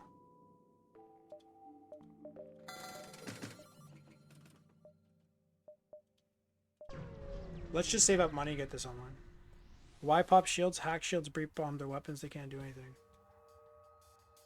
It's a good point.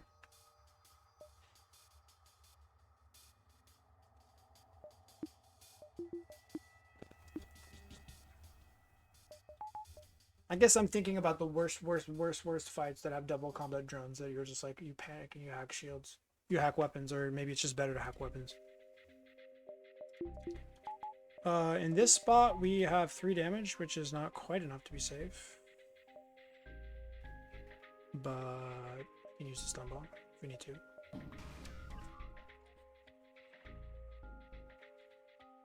In a perfect world, you'd have enough scrap to get both.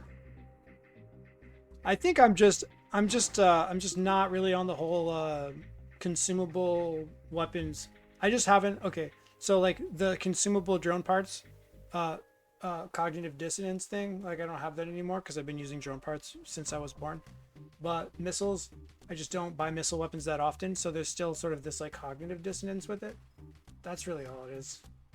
So I just view the missiles in a different light than I view the lasers. I just view them in a different light, so I'm not necessarily evaluating them objectively. I think that's probably true for most players, actually. The most underrated, I think people know it's good, but it's underrated in the sense that people aren't buying it enough. Yeah.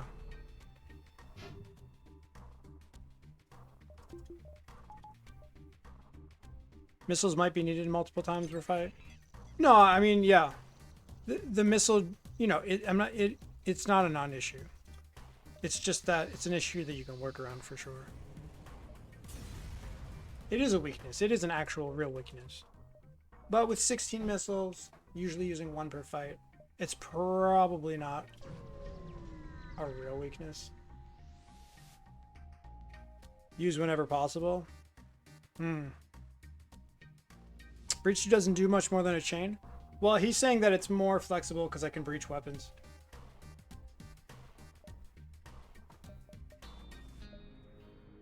Which is true. It has more flexibility completely. 1, 2, 3, 4 damage, 5, whatever. Is it a one shot? 1, 2, 3, 4, 5. It is if they don't do the thing. Whatever. I'm tired, guys. I'm tired. Burrito's tired.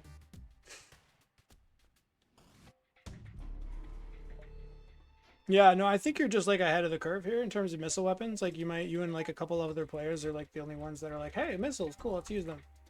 I don't know why that is. It's actually quite strange.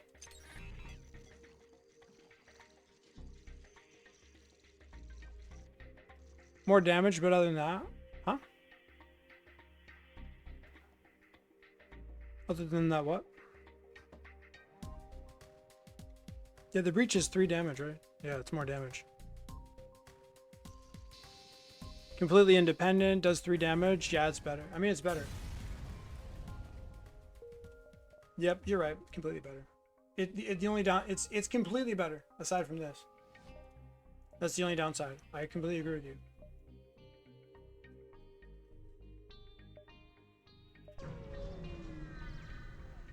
I said I was gonna upgrade that, but then I didn't. I'm just pre-cloaking. I don't fucking care about anything anymore. They're gonna go down, aren't they? And then we're in a world of pain. Maybe they don't. Fuck out of here. But it can miss. It doesn't do much more than the chain? No, it doesn't. I agree.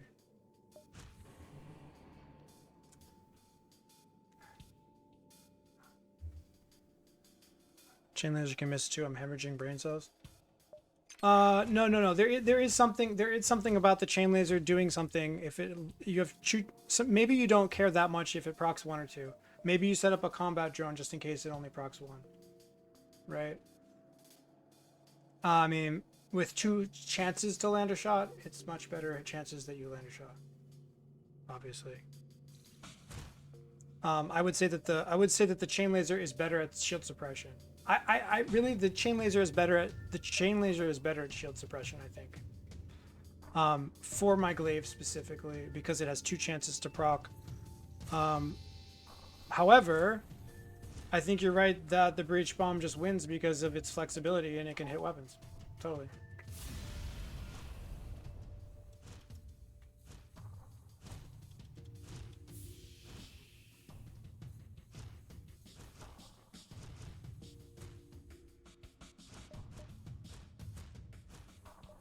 Now, in fights where you need both to hit, it's kind of weird, right? If you don't care if both hits, you just want 1 to hit, way better to have the chain laser. In fights where you really need both to hit, well, it's way better to have that damage. It's way better to have the odds smacked into one thing. Let's say they have 20. Let's say they have 30. Let's say they have 20% dodge. You know, and there's 20% chance to miss. No, 20% chance to miss, versus. I mean, it's twice. Yeah. They have 2 chances to proc the miss.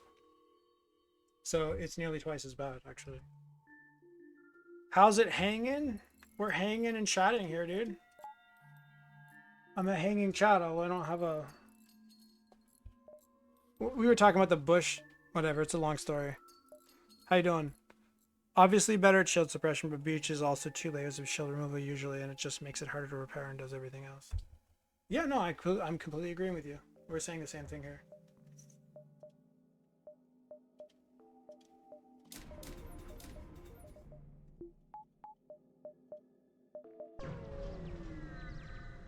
Reason enemies can't breach too? Well, that goes back to the whole thing about if the missile consumption was a non-issue. And if it is a non-issue, then great. But What? Sorry, it goes back to the thing about the non-issue. Right, missiles are non-issue for enemies, which is why missiles are too strong for enemies. Sort of. 100% on 29?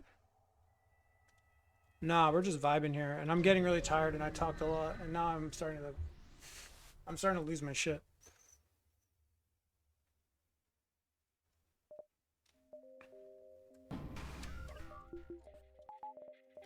Like basically missile weapons are like concentrated. They're like better per power. They have more efficiency, and they're better per power than a non-missile weapon.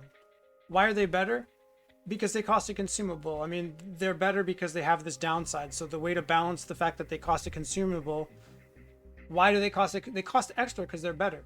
So on the enemy who has essentially limitless missiles, it's just giga strong, absolutely. Whereas we have the downside of having to manage the missiles. But I think that, you know, maybe that's just complete fake news, that that's an actual problem. And I think you're probably right about that. I'm just behind the curve here. Been 4 hours since you started? Uh-huh.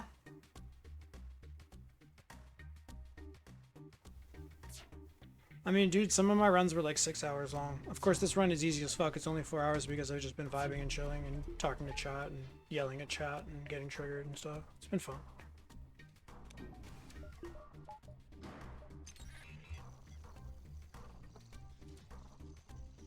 Yeah, I only prefer chain because I don't like seeing number go down.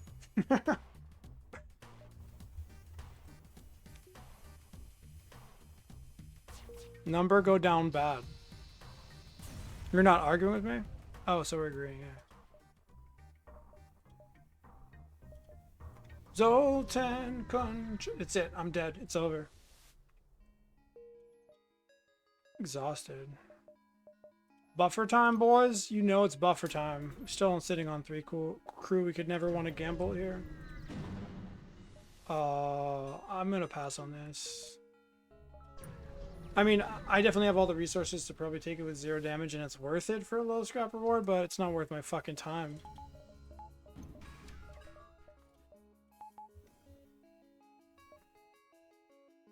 Well, level 4. Okay, I might pop a combat drone here. I really want the 5 damage. I guess 4 is sufficient, though.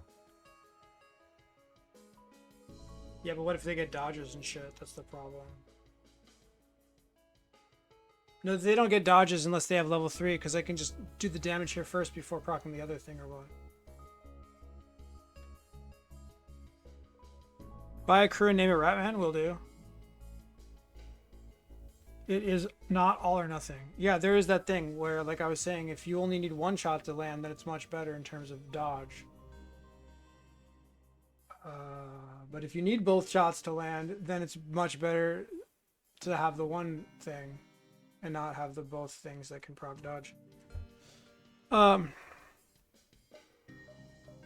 Yeah, in summary, chain laser better if you need to only hit 1 time. If you need to hit both times, better probability of having the thing that does it all in 1 hit. I can't even use words anymore. So what was I talking about? Something about taking this down. Probably use a combat drone here, maybe.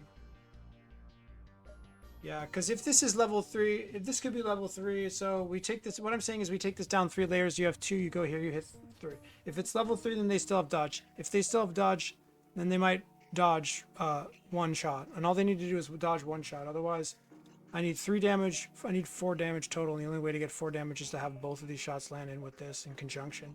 So probably just proc I mean, or we can just actively cloak this. Which sector is this? I don't know, sector 5 or something, we're chilling. But I kind of like the idea of pre-cloaking now because this guy's kind of like in my face doing things, being a little bit of a jerk. So I think that's why we're pre-cloaking. And then we get the combat drone ready to improve this, because then if it's level 3, we don't really have a problem.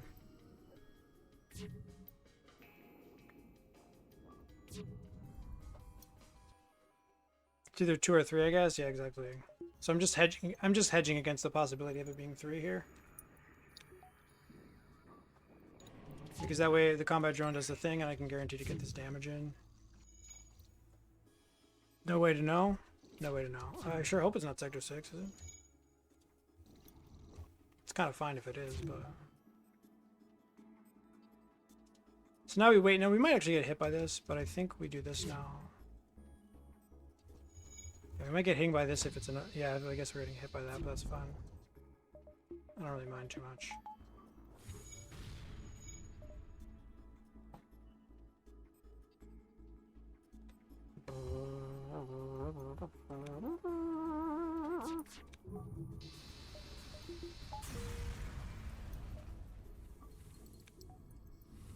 Sector 6? It is Sector 6. You're right. That's right. I got time. I got time. We're chilling. We saw the 4 shielded ships. Are we going to panic and buy this now? We could. Sure, why not? Whatever. By the way, this nebula is so juicy. Like, Zoltan nebulas are usually complete fucking garbage. So far, it's been nothing but awesomeness. Rude. It's a weapons hack or what? Or just take damage. I'm tired. I'm just gonna take the damage. You can't use TP to reduce evasion even? Who? The drone ships or this ship? Which ship?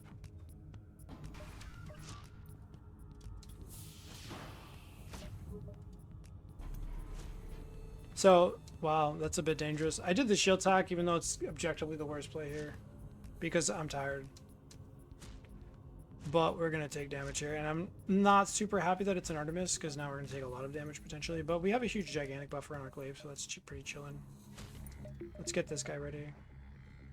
Wait, why do I need that? I don't need that, or do I? No, that doesn't do anything.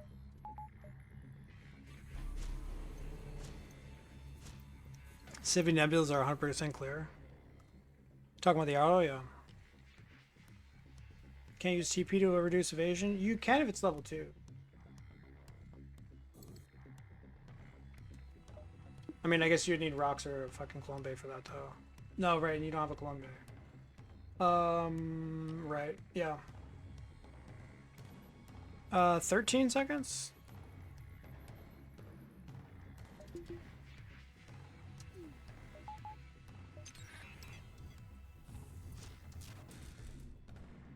Can be risky? Yeah, of course.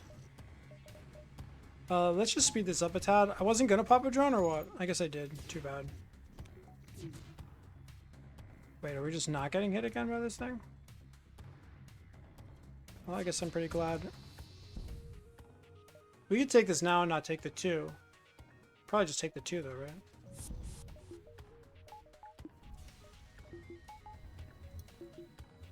Oops.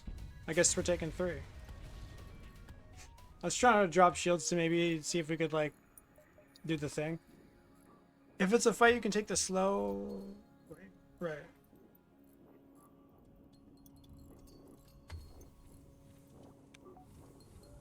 Run is looking great. Oh, yeah, definitely.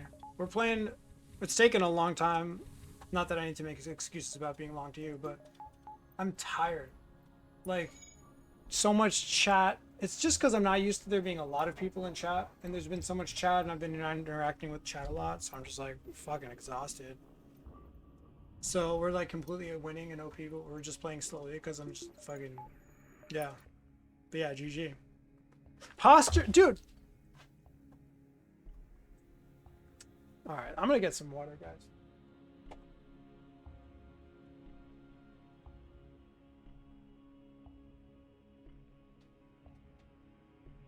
Typically, my lifespan, like my attention span on high level of focus, is around 3 hours. After 3 hours, it's just like I'm sure you probably have experienced something similar. I don't know what your like wick, your candle looks like in terms of attention span, but for me, it's like 2 hours is maximum attention. I can do 2 hours at like maximum, and then it starts to fade away, and then after 3 hours, it's a real struggle. Posture into hydration combo.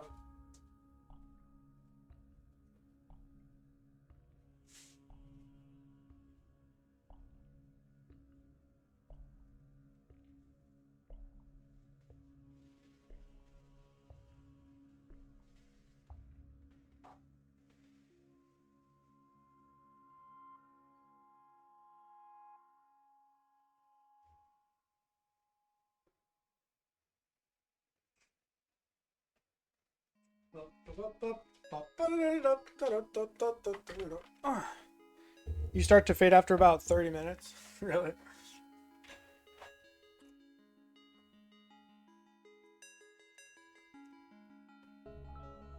Without taking any break, I can't really go above 30 minutes. Huh. Maybe it's just I've played so much FTL that my brain is like primed for it. I take longer. I'm not saying I'm at 100% after 2 hours, of course, but I can maintain a pretty good level of focus for 2 hours. 6 FTL runs back to back. Jesus. If you were doing something, you can technically chill.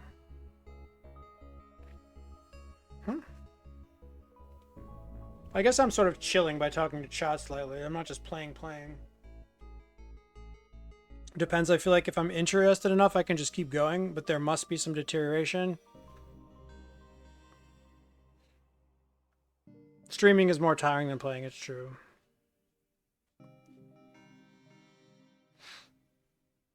That's interesting. So do you just have like, have you had these like really long sessions where you played for like 5-6 hours in a row and you felt focused the whole time?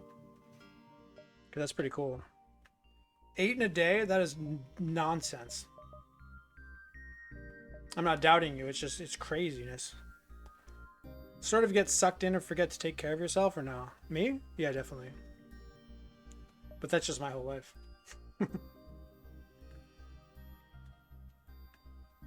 14-ish hours ago? How long does 8 in a day take? These like 1 hour runs or what? That was like 10 hours. 10 hours of FTL, right? Crazy. 4 in a day. Happens sometimes, but not often because I usually need to do something other than play FTL. Right. Oh, with breaks? Sure. Yeah, breaks. That's the thing. I mean, I'm not taking breaks. I'm streaming. Allow for a 10-minute break each sector, otherwise the sponsors are going to be calling me. The sponsors? What sponsors? Yeah, all the talking and interacting with chat is like, I like disconnect from the run and then I'm like, what? Luckily I've played this game so many times, I don't really need to know what's going on. I can just blindly jump into fights and be fine. Fast runs, yeah. I doubt I ever play 100% no breaks, and nothing else to make a cup of tea, right? I think I should be more... I think I should probably force myself to take breaks every couple of hours, maybe. Even if it's just like 5 minutes. 1.5 to 2 hours. Alright. I guess we go left now. Take all of the monies, you ask? I wanted the battery. 5-minute ads? I could do that. I just feel like I could put 1 billion ads on. Ads aren't going to make me money. It just doesn't make much money. It's just, honestly, ads are like, let's say you have like, I mean, it's proportional to the number of people watching. Let's say you have enough money, enough people to make money on ads, and you're actually like making some money on it. Then sure, annoy all of your viewers every once in a while and make your living doing that, sure. But I'm gonna get like 50 cents. So do I really want to like annoy 10 people for 50 cents? That's fucking absurd. I'd much rather annoy 10,000 people for $100. You see what I'm saying? I think the most attention forced by willpower I had was that 1 3 hour. Dude, it sucks that I wasn't there for that, man. Is there a video of that shit? Because I keep hearing references to that and all this stuff about like you fucked up the beginning of the fight or something. I really want to know more about that. The irony of Twitch is that when you're just affiliate, you have less control of the ads that don't do anything for you. You guys get ads, right? I turned everything down to the minimum. It's like minimum amount of ads possible. You turn them off? You can't turn them off though. I don't think. Very early stream, I didn't understand how recordings worked. I guess Farb was there, right? People can just mute them. You got an ad one time? Yeah, I set it down to the minimum that Twitch allowed me to do. You guys are getting the least amount of Twitch that I'm like legally allowed to do.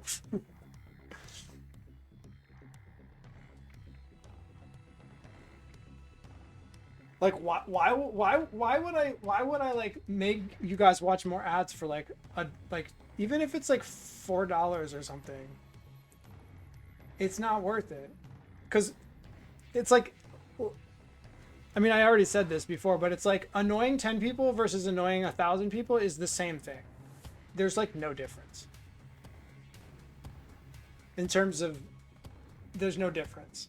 So if it's worth more money, then absolutely. To make Twitch richer, totally. Like if I'm getting $10 a stream for that, hell yeah, dude. No. I get like, guys, if you look at my ad revenue, I think I make like 50 cents a month or something. I could just put ads to the maximum and make like $5.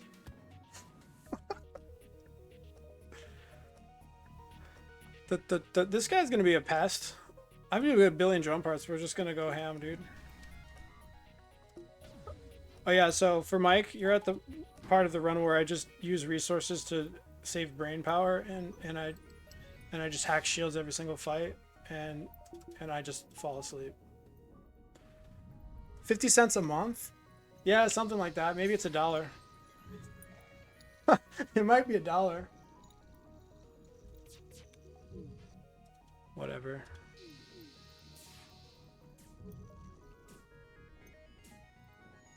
When do these guys time up again? 34, 34, 27, 27, 35.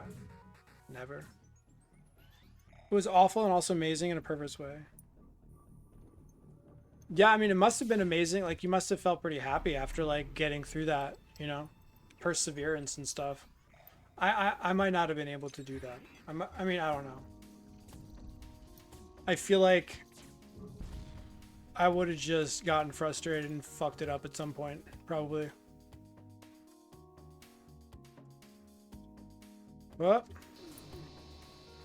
if you run on me, dude, I swear to fucking God.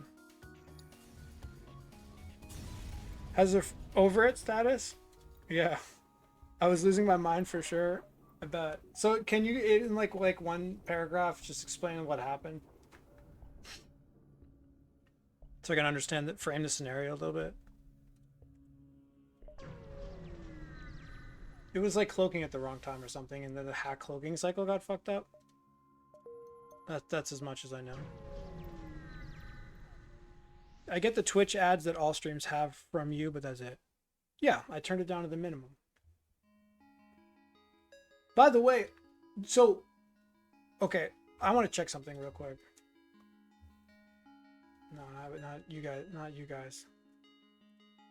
Do I have any subs? So I thought to myself, I don't have subs. I used to get subs and now I don't get subs. Why? I don't know why. But then I realized, wait, I don't get follower or anything. And then I realized, wait, I switched from Streamlabs. I switched from Streamlabs OBS to Studio OBS. And I'm pretty sure all of my follower alert went away. Sub alert went away. Donation bar went away. I don't even know if I can accept donations anymore. Suddenly I was just not making any money at all. Not that I was making much before, but I was making like a donation from time to time. And now I'm wondering, if I don't get notifications for followers, then I'm not getting notifications for subs, which means maybe people are subbing and there's no notification. I'm just gonna check this real quick. I don't think I have subs though. Reactorless Zoltan C. Hold on a second.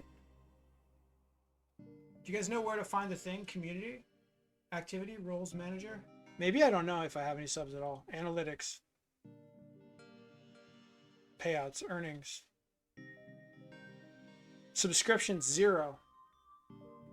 You guys got to get your shit together, man. It's on you guys.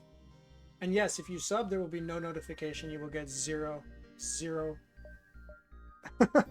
Zero, what's the word?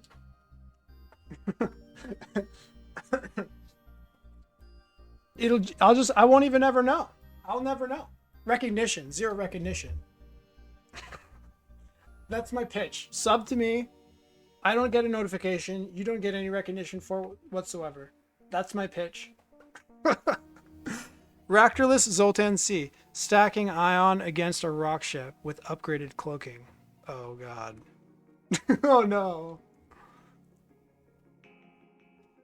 Fucked up counting the first pre-ignited volley of ions. And lost my best chance to break through. Counting the pre-ignited volley. How do you mean by counting?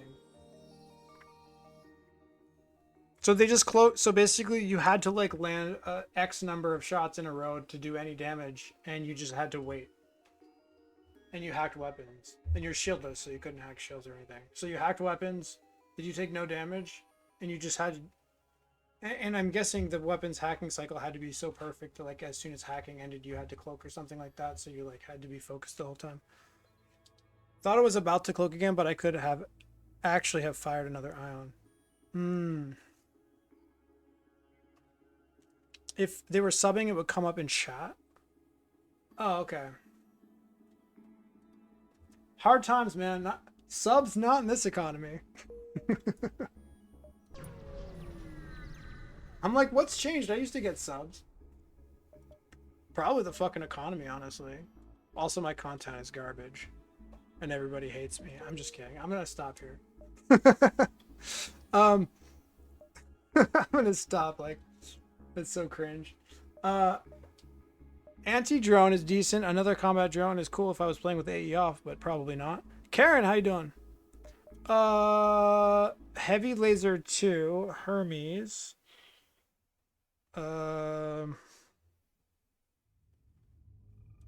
I guess we can go for a one-shot if we want that. We have it, right? 6, 7, 8, 8 and 12 with the combat drone. Oh, that's fun. I love doing that. I love setting the combat drone up for 2 damage and crew killing. Two-shotting. One-shotting phase 2 is really fun when you're 2 damage shy and you have a combat drone. That's like my favorite. Maybe we'll just do that. Right, 6. FTL in a nutshell. A clip? Hell yeah. Been here for some time. Taking a 3.6 billion year shower does that. Should I look at this clip or should I watch it later? Probably watch it later. Pike here? Yeah, I'd probably just take Pike. Because the other thing's not doing... Nothing else is even doing anything for me, is the thing. Hermes is 3 damage. It's okay. It's too much power. And then the Pike beam is one-shotting because I've got 6 plus 12, 6 plus 2. That's 8, that's 20. Combat drone can come in for 2 damage. If I time it well. So that's the play. And then this, I mean, it doesn't do nothing. Does it do nothing? If I have a one-shot, it might do almost nothing. I mean, I guess it can get rid of things that hack me. That's fine. Probably just selling that at this point. Never sub to anything, not in this economy. That's what I'm saying, dude. That's what I'm saying.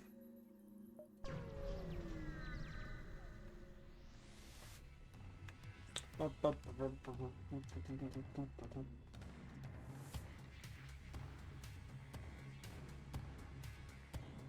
I think the only time I was ever making any money on the stream, which was very little, was just the random donation. I think I might have had like a... What's the most I got? 20, maybe 50 once? I don't think I even got 50.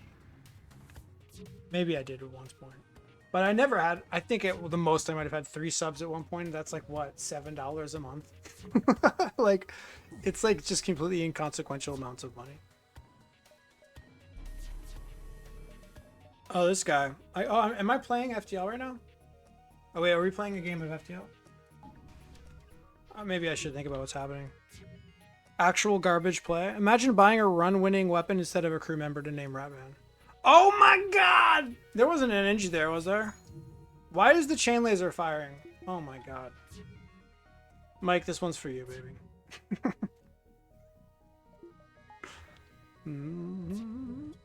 Mike watching me at my most focused.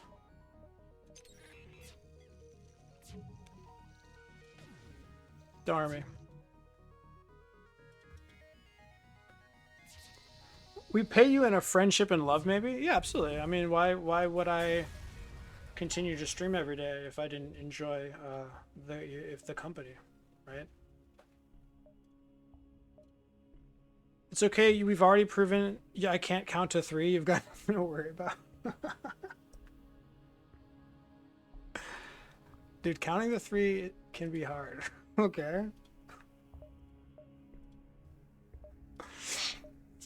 It really can. I have a very special set of skills. Counting 3 is not included. Because you feel like you have something to prove, Matthew? See, that was the implicit part that I wasn't going to say out loud, but thanks. 1, 2...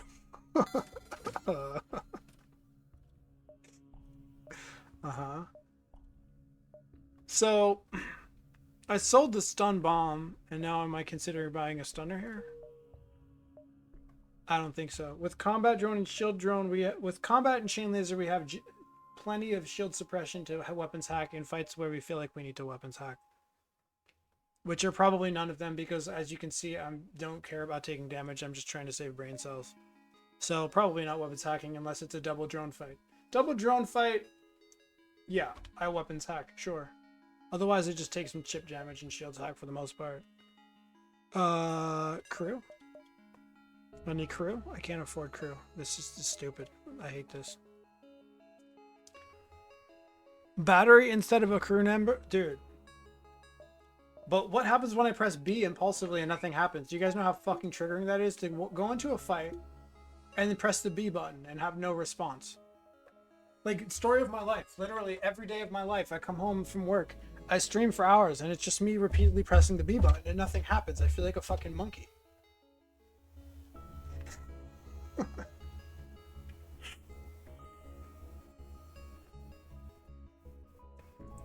Learn to count to 3. I'll have a 1% advantage over Mike. 30% advantage.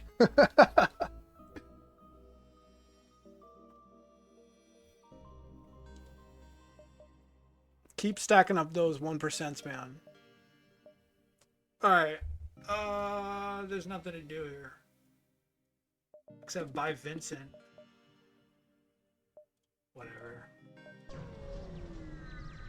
I mean, at this point, my only weakness in this run is not having crew. So, honestly, there could be an argument for just selling the stupid thing that I bought to have the other thing. But we have some time. I mean, am I losing on 3 crew? I mean, no. It's certainly my biggest weakness, but we're not losing. 8 drone parts. I'm gonna have to pass. I do this if the fight is dangerous, but it's not.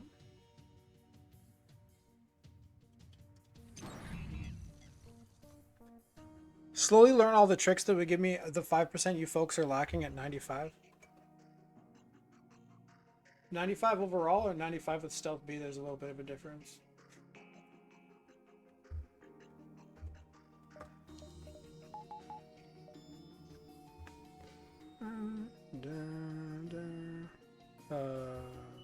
Let's kill it.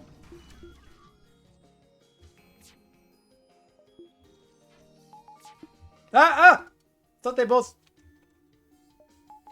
Okay, he's safe. He got in. You're losing just by being you? I don't know who you're talking to, but I'll accept it. The sub, dude! I baited chat. I baited chat. Thanks so much for the sub. I appreciate it. Okay, you didn't get baited. You're just being a nice person. Thank you so much. Clap. Everybody clap. Also, have you never been in my stream before? That was nice of you. Hopefully that'll encourage you to show up. Pulsar? Thing? Into the thing? Oh, by the way, Prime sub is free, by the way. So, yeah, any of you guys out there with Prime who might not be using your free Prime sub, there's 2 things that it does that's nice, okay? If you don't use it, Jeff Bezos does not need to give that money to me. So that's $2.50 negative Amazon. Not Jeff Bezos, but it's Amazon. So you're taking money away from Jeff and you're giving money to me and you're not paying any money at all. Like literally. So yeah, Prime subs. I'm not gonna ask you for your real money in this economy. No, of course not. But this is the perfect economy to take money away from Jeff Bezos and put it in my pocket. Okay? Free real estate, dude, for real. I have Amazon Prime and I am subbed to Frank. I don't watch his stream pretty much at all, but I've been trying to remember in my head, oh, it's that time of month again. Gotta sign up for Frank. You just gotta support the local economy a little bit. Pulsar? Could be dangerous. Pulsar. What's my usual approach? Pre-cloaks. 5 damage. Hack weapons if I need to. I like pre-cloaking pulsars because they can't pulsar your cloak if you get most of the value from it.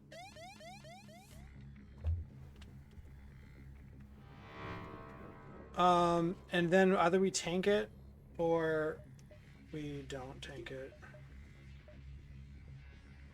I should have put the Zolt in there. Yeah, this is the one fight I might actually try slightly on. Not that it's dangerous or anything. The Pulsar, I heard it's fun. It's pretty chillin'. Oh yeah, you don't have Pulsar, is that true? So we can just take shit. We can tank the shields. Okay, we can tank the shields and then hack weapons if we want to. But the glaive does 5. We have 5 damage, which is not enough to take down all their weapons. So we always take damage in that case. Unless we always take damage unless we hack weapons. So is a drone part worth it? Not really, right? Like, avoid using drone parts when you have a combat drone and an anti-drone and hacking if you can. So the other argument is to drop shields. Now dropping shields is good, but we already got most of the value out of our cloaking. And we can put the shields back up. And if weapons get hacked, then we can also pop a weapons hack.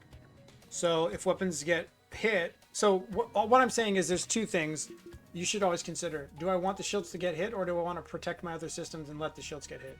In this case, we don't need to protect our other systems, because if hacking gets hit, that's fine. Okay, the only bad combo is what? Hacking and weapons or something? Or like not even that, because then you just put your shields online. Pulsars are maybe the ugliest, so I give them a makeover.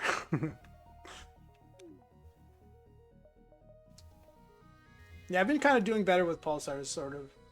And being like, what can get hit? What's the plan? What happens if both of these things get hit? What's the plan then? You make contingencies and stuff. I mean, obviously, if they hit you with the worst case scenario, of course, obviously, if I have hacking and cloaking, a pulsar is not going to be so bad. But yeah, early game, they can be fucking awful, for sure.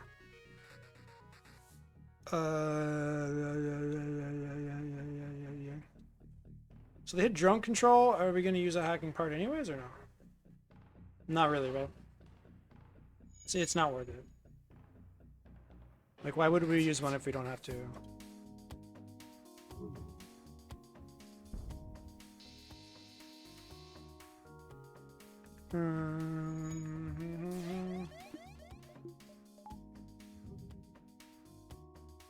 Fire! What is he doing? Wait, did he fire?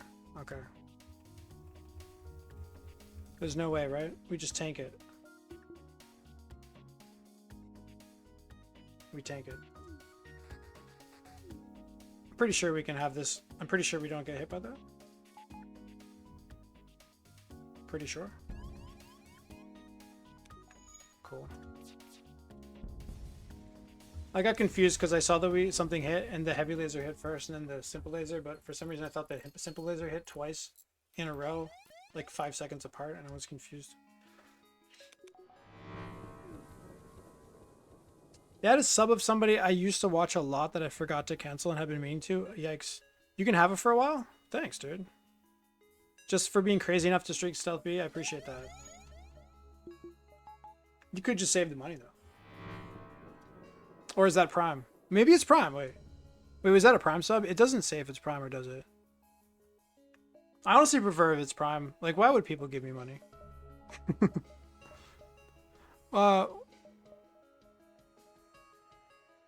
I think you should support streamers that are doing it professionally, right?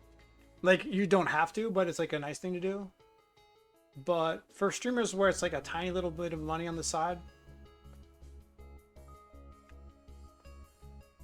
like I get by without any money. You could save it, but it felt like being nice. Thanks, man. I fully believe that Matthew came out of the womb with a miniature of Stealth Bee clutched in his baby hands. Uh-huh. God, these fights are taking so long. Oh, that's right, guys. I want a Stealth Bee tattoo. I really want one.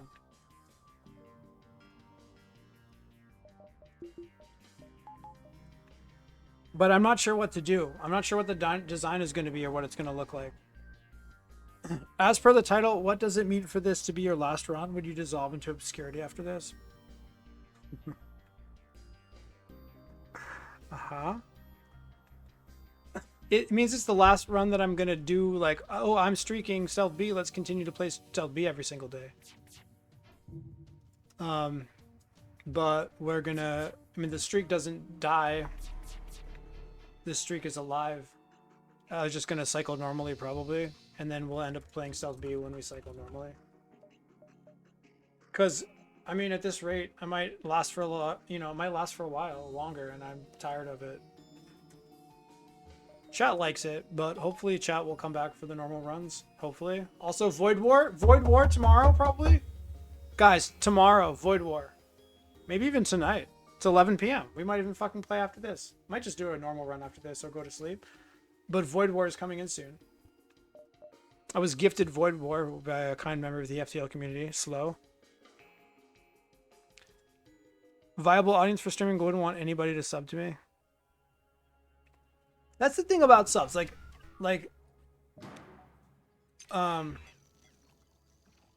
don't think people who here's the thing. I think that people who can afford to sub, and they're like, whatever, this is nothing. Who have like jobs that make money. I don't think poor people should sub anyone. Like, maybe if they literally they're unemployed and they're poor, but they spend all day long watching their favorite streamer for 6 hours a day. Yeah, sure, maybe they can sub. But I don't think poor people should sub, and I don't think poor people should sub to people who don't need the streaming money. But like, the professional streamers need it because that's how they make money. But on the other hand, nobody's obligated to fucking sub to anyone, obviously. Poor people probably just shouldn't sub at all. People who are poor should not be subbing. Like, do it if you can afford it, and you also want to. Void Wargasm? Hell yeah. No way you can get streak without having to play Stealth B. No way you can streak? You mean I'm gonna play Stealth B on my streak? Cause yes. I don't understand. Don't fire the glaive yet.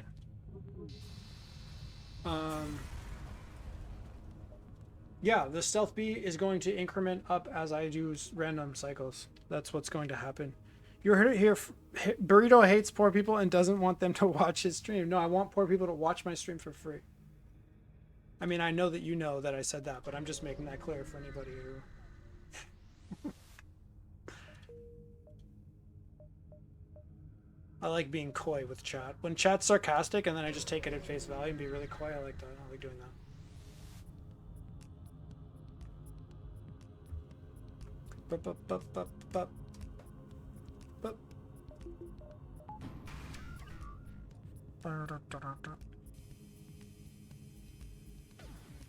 Yeah, no, I actually wanted to put up a donation bar for like yay, Stealth B donations, but I really wanted to get the stream going, and yeah, I wanted to get the stream going, and I don't know how to make a donation bar on Streamlabs OBS, because no, Streamlabs. I used to have Streamlabs. Now I'm on OBS Studio, and I don't know. I changed to OBS Studio and I don't know how to do anything. So there it is. But that was kind of a misplay on my part. I totally could have put a donation bar up. That might have made a little bit of money. He calls us poor people because we don't sub.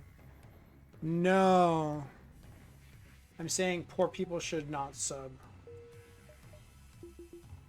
it doesn't mean that if you don't sub, then you are poor. That's the contrapositive.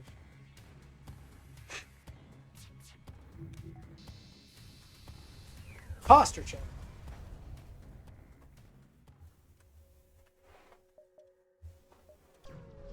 Posture check. Participate in the study. Like, I can afford to sub to a few streamers if I want to. I don't. I give my free sub to Frank. I mean, not that I watch Twitch, but I used to. I mean, afford to is relevant, of course. It does $5 a month make it an impact on my life? Slightly. For a person who makes 3 times as much money? Not really. It's a little bit different. This boomer can't even use OBS. Okay, I just haven't explored the different things that I can do with it because it's completely different from Streamlabs OBS. I just haven't looked into it, man. You should go on YouTube. Tell me how to set up a donation bar. I'm thinking about putting up a donation bar that says Stealth B Post-Traumatic Stress Disorder Therapy Fund for like $100 or something. You guys think that sounds good?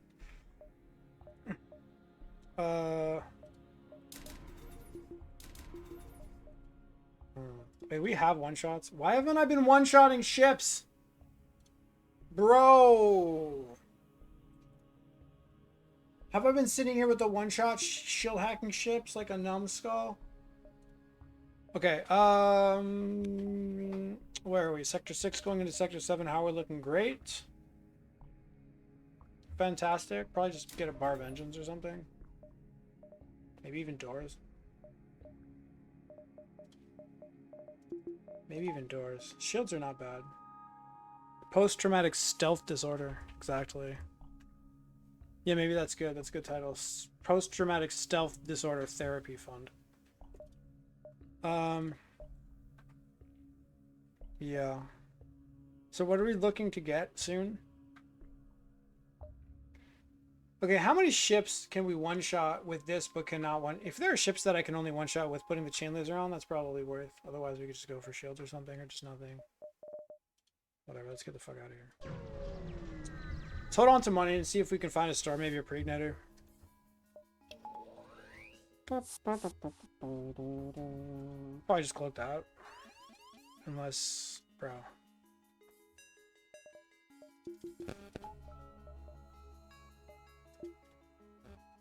Bruh. Bruh. I could vent him out, but I'm not in love with it. Because then if you get hit anyways, you're in a world of pain. So this is how I've evolved as a player. I used to just vent things out of the piloting. I'm like, oh, they're in piloting, then vent them out. And then I've decided to be maybe not stupid and be like, wait, but venting out important rooms? Maybe that's a bit dangerous. Maybe it's only saving me a couple of drone parts. Or it's saving me some HP. Maybe the HP isn't relevant. Maybe we should not, like, that kind of shit. I don't really want to hack this ship. I want to cloak this, but I don't know when it's firing. We're going to go here and look. Should I vent him out? No idea. Probably just won't. I think we're just out before anything fires, correct? With the 4 engines? I guess we'll find out. We'll pop a weapons hack if we have to. No.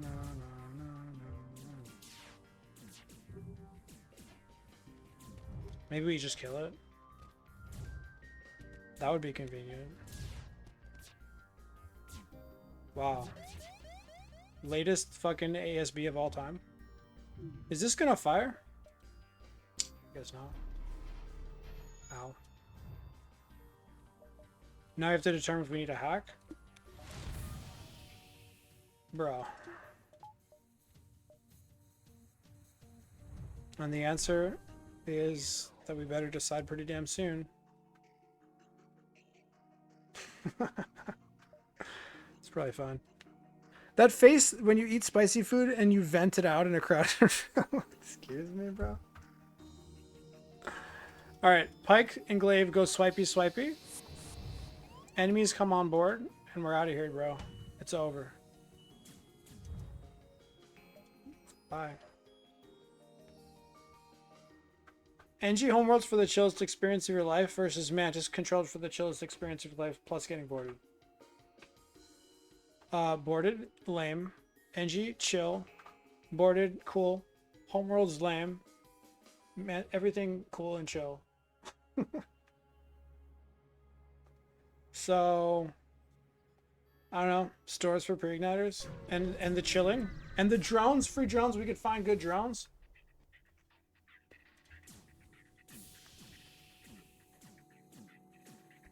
Bomb, bomb, bomb, bomb, bomb. Where's my cheat engine? No, real talk, where's my cheat engine? What happened to my cheat engine? What the fuck? Dun, dun. Cheat engine, boys. Ow. Guys, there's nothing I could have done there. Sometimes you just get put into situations that you can't do anything about. That was unavoidable damage. Okay. Should leave that breach as an extra airlock. Yeah, people talk about that. I think that's pretty retarded, though.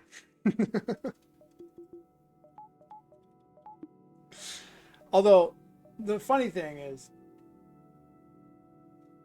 to think you're doing that for an advantage is just, I don't know. You're more likely to forget about it and, like, get crew killed in Nebula. Now, the good way to think about it is think of it as something funny, like speed holes. Speed holes. They make you go faster. That's the one that I like. If you're coming at it from an angle of humor, then it's cool. If you're coming at it from an angle of like, oh, this is going to provide me advantage, that's just probably not true. It's more of a liability than it's an advantage. Unless you're telling me that you're 100% focused and will never ever forget about it in a nebula, and that you're incapable of making mistakes. In which case, okay, fine, it's just a pure advantage, sure. At least that's my opinion about it. Honestly, at this point, like, one of the few ways that I can improve is to hedge my own mistakes. Like, hedge what I know I'm bad at, and then just, like, hedge for that. Like, maybe I should just buy maybe I should buy an O2 upgrade if that's the only thing that could ever possibly kill me, kind of thing, you know? A breach in a room that I might forget about is absolutely a lose condition, potentially. I mean, I say this from a place of knowledge. I lost to that once. It wasn't good. I said something about a one-shot, and I said something about saving drone parts. Yeah. I think Twinge thought that speed holes actually were an advantage, which might be technically correct, but it's such a meaningless advantage for such a big risk fuck up. Right, but that's not an advantage. I mean, it's like I said, it's an advantage if the risk is 0, which would be true if you were completely focused, but that just sounds like a disadvantage to me. It's like that thing with your fight. Like, the only way that I'm going to want to use that tactic, and I have fucked up the tactic a few times, and that's why I need to reevaluate how I play it, is it's only an advantage if you don't fuck it up, but if you fuck it up, then it's a huge disadvantage. But it's not the same idea. I mean, it's a similar idea. It's not the same thing. But speed holes, much worse. Because at least with that, I'm, like, actively playing the game, whereas with the speed hole, I might just go into a nebula and completely forget it exists. Like, keeping a pet fire, that's fine. I just always assume the chat is being serious. No, I can usually tell when people are kidding, but I like to pretend that they're being serious to make people feel uncomfortable. It's like one of my hobbies. Double beam, yeah, baby. I've never once fucked around with leaving breaches. Oh yeah, double beam, that's a privilege that you AE off people don't have. So, sorry. The theoretical advantage is so small, it's half an airlock door. Yeah, that's the thing. Right. It's not similar to your example, because it's like, yeah, where the theoretical advantage is just like cutting the risk factor in 2 or something, right? Like 100% fake safety factor on the fight, right? It's, I mean, it's the concept is similar, but they're not the same. They're not in the same universes. I, leaving breaches purely because of the aesthetic, but also it's not helpful. Yeah. But I mean, to be fair, like, there's no way that you know that that could be a liable. Like, I don't think I would ever really have it on my radar that that could be a liability unless I had died that one time. I mean, I guess you don't have to die for that. You can just be like, oh, I'm going to vent out the ship. Oh, wait, why is the O2 going down instead of going up? Or like, I'm opening all the doors. Why is the O2 coming down? Oh, shit. That's all it takes to realize that it's bad. Once I found a second Glaive on Stealth B, but it's completely useless. Yeah, you got to get an Ion Bomb for that, I guess. Ion Bomb and a couple of combat drones. But yeah.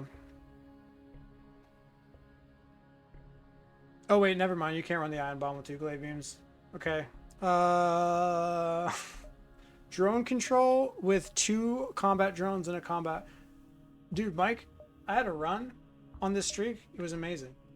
It was the triple arm run where I had 3 arms, and I know I'm not talking about my 2 arms and the other one, if you know what I mean.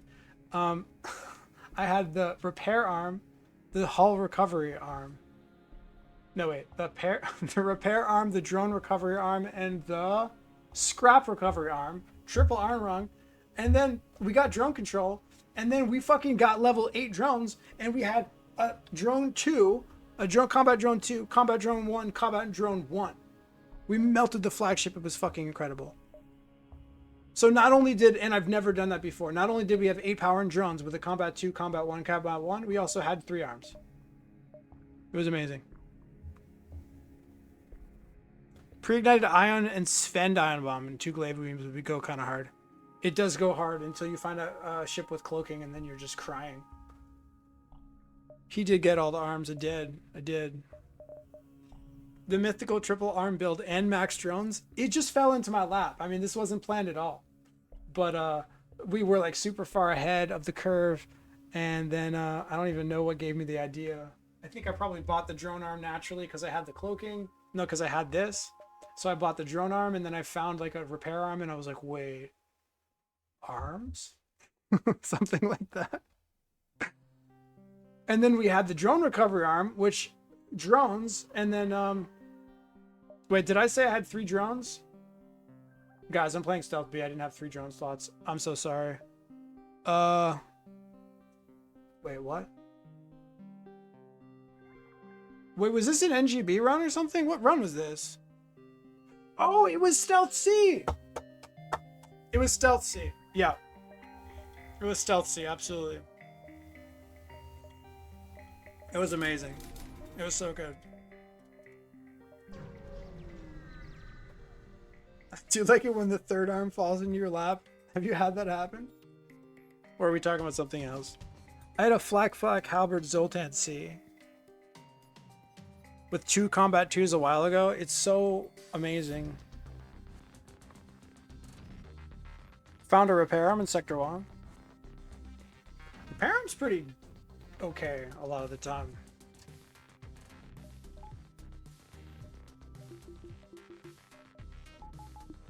It does like take away some of your volition. But a lot of times you might just be paying for health. I don't know. It can be good in certain spots. Okay.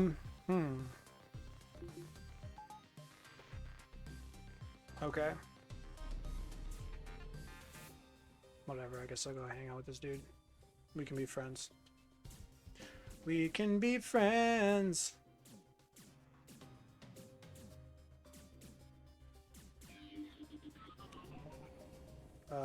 What's the plan? Oh shit, I wanted a chain laser on. What's going on?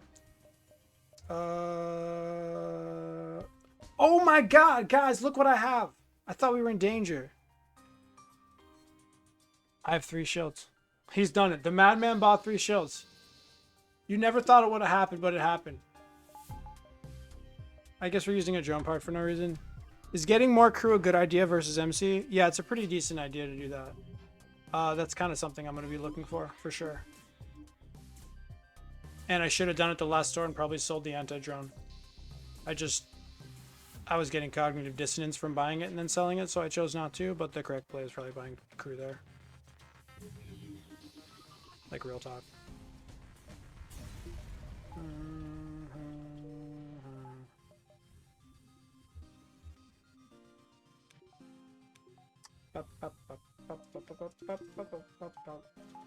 Triple scrap recovery arm is a good build. You guys had that before? That's the good shit. Big scrap. Was it? Hell yeah. I'd probably just buy 2 crew here, honestly. I already have a one shot.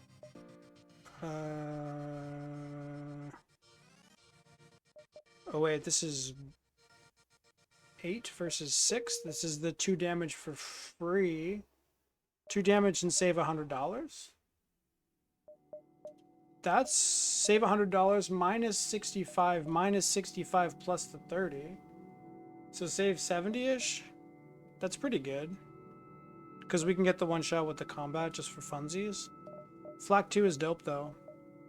But, I mean, unless we run out of drone parts, we have no problem with just doing one-shot stuff. Are we running out of drone parts, defense drone? Probably just take 2 NGs, honestly. Wait, can I afford the thing that I wanted? No? Maybe sell that? Maybe sell both. Wait, now I only have the halberd beam for now? Oh yeah, I made a mistake, guys. Guys, stop watching. Turn off your TV. It's over. It's Jover. We fucked up. Guys, we fucked up big time. We fucked up a little bit. A little bit. We might have a couple of awkward fights coming up here, folks. A couple of awkward fights coming in. Crew them? Crew them! Oh, wait. Yes. Wait, but who? Who's getting crewed? Who's getting crewed? I want to get crewed. I am crewed. Watch. Poop. Fuck. Get crew here, yeah? Oh, that's not crew. What the fuck? Rat man. Again? I just said it. Poop. Butthole. I love that. I love it. People should do that more often. It's one of my favorite things to do on stream. Maybe that's because I'm a toddler. What are they doing? What are they doing? What are they doing here? NGs. Posture check. Jesus Christ, man! He's making me work. The defense drone trifecta, right? So I'm forced to just hack every fight, and I only have 8 drone parts, and I didn't buy drone parts, and I bought a weapon, and then I don't have enough money to put the other thing on. I don't even have one shots. Let's just say that I'm aware of the mistakes I've been playing. If anybody's out there cringing at my strategical mistakes, good. You should cringe. It's cringy. You should absolutely be cringing. I like to point out my mistakes. Here's the thing. This is a learning experience. This stream, I learn. Hopefully chat learns. Most streamers, and I mean most, they make a mistake, they make an excuse for it. They're like, oh, but this, that. I make a mistake, no, I fucking point that shit out because I want everybody to be aware that there was a mistake that was made. First of all, I save face because people might be like, oh, did he not notice that he did something dumb? Second of all, everyone's learning. But God, like, is it just me or so many streamers are just like, they lose and they're like, oh, wow, that was such a bad run. What is up with that? I'm like the opposite. Misplay? Fuck you.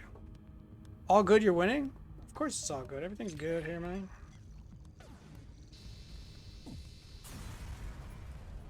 I mean, are they wrong? Or who wrong? No, but if they make it, wait. They're not wrong, it's just not helpful.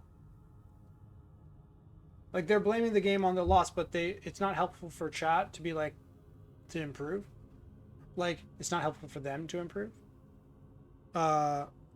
If you just say, oh wow, bad RNG, move on to the next run and you don't figure out why you lost or figure out what you could have done better, then there's no improvement being made. There's a slight improvement being made. The improvement is just like, oh, you played another run, therefore you have slightly more experience. Did I sell scanners or some shit? No.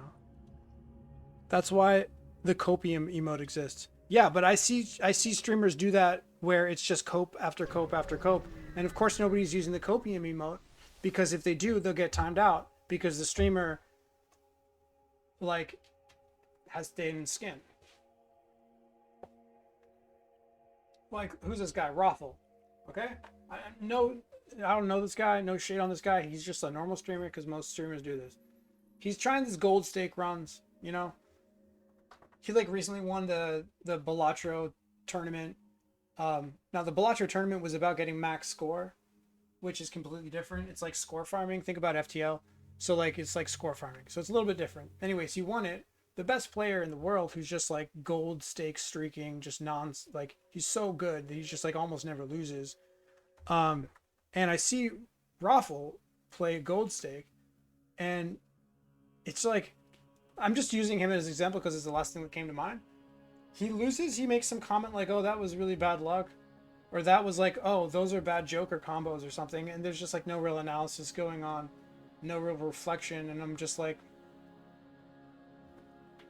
listen, if you are striving to play as well as this other player, then maybe just think harder about what happened, because if people are playing at a much higher level than you, then maybe you should try to learn from that. I mean, obviously you don't have to. You used to go on this girl streamer and get into intellectual fights because she never made mistakes while playing Dark Souls games. She would literally stop playing to fight me in chat. Yeah, exactly.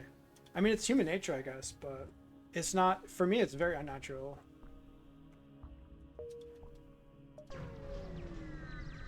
$100 should have upgraded.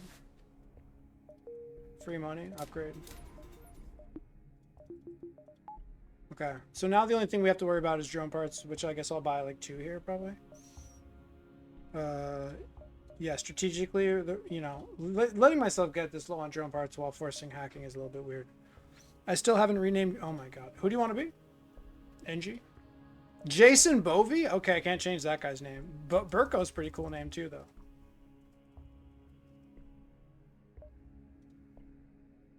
The best part is when streamers curate a sycophantic audience who tell them only what they want to hear. It's like all of them. Like you can make a suggestion like, oh, maybe it would have been better. Like it's all of them I found. And like all of the defensive streamers who make excuses for why they're making mistakes. If you try to be like, hey, maybe in sector 6, you're, you know, Balatro, maybe in anti 6, you could have bought that Joker. That would have been better.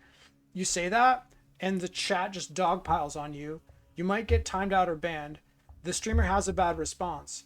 And it's like, yeah, maybe they're doing it to be an asshole, potentially. But maybe they're giving a suggestion when, like, this is a learning position. Like, maybe you should consider this because maybe that was a better play and you and everyone could learn from that. But typically, yeah, chat will just dogpile you and then you might get banned. Some are desperate to maintain their persona or save face. Yeah, which is fine, but it's like, if the persona, the things that I don't understand is the persona is around being good. So Raffle, okay, for example, this guy, he's a great player. He's like way better than the average person. So compared to his chat, he's like a god, right? But he's so much worse than like the best Balatro player, right? So there's this funny dichotomy there. So chat like looks up to him. They're like, he's so good. He's so good. People try to make suggestions and they get shit on. But on the other hand, it's like, look, there's this other guy who's winning like way higher level than you. So obviously that you have a shit ton of room for improvement. Yeah. Like, yeah, the whole feeling weakness and all this stuff. But it's like, if you know you want to improve and you want to have this position of being strong, isn't it better to just be strong? So wouldn't it just be better to improve so you can get stronger instead of pretending like you already are strong? It doesn't make sense to me. Nobody could possibly have won that run. Nobody. Yeah. Yeah. It's the same thing. They're idols. They have a cult. Yeah, it's to maintain the persona and save face. But for me, I guess it sort of makes sense, but it's like they're losing face. Like when I'm watching them. And I'm watching what chat just did, and I'm like, this isn't the best player in the world, and these people are just making suggestions. So if you're not the best player in the world, then you're probably not in a position to just reject all of the suggestions. I don't know. Like, choose one or the other. Do you want to have a persona, or do you want to get good at the game? Because if your goal is to be a top level player, then there should be some humility there. 100% right, of course. It's wise to admit and figure out your mistakes. Wait. They make the judgment that their stream might be hurt by seeing any weakness. Maybe it's, yeah, maybe it's like a toxic masculinity type thing. It is unfortunate. Wise to admit and figure out your mistakes, and it's better for everyone. Chat learns, the streamer learns, people improve. Being brave is accepting you're afraid. Totally. Only if you sell the glaive and buy the...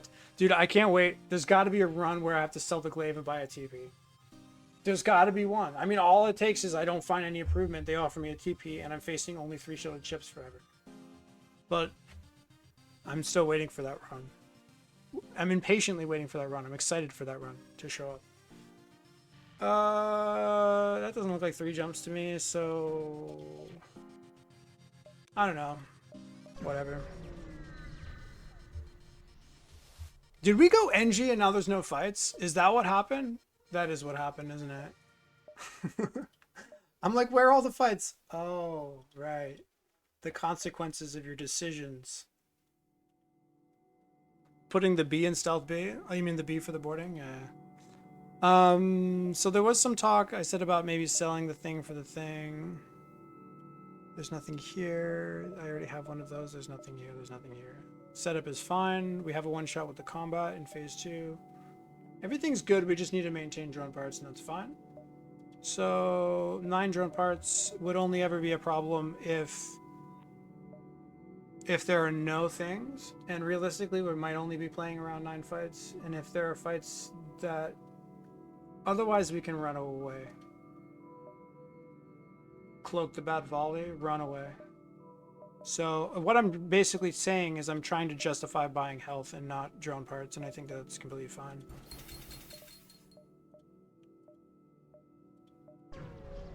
Actually, well, I'm not a huge fan of people, although I do actually need more drone parts than I maybe think I need because of this, but we're more than likely, we can also take surrenders for drone parts, and we're more than likely to find a thing. And if we don't find a thing, I mean, it's not like we're losing if we don't pop the combat drone. We're one-shotting phase 1 and 3. There's drones right there. Actually, while I'm not a huge fan of people who stream professionally, it's cool that people can do it for a while. Cool that, I might have to rephrase that. Really perverse incentives that can turn them toxic. Honestly, that's true. Like, we don't know exactly what's going on in their lives. I mean, I know that I wouldn't be that way for sure. But what I'm trying to say is there are definitely pressures that we might not be totally aware of in terms of financial pressures. I mean, Jesus, right? Happy 11 out of 7? Hell yeah. Wait, did I say Slurpee? Did I say something in the chat about Slurpees? Nobody even mentioned that. The best players, of course, Mike Hopley doesn't know what a Slurpee is. UK people don't. Europeans in chat don't know about Slurpees. The best players are usually low polygon face and render their rooms in low textures. What? Man, you're like the... Hull repair drone kind of huge. Yeah, actually. The hull repair drone takes my 99.9999% win rate into a 100% win rate. It's actually pretty cool. Not gonna lie. I've known people who have done it, and sometimes they end up hating the game they're known for, but have to keep doing it every day to pay the bills. Yeah. Yeah. I mean, that's typically why I get my losses on all those big streaks. Is because I end up playing, not because I feel like I need to stream, it's just like I feel like I'm on the streak and I want to push it forward, but I might not necessarily be in the mood to play or in the right mindset to play. But I don't know what else I'm doing with my evening because I'm so used to streaming. So I just stream out of habit when I'm not in the right mindset to actually play at a high level. And then I make really bad macro mistakes and micro mistakes and then die. Otherwise, yeah. Like, my only last forced loss, in my opinion, was a stealth B loss. My last stealth B loss was forced. It's really the only one that I can point to that was forced. Of my last 10 losses, maybe one forced loss, literally. It's kind of embarrassing for me, but it's not embarrassing. It's just, you know, I prefer not to have forced losses, but I mean, you know, like I said, I play 60, 70 runs. I'm kind of burnt out, and I'm just not playing my best. The cams make the room yellow? This is real pro level shit, dude. Rand got pretty burned out with streaming FTL to make ends meet. Yeah, right? Yeah, I feel like, yeah, I mean, every day or however often he's doing it. And, it's, yeah, I mean, I guess it depends, yeah.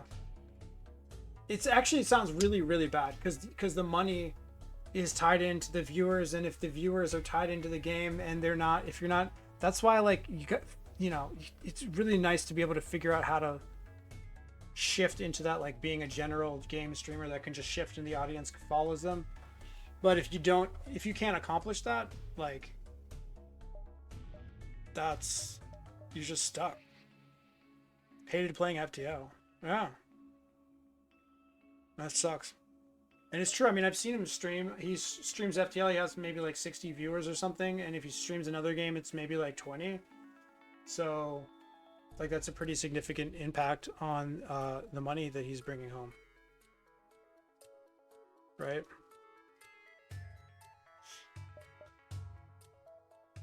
Whereas, like, if you have like a huge following and you're living comfortably, maybe you could be like, okay, I'm just gonna play games that I enjoy. Yeah, I'm gonna lose viewers, but I have enough money regardless. I think there's a certain level where it's like my level, like, I'm not making money, I have another job, no problem. I could shift games. If you're making money, if you're making ends meet but not by very much, then you can't just like reduce your viewership by 50%, because then it's like, what's happening? I can't pay the bills. That's the awkward position. No pause win streaking specifically brought in a lot more viewers than casual or modded play. Huh. Well, was he happy to be doing the no pause stuff or no? He must have liked that, right? Because it was kind of new for him, right? A little bit of less of a grind. Repair station is gone. The base is over here. We could probably get this one. 1, 2, 3, 4, 5, 6. We could get this one. 1, 2, 3. We could greed 1, 2, 3. If that dies, we can go here for the other one. If we get super unlucky, we get 0, and that's not a problem either.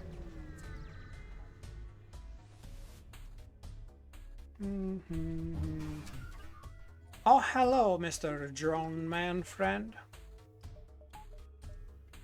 Oh, hello, Mr. He has all of the things that do the drones. He's got the drones. How many drone parts does this fucking guy have?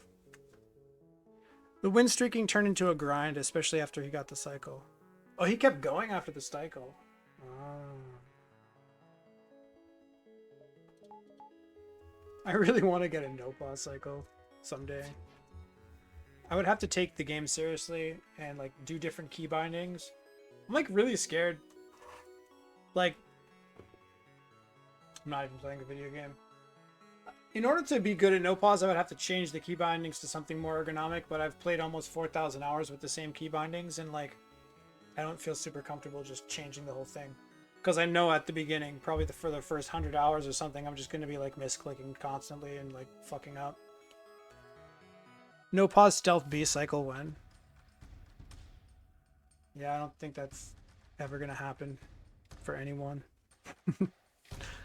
The win streaking... Yeah.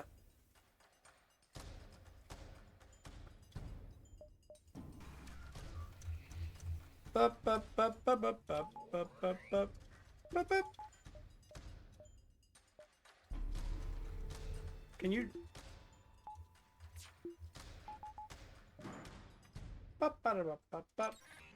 Did we hack late? Of course we did. Oh no, they only have 3 shields. We're chilling. Goodbye. Goodbye. Sloshed from sleep dep. I'm not slept dep. You're the one with slept dep. You're not even finishing your words, bro. You're so tired you can't even literally finish the words that you're retyping. Your no pause micro is already kind of shitty in the nicest way possible, changing keybinds can only help. No pause micro. I think you're misunderstanding what I'm saying. I would need to change keybinds in order to get good at no pause. No, you're saying it would make it worse at first, but it would get. But yeah, the whole point. If I change keybinds in order to get good at no pause, which for a while will be awkward, and it will fuck my with pause play. It'll fuck my no pause play, which who cares? But I'm mostly worried about no pause with pause play. Now, what I could do is just change keybinds and play no pause and only no pause until I get completely used to it. And once I'm completely used to it, then I can go back to with pause on runs that are like high stakes or whatever. I just wouldn't want to play a high stakes run immediately after changing my key bindings is what I'm saying. Focus retention, totally. Yeah, my no pause micro is shitty. Yeah, what was my PB, like 17 or something? I could like barely do any power micro.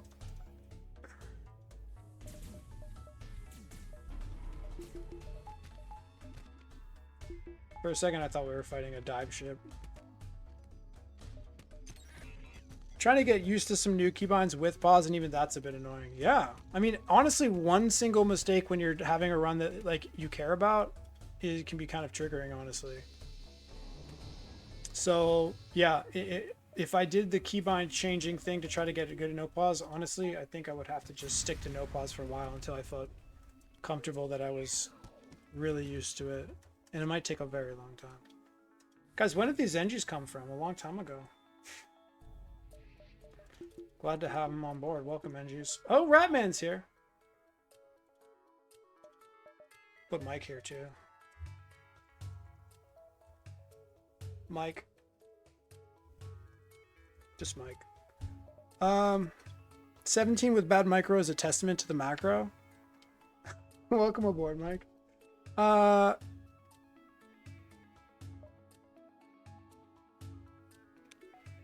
Yeah, totally. I mean, I also high rolled for sure. But yeah. It wasn't that bad. It was just like using your mouse to swap power instead of keys. I was just playing the same game that I normally play. I just wasn't pressing the pause button. That's it. That's how I play MoPause. I play the game and I don't pause. The macro changes slightly. I might be buying more power bars and like getting a doors upgrade earlier. 1, 2, 3, 4, 5, 6, 7. Why would I go to a store, pre-igniter? To offload this because I'm at full hull. To buy drone parts, maybe. The store delays the free drone parts. It might disappear. Why do I go to a store? To buy the scrap recovery arm and the battery charger.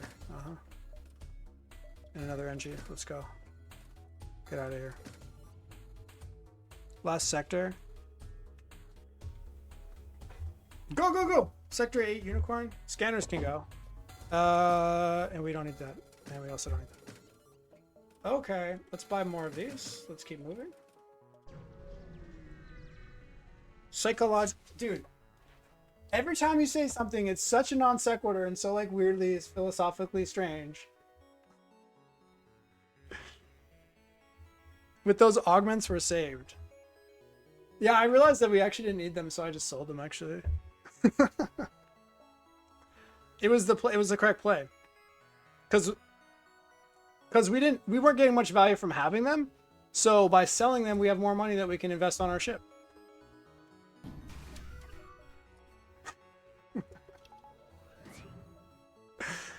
Karen's run into something here for real, for real. Karen's on. Wait, what did they say? Wear the same hat and some cool masks to shift your mind into no pause mode. Oh wait, you're actually saying something that's real and not some like Kafkian fucking delving into your like subconscious depths of your brain. Wear the same hat and some cool mask. I like that.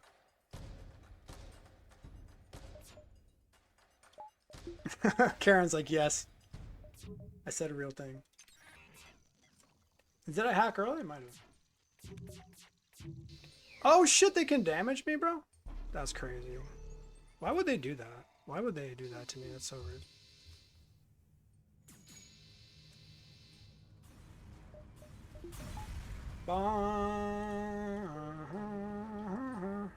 Enter a state of what?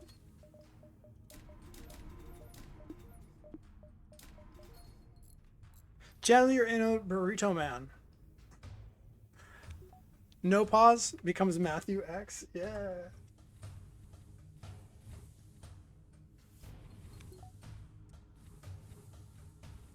You have to cross your arms and do an X shape every time you say Matthew.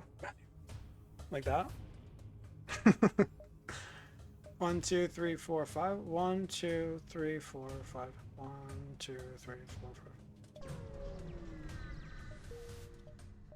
Ah! Matthew. No, burrito.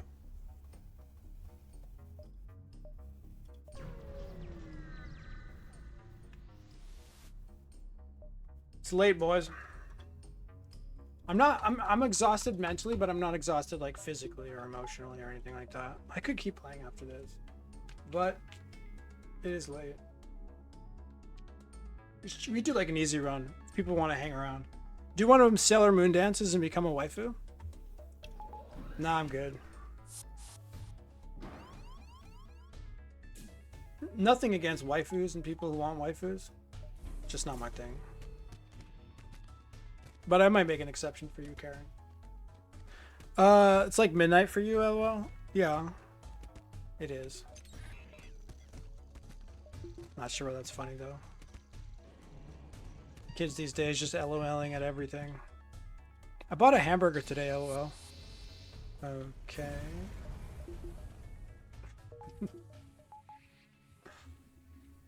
No pause. Oh, waifu would be my no pause persona. Is that what you're saying? Oh, maybe I could be like I could be like sort of like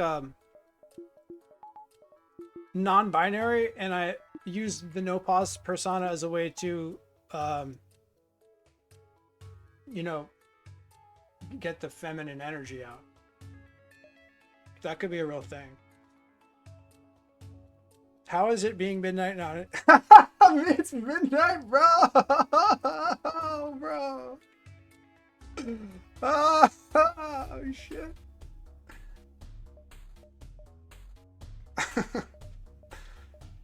I was just clicking random upgrades, but I actually wanted the drones upgrade.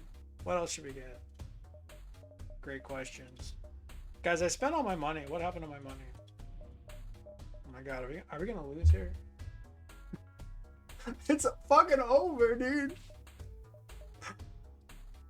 Yeah, the shield's buffer looks pretty good. I might buy power, though. I guess I don't really need the power. Phase 1 chillin'. No, phase 1 one-shot chillin'. Anti-drone for the thingin'. There's some hacks that are annoying. So anti-drone. A little bit of this. Check, check, check. A little bit of this. Boom, boom, boom. Good. Phase 2. Hack. Anti-drone. Combat drone needed for the one-shot. Yeah. More power is pretty good. Shield buffer is fine, but I mean, I'm just one-shotting things. So. I don't know. Probably buy this. And then reevaluate, I guess.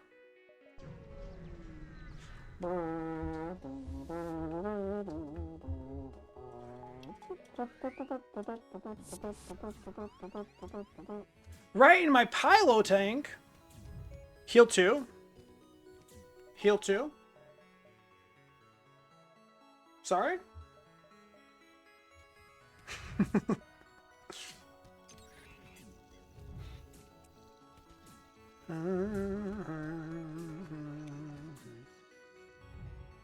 Wait a minute.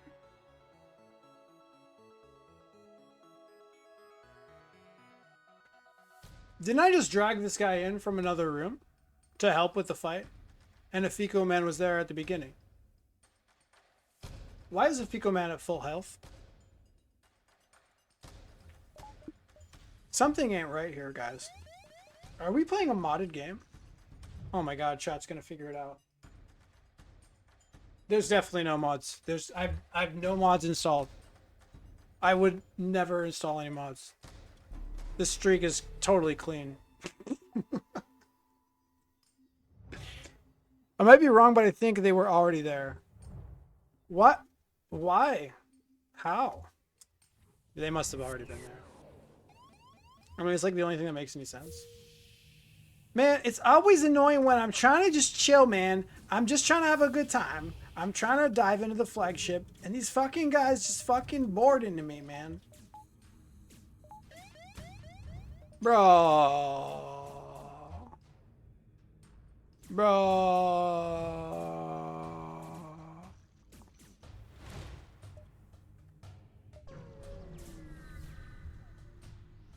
What did the heal 2 mean? I don't know what you meant by that, dude. Kicking me out of my lovely engines? Oh. Yeah. You gots to go. You can go back down now if you want. That'll be pretty cool. I'd be pretty chill with that. My fucking cloaking isn't even ready, cringe. I'm just kidding, it's completely ready. Oh, I forgot to put up the thing. Is that a problem? Is it problemo? Hopley with the prime sub. Let's go. Dun, dun, dun, dun, dun. Thank you. Money to me. From Jeff Bezos to me. Boom. He gives it to me. He didn't even have to give me that money. Jeff Bezos in shambles tonight. Thanks for the prompt.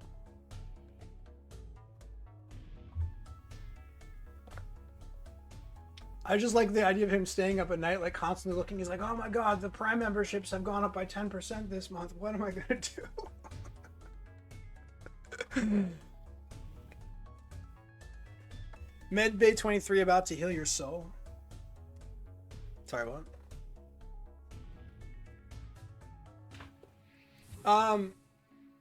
Yeah. So, they hack. No, they hack for how long? It's level 2, right? 7 seconds and they go on cooldown. I just don't know how this works because I forget. It takes like a couple seconds to land, so it's like a 9 seconds. 9 seconds. 9 seconds after the beginning of the fight. But they cloak for how long? Guys, my fucking weapons aren't even fucking lit. It's level 3. How did I not know that? I just have to wait for this to be done to kill them, right? I mean, I'm waiting anyways, right? I'm just gonna have to wait for this probably. In any case, oh wait, no, maybe not. So level 3, okay, so 10 seconds. So 10, 11, 12. 10, 11, 12, they cloak again at 20. Wait. Why is this so hard? Okay, okay. He starts cloaking, he comes out of cloaking 10 seconds later. Right? That's the start of a cycle. And then he cloaks 20 seconds later. So he cloaks. This guy, let's see when it comes out. We'll see when it comes out. It might be synced up. I'm pretty sure it's synced up. Medbay 23 would heal you in a different run. What the fuck is going on? I had a plan, guys. I didn't stick to the plan. But this, you know, and sometimes you just don't stick. Guys, listen, if you wanna win 27 stealth B rounds in a row, this is the type of fucking gameplay you need to figure out how to do. So he's still hacking 1, 2, 3. That's complete garbage, right? Because in 20 seconds again he hacks. And in 20 seconds he does the thing.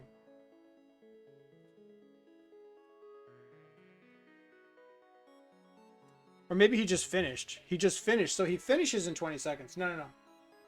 In 20 seconds, he cloaks. In 20 seconds, he hacks. They cloak and they hack together. That's pretty chilling, actually.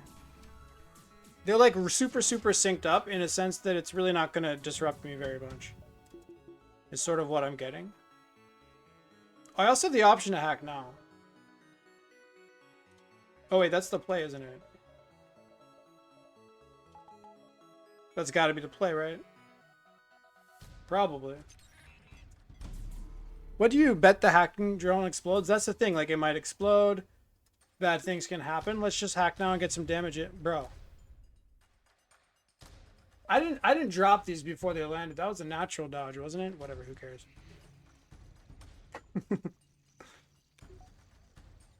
Ouchie wouchies.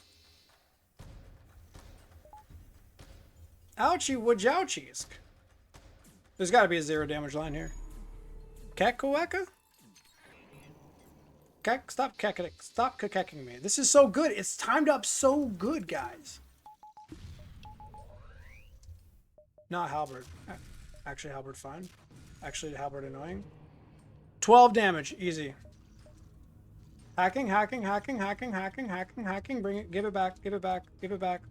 Why isn't it back? Give it back. Give it back. Give me it back. Give it back. Give it. Told you. Told who what? By the way, 0 damage fight if we hadn't fucking whatever happened. I don't know if we got it. I don't know if they got a natural 6% or if I dropped the engines. I don't remember. I wasn't watching. What did you guys see? Hacking drone would explode? You're so smart, dude.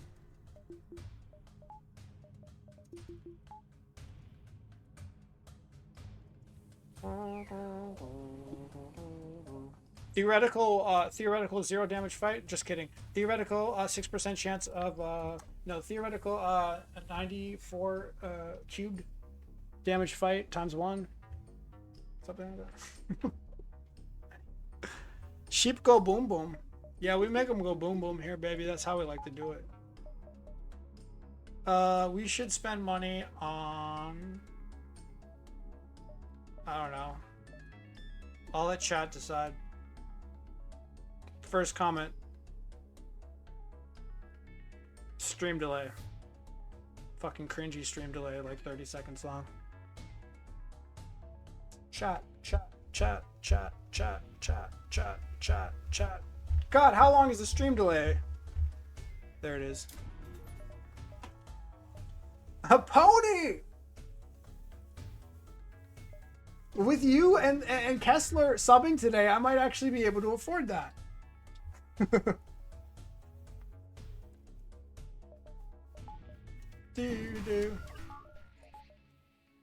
would love to buy a pony.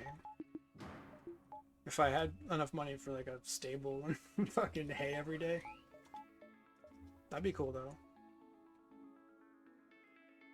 Guys, are we feeling confident here? I think we're feeling confident.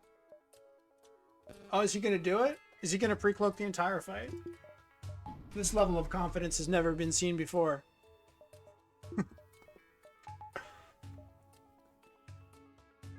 A horse's #1 priority when voting? What does heal 2 mean? You gotta tell me what that means. You keep saying it. Oh, the upgrade. That's what you mean.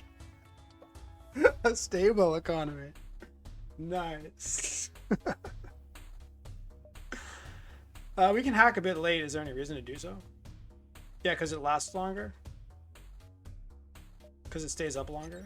I don't know if that's good or what, but I do need to sync this up. Hacked late because of this, but I want this to be synced up with the thing because we're trying to get 2 damage from the thing. Chat, dude, don't punish me, bro. We did it. We did it. We did the Chad pre-cloak, but let's not get punished. Oh god. Get it! No! Got him. Or all the weird stuff that occurred in the first flagship phase brings low confidence to this phase. That was a high confidence gameplay. What are you talking about? That was the confidence of the gods. He's that good? Holy shit. Yeah, sure. I mean, I made mistakes there. I powered the combat drone extraordinarily late. And it almost didn't get through. Good surge RNG? That might have been bad surge RNG. I mean, what is this? 15%?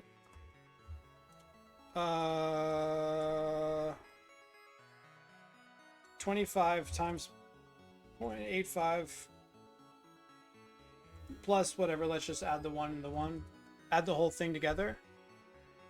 Right? And they can... I don't know if Mike says, but it's... What is it? Between 20 and 30?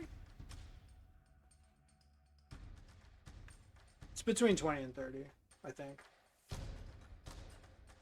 So... Yeah. So, like, relatively bad drone surge RNG. Why I wouldn't have pre-cloaked if I was expecting to face tank. Like, the confidence, there was fake self-confidence. Like, I was just pretending to be confident. I knew it was safe. But apparently it wasn't as safe as I thought it was. Oh, fully fucking safe, though, with the thing. With the full training. Real safe with full training. Half training? I mean, still incredibly safe, yes. 6 Barams and 2 combats. Composition. Oh, composition. I mean, if it's dead before the thing starts, though, then composition doesn't matter, right? And then phase 3? Oxygen. Obviously. Bum, bum. Did we not set up strats? Wait, can we not kidnap? Guys, it's over. I didn't even plan around the MC in the pot. Oh my god. It's over, bro. He's gonna get MC'd. What are we gonna do? It's over. It's done. It's finished. I can't believe this. We just lost like at least 5% win rate in this fight by not preparing. Did I not use the anti-drone? I never did.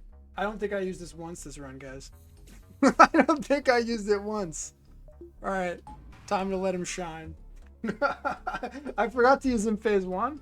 I forgot to use him phase 2. Bet you wish you had the extra half airlock door now. Yeah, exactly. That would like give me back my, like at least 2.5% of the 5% win rate I just lost by not preparing for this. Sorry, boss. Those rebels are very persuasive. I don't even know what that means, but it's funny. Bum, bum. This guy. Is he being persuaded by the rebels? Oh my. He has fucking rockets? I don't even have perfect dodge here. I'm so fucking cooked right now. Dude, it's over, guys. It's fucking over. Holy shit. It's insane, dude. It's fucking over, guys. We are so dead here. It's fucking over, dude. Is that how MC works? They're just asking questions your crewman thinks they made a good point? That's literally it.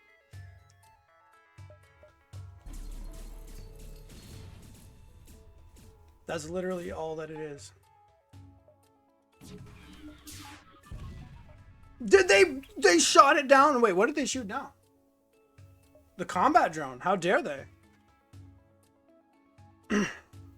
So I hope that some people can watch this flagship fight and learn a thing or two. I just hope that people can learn a little bit about what elite micro on the flagship looks like. It's pretty important. Real talk though, I'm powering up 1 shield bar. Oh my god, I should have powered up 2 shield bars. Mike dying? You guys know I'm doing this for him, right? Dun, dun. Oh god, I'm dead. He's actually dead. No, wait, you mean his... Oh, you mean his character. Oh, I thought you meant dying like he's laughing or he's cringing or something. I thought you guys meant like Mike's dying inside by watching the flagship fight or something. I didn't get it. Or laughing. I wasn't sure. GG, congrats. Thanks, man. There was non-zero risk there at the end, but I felt like it was worth it for the content. Can't believe Burrito killed both of us. I'm sorry, guys. Probably deserved it, though. Why do I have to keep microing you around and telling everywhere? I'm like, go there or you're going to die. Go there. You're sitting in a room with 0 oxygen, just suffocating, and then I'm the one to blame. He's just tired of you two going back and forth on Discord. That's right. This was some like Freudian psychological thing. A full cycle on Stealth B is something special. I'm pretty happy with it. I'm pretty happy with it. And I don't think... I honestly... Okay. I don't want it to be something where I just sit here and like nobody tries to try it. I want people to try it and fail. You could do it, of course. And you have done it almost sort of kind of. But like if you were like, hey, I'm gonna sit down and do this, then you could probably do it. I mean, you could, of course, unless you get really bad RNG and it really is 95% and you just keep procking a 5% for some reason, which obviously can also happen. But if you decided you wanted to, you could. But like, meaning making multiple attempts if necessary. But I just feel like nobody else is gonna try, so I'm kind of sad about that. Because it would be validating if people tried and failed, right? Um, a full cycle, definitely only like a single digit number of other people in the world who could do this. That much I agree with you, absolutely. Like I'm saying, I'm just to be clear, so everybody's clear. Me saying it might take you a couple of tries is not condescending. It's just saying that if we are right about what we think maximum win rate probably looks like, then I just high rolled. At like 30% or something. What was it? A 20% high roll or something like that? If it's actually 95. So if 95 is best play and let's say I'm 94, maybe a 96 is best play and I'm playing at 95 or something, then I definitely high roll to get the streak, which means if best play is 95, then you can't do better than best play, which means realistically you have to take a couple of attempts, probably. My guess is that this needs a decent high roll. Yeah, absolutely. Exactly. Because if it's not high, I mean, we could figure it out right now. It's like stupidly easy.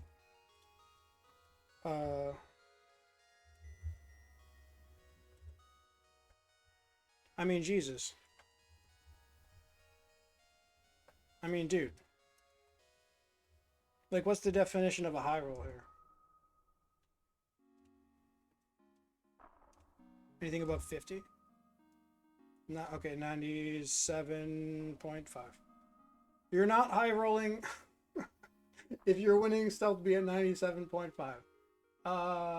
Yeah, no. Pretty cool to see. Yeah, thanks. Imagine going back 8 years and thinking that a stealth B cycle was possible. That's true. That's true. I really want other players to like try it maybe. No, it's complete impossible. But I mean also yeah, this is impossible, complete insanity. But high rolling is also a thing.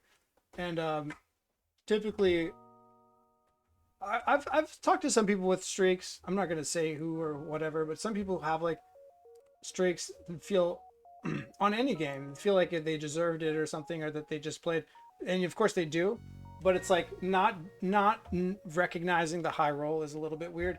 It's like if you have a world record, then it's a high roll. Like that's how world record works, right? Because if other people try to do the same thing, you can still be better than them.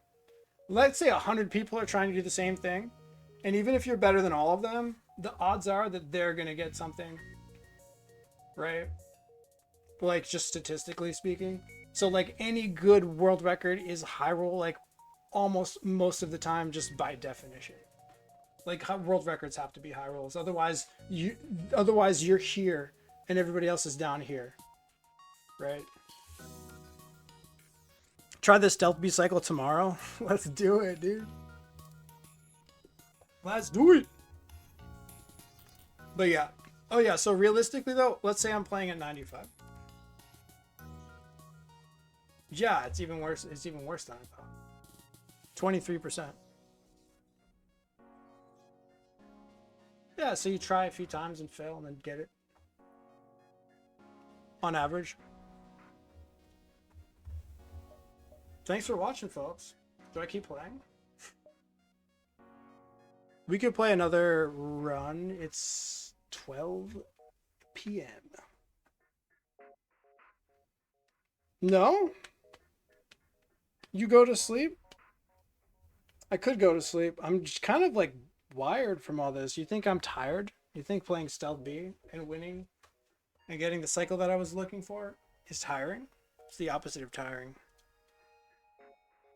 No, we can't, I don't think. I'm wicked buzzing. I'm just also not used to having so many people in chat for real. Like, obviously, this run is no different than the other 27, but a lot of chat, a lot of hype. It's been nice. And it's not even just that. I'm always buzzing after a Stealth B run. I'm just buzzing. It's very difficult to cheat. Thanks, Mike. I appreciate that. And now, oh wait, I was gonna say, fantastic. Mike, go for like the fucking streak record or something. You can go for this. Go for it. I'd be slightly sad if you beat it, but that's fine. Also, the streak isn't dead.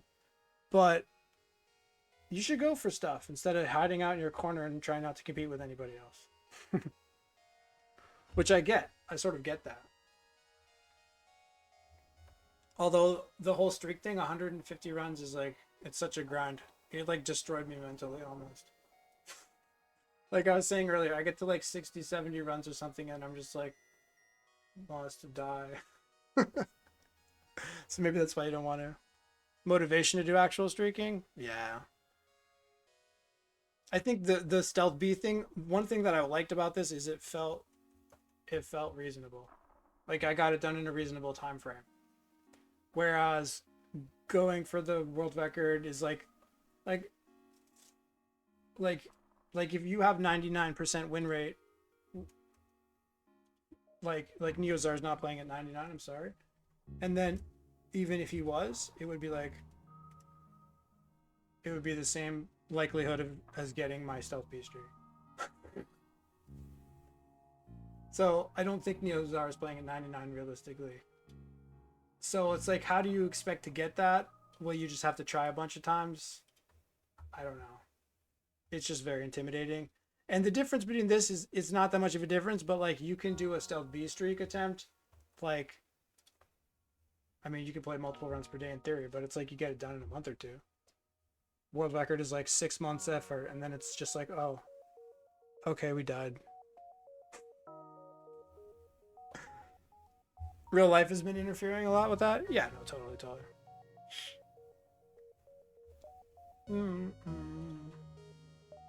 Well, what do you guys think? One more? One more? I'm buzzing and vibing. I don't even know if I really want to play FTL, but I'm chilling. I'm not tired at all. Any particular ships people want to see? I think if I get back into win streaking, it's not for the streak number, it's for the runs themselves. That's exactly why I lose. It's cause I'm like, and that's also, it's also why I think why Neozar did so well. It's just like full focus on the run, in the zone, not focusing on the number, not focusing on trying to go fast or trying to push runs. Like in fact, I think this might be the case, but every single time that I had lost on all the attempts was when I was the second run of the night. I was trying to push 2 runs per night, always losing on the second run. Yeah, mental game is so huge. So yeah, just doing runs and trying to play really well or trying to do interesting things, for sure. And then the number is just whatever. I mean, if you get it, you get it. If you don't, I mean, statistically, like if you looked at the numbers there, like maybe let's say hypothetically Mike plays at 99.5.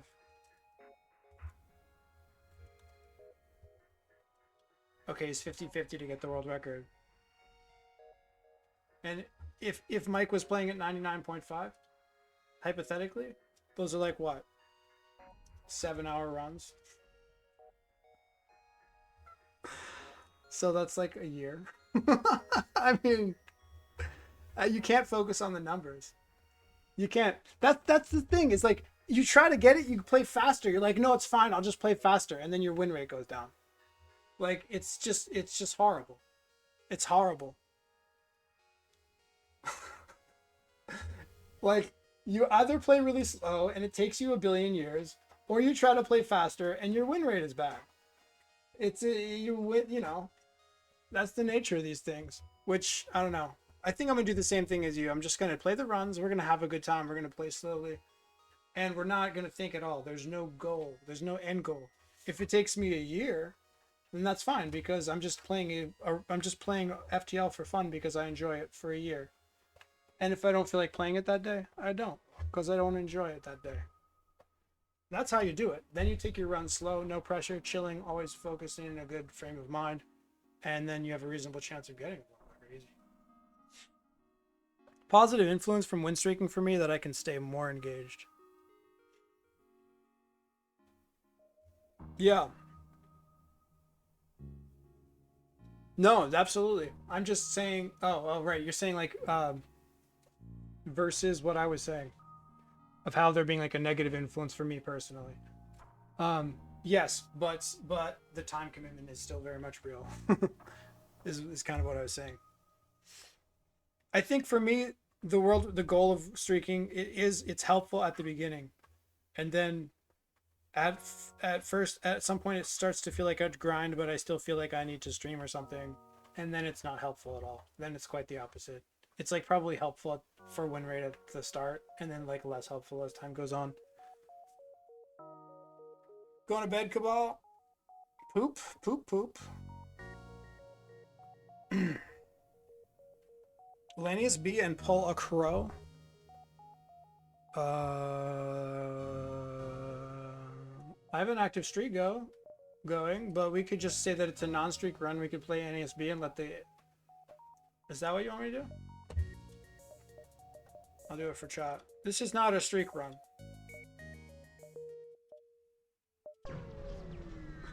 My main motivation for maybe win streaking again, I want to give me motivation to care about the run. Where's the fight?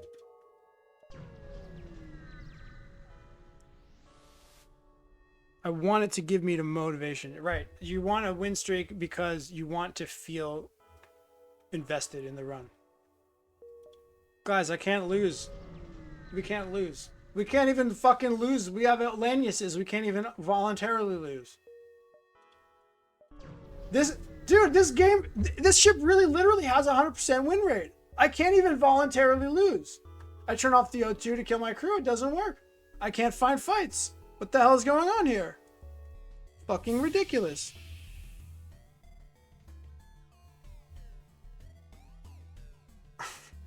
This is not a real run, guys. This is not a real run. I repeat, this is not a real run. Okay, this is taking too long. What is the enemy loadout in Sector 1? Just your average enemy loadout. Just your average win rate. Just your average ship.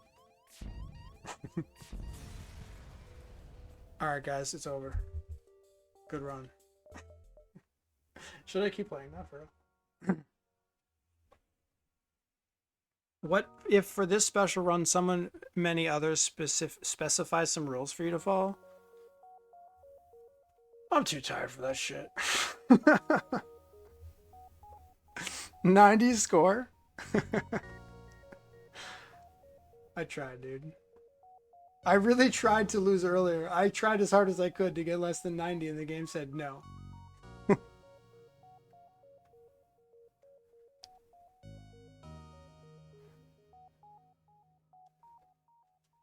I don't know, guys. I'm not tired. Just chat watching the waffle. What happened to Lanny B? Oh, so Ratman said you should pull a Crow Reveal and plan Lanny B, meaning I should lose to Lanny B. So I just started a Lanny B run, and I said out loud before I started, this is not a streak run. And then I turned off my shields and turned on the speed hack, and we died. Do the Void War tutorial run? We can do that. Maybe we just play Void War. I kind of wanted to make it like a whole thing, like, guys, we're streaming Void War now. But we can do that tomorrow. I mean, we can stream again. Off to bed, have a good rest of the stream. Thanks, man. Thanks for the... I mean, thanks for just being Mike, and... thanks for hanging out. I haven't seen you here in a long time. And thanks for the sub. And more than anything, Mike, big thanks for this website that I use multiple times per day. Have a good one, dude.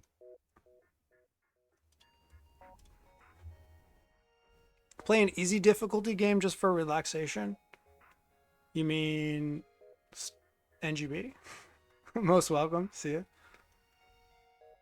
You mean smiley face? I thought you were. I touched you so deeply that you were crying tears of joy. Bellatra, we could Pilates. I'm so bad, but we could Pilates. So, wait, Mike, do you use your own website though? Because if you don't, you should. I use it all the time. It's so useful. Mike has it all memorized. He doesn't have to use the website. He's like, I'm blessed. 2.31.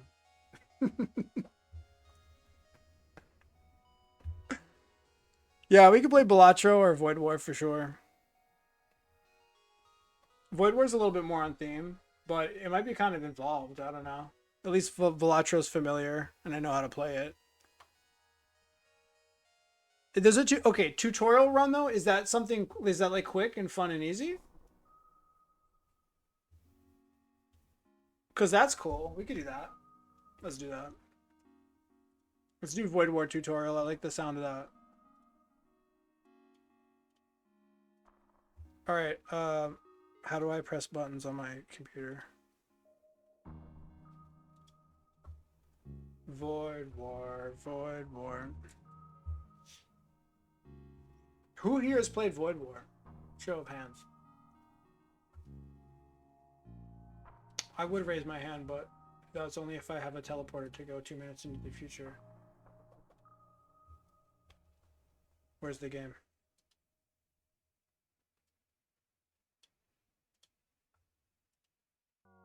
Not I.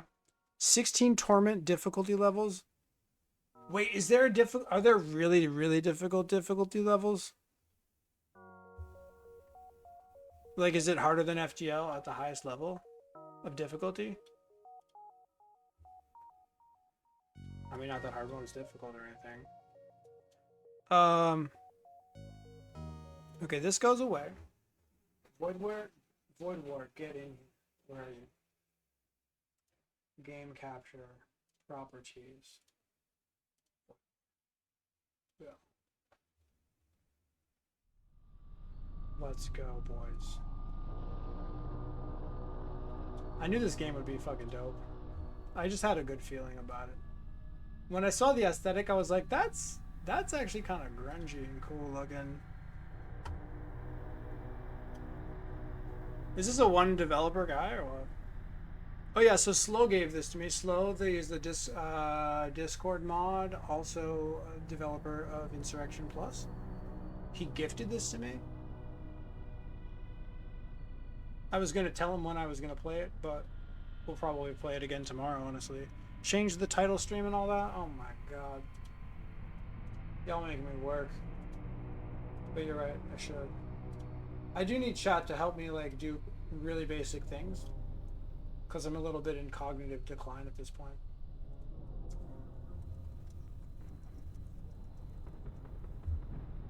Change the title and the thing. I like the music.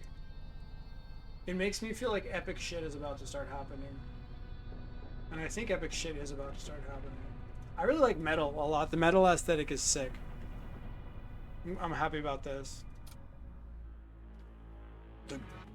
The God King is fallen.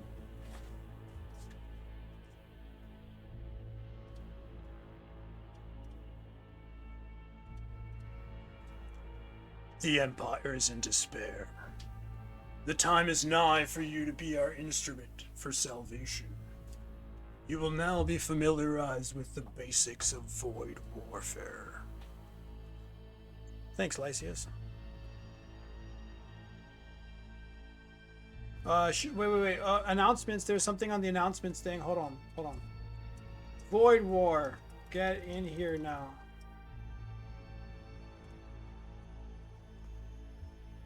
Alright. Familiarize me, my lord. This is your ship. As the commander of this vessel, you may select any crew member of the ship. This seems familiar. Holy shit. They have cool faces and stuff. It's a Lysius or Lysaeus. Is it Lysius or Lysaeus? Lysius. Lysius. Can we just call him Lysius?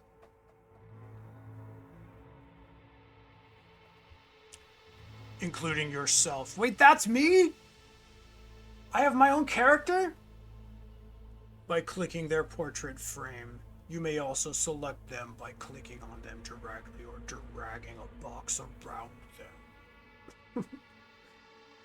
Alright. Not right now. Ancient translocator in a teleport self into target room. Grab some of your lady's eyeshadow and do some dark makeup for the official stream tomorrow. That's sick, dude. You liking the voice? Come to the stream tomorrow, man. There's going to be more of this. The voice is cool, but it's kind of funny when I do the voice and he's like, you may also select them by clicking on them directly. It's like, all right, okay. He just said what I could do, and I just did it, and then he said not right now. Can I report a bug? I barely started the video game. This is the first thing that I've interacted with, and it's already not working. Bug report, please.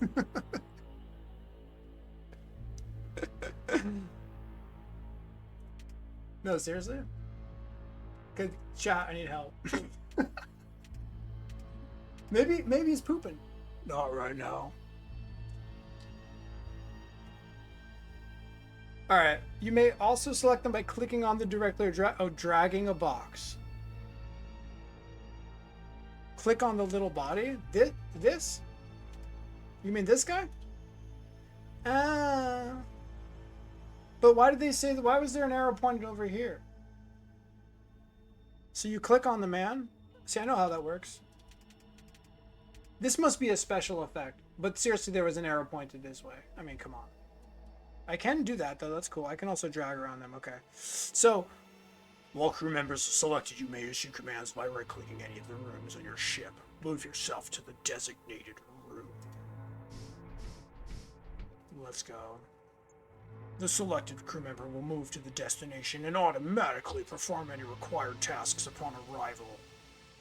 The system control interface allows you to control your ship's systems. Each system has an icon that corresponds with one on your ship. Okay, all of your systems are powered by the ship's reactor, which is shown here. Each bar represents 1 unit of reactor power. The more power a system draws from your reactor, the more effective it becomes. I'm just trying to parse this to see if there's anything new to learn that's not FTL, but it is so far FTL. You may hover over any system for more detail. While hovering, a reticle appears on your ship showing you the location of each system. That's helpful, actually. Subsystems. Different from normal systems that they automatically powered and do not consume reactor power. This all seems strangely familiar. To proceed, hover over each of your ship's systems and subsystems. Remaining 8. 8 systems and subsystems? I mean, am I literally playing Stealth B or what? What flavor burrito, and do I get stuff to dip it in? Burritos shouldn't really be dipped, right? Isn't it all the good stuff supposed to be on the inside? Like, if you're gonna dip it in something, why don't just have that in the burrito? What flavor? I don't know. Carne asada? Or whatever the fuck people call it. I don't speak Spanish. I haven't had a burrito in years. I live in France now. There's a dearth of burritos in France. Queso. Alright, alright. Figo's coming in here with the real shit. You get to dip, dude. You get to dip. You get to dip it in whatever you want. To proceed, hover over each of your systems and subsystems. Okay. Status man. Shields.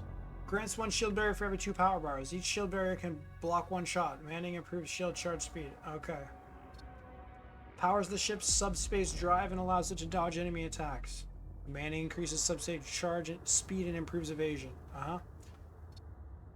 Refills ship's onboard oxygen. Powerful internal oxygen atmosphere generators have largely obviated the need for expensive and maintenance-intensive pressure suits. That's sick.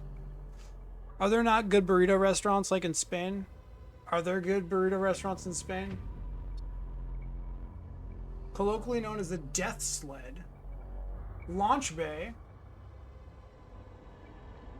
The Death sped initially to its occupants, but eventually to enemies. The multi-purpose assault sled is equally capable in both planetary landing and ship-to-ship operations. Let's fucking go. Load crew, unload crew, recall crew. Launch the assault sled. Yeah, it's TP. But wicked more badass. Let's not denigrate the assault sled by referring it to as TP, please. It is the AS. The assault sled. I don't want any slander. We're done playing FTL. This is Void War. Welcome to Void War. Is French fast food a thing? Yeah. Like, there's this place called Fazoli's for Italian fast food. Is this place called Fazoli's? You mean this video game? Yeah, this is Fazoli's. They make the pizzas over here. And, wow, this guy actually has like a gauntlet finger. That's sick. Yeah, French is pretty... It doesn't have their best foreign food. I mean, probably the best foreign food is like local stuff, like Moroccan... They've got things called tacos, which are disgusting. The kebabs are pretty good. They have McDonald's and all the other stuff. I mean, I don't really like the foreign food in France. It's pretty bad. As far as I'm concerned, the best foreign food probably comes from America. London probably has great foreign food too. Like major cities, I'm sure the foreign food in Paris is really good. He's very tired. Oh, incredibly. And starving. Literally starving. Like, I'm dying right now, actually. Hungry as fuck. Alright, what was this shit? Hull strength. When this reaches 0, your ship will explode and every board aboard it will die. Command throne. Oh, no, he's teaching me new things because I accidentally hovered over all of them. Oh, we have to read this. Manning grants evasion and charges subspace drive. Engines must be powered. Grants half evasion if crew is present but not manning. Half evasion. Manning with commander grants extra +5. Is that how FTL works? Autopilot allows the ship to retain a percentage of evasion even when throne is unmanned. Autopilot level 50. Nice. Enable remote control of doors and airlocks. Doors. Open all doors. Z. Dude, I really hope they have the same key bindings. That would be sick. Like, just helpful. X. Love to see it, dude. Sensors grants visibility into the rooms on your ship. Achieving equal or higher sensor strength than the enemy's sensor strength will grant visibilities. Yeah, that's right. That's what I have read, that there was a difference in sensors. You can only see stuff if you have higher level of sensors. Manning and upgrading improves sensor strength. So that gives incentive to upgrade sensors. That's cool. Okay. A pair of Imperial forces have joined your crew. Let's fucking go. Orko. Fire resistance 90%. The Imperial citizen. With equipment slots. Dope. 2 Imperial enforcers. Octavius and Orko. Yes. They have arrived in time to assist you with the fire that has broken out on your ship. Oh no. Time is precious when confronted by hazards. Thankfully, you have access to command mode. Yes. Do you press space bar to make that work? Carefully examine the situation and queue up any commands you might have. Represents your ability to think. Allows you to sit weapon targets.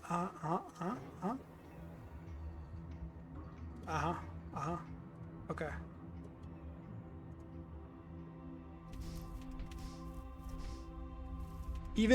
I can even micro pause. Wait. I can micro pause. It's the same game. I love it. Nothing to learn here. Just fucking pure FTL goodness. I mean, it's way easier to be good at a game if you already know how to play it.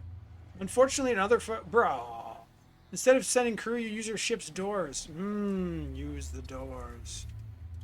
Boom. Nice. Stuff is dripping from the ship. Okay. Oops. Vented room will appear with diagonal. Lose health. Suffocate. Hurt. High HP units more. Suffocation will hurt high HP units more than low HP units. Interesting. It's time to prepare for subspace translation. Move the commander to the command throne. Who, me? Go. Go there. Go to the room. Automatically man the command throne when you arrive. Where is the command throne? Is it this? Okay, it's piloting. You will need to power your engines before you can engage in subspace drive. Left-clicking a system icon will add power. Power your engines now. Boop, boop. Continue. With your engines powered, the subspace drive is now active. It's time to engage the drives. As you prepare to initiate subspace translation, a sudden energy spike surges through your vessel, destroying your engines. Ow. Fully destroyed, need to repair them. Send people to help. Go fix it. Man, I'm gonna have to fucking turn on my shit engine for this shit too. I can't even play a new game for more than 5 seconds. Notice how them automatically powered themselves? Nice. FTL does do that, doesn't it? Now that your engines are powered, you're ready to engage the subspace drive. As the commander of the ship, you must be present aboard the ship to engage the subspace drive. You can always identify the commander of the ship by hovering over them and looking for the word Commander! Ensure the commander is manning the command throne, then press the warp button. Okay. Sick. All of the jump nodes in the current sector hovering over node will display the base information. Unvisited. You can use the controls to navigate the map. Also use your mouse wheel to scroll the map. Okay. Press the home button to center the map on your current location. Select a jump. Got it. Stores. Resting place. Stores. They even tell you what they sell. That's helpful. Stores. Mechanic. A nexus of influence. I'm going there, dude. We're going to the nexus, boys. Holy shit, that was badass. The galaxy is filled with hostile threats. These servo husks have gone rogue and are threatening to destroy your ship. Fortunately, their weapons do not have the strength to penetrate your shields. You will show them the error of their ways. Goddamn right I am. It's command mode. Power your weapons by clicking on it. Click it again to activate it, excuse me? Oh yeah, you do that in FTL too, don't you? The weapon is armed. Set a target by clicking a room on the enemy ship. What are these things? Where's my weapons? Guys, I can't tell if that's the weapons because the thing is over it. They said that if you hover over it, it like highlights the thing, but it's over. I can't highlight it because I can't see it because the fucking tooltip is over it. That's weapons, right? What the fuck is that shit? I want to shoot their weapons, but I need to know what the weapons look like. That is the weapons bay. Oh, that's shield, that's shield, that's shields. What is the heart shit? Commander? Doors? Uh-huh. Sensors? Man, if you're gonna go so far to make it play like FTL, just use the same things. I don't even know. The Batman voice, it's good, right? Set a target by clicking a rune on the enemy ship.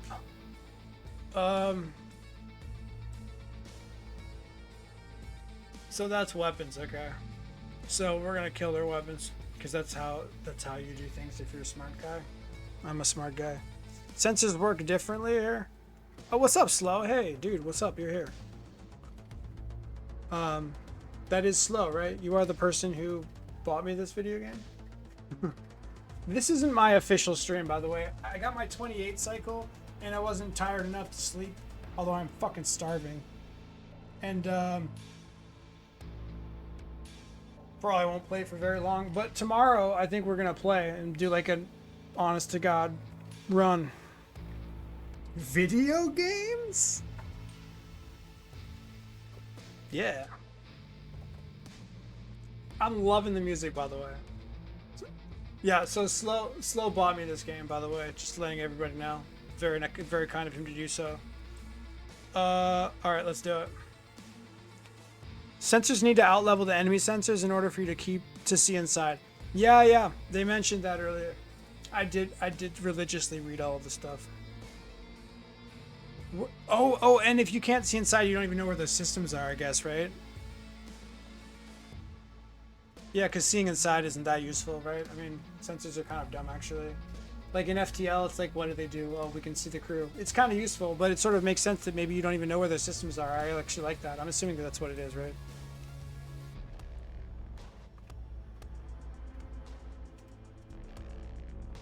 Okay, I did it. I did it. Can we go? I'm pressing pause. Oh, they're forcing me to target shields. Bro. They're forcing me to target the shield. What the fuck? Why would they do that? I don't want to target the shields. Can I change?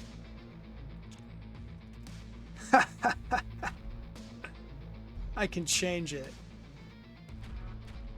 Wait, this guy can't hurt me. Should we crew kill it? The 2 shots from your cannon cannot penetrate the enemy's shield layers. You will need some help to overcome the enemy.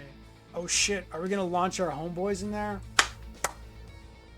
He's been a good boy and read everything. Showing respect for this game has made me love Burrito a bit more. That's nice for you to say. So wait, have you played this, Karen? You need some help. Your ship is equipped with a launch bay. Is this on every ship or just the starting ship? Conduct building operations against the enemy ship. Crew loaded into the system will be delivered in an assault sled.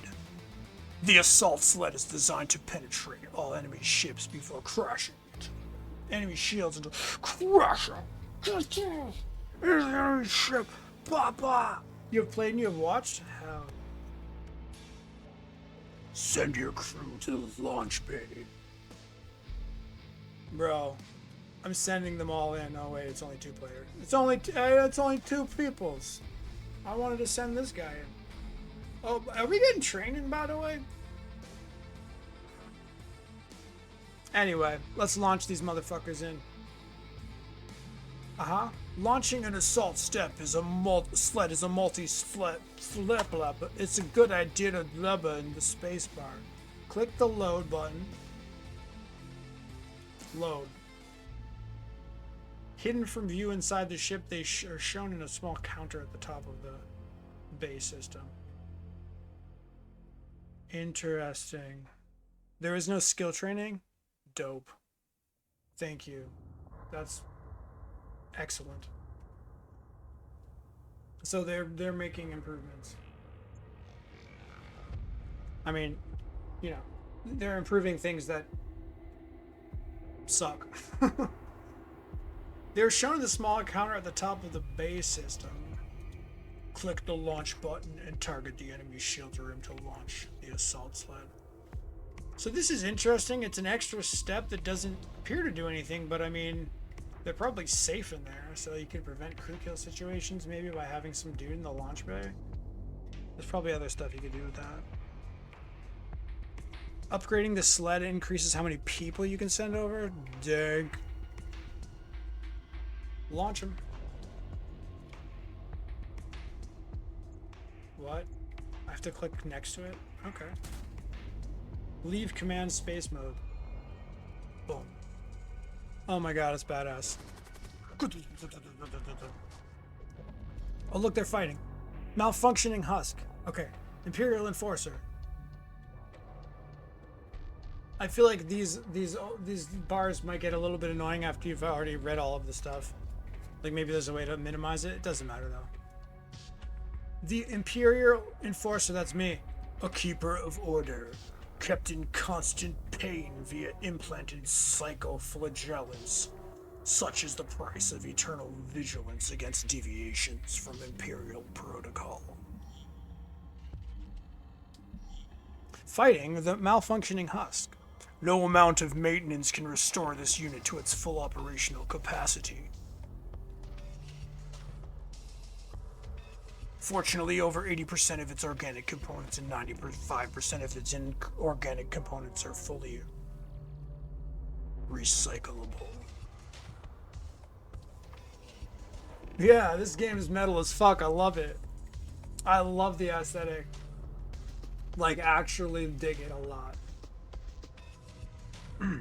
So malfunctioning husk is like some sort of clone guy? Recyclable? They have Renegade Husk, that's the pilot. A faltering unit that is broken free from the bonds of drudgery. Whatever strange motivations exist within its lobotomized mind may never be known. Let's go. Renegade Husk, malfunctioning husk. Okay. Implanted cyclophlagellants? No thanks. No thanks, I've had enough. I had those for lunch. Cool. Fighting skills, apparently. This guy. Teleport self to target room. Not right now. I get it. I get it. I just need to be patient. The crew will now attack the shield room. Get him. Oh. Your crew has killed an enemy and damaged the enemy shield system. Alrighty. Notice that the enemy shield's icon is turned orange, Red, yep. Crew will instantly damage an enemy system. Anytime they kill a non-temporary enemy crew in the same room. Non-temporary? This is a great way to quickly damage systems. Alright, this game is like really focused on boarding, huh? Your crew will also attack enemy systems if there are no enemies to fight in the room. Which presumably takes some time. Okay, so it basically just means that you can damage systems while you fight. Instead of having to kill them and then damage the system, you just kill them and damage the system. There are two systems that can spawn temporary guys.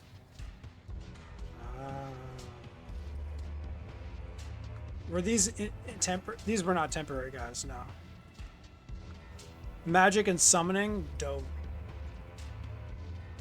Your boarding action is degraded. Was this made like by like a one-team guy, or was there like a whole team behind this game? Your boarding action has degraded the enemy defenses. Return your crew to your ship using the recall crew button. You risk losing your crew. With damaged shield system, the enemy can now only recharge up to one layer of shields. Indeed. Indeed. They had 2 shields, which I didn't notice. 3 guys? What? I want to heal myself. Can we do that? Where's the med bay? Guys, I'm used to FTL. I have to go with my old... I have to do the things I'm used to doing. Where the fuck is the health bay? Oxygen, engines, launch. Uh-oh. Shields? Uh-oh, guys. Command? Uh-oh. Doors? Uh-oh. Are my guys generators? You have to buy it. Now your cannons will be able to punch through the shields and damage their hull. Continue firing at the enemy hull until it is destroyed. I'm only going to use a cool voice if he says cool things.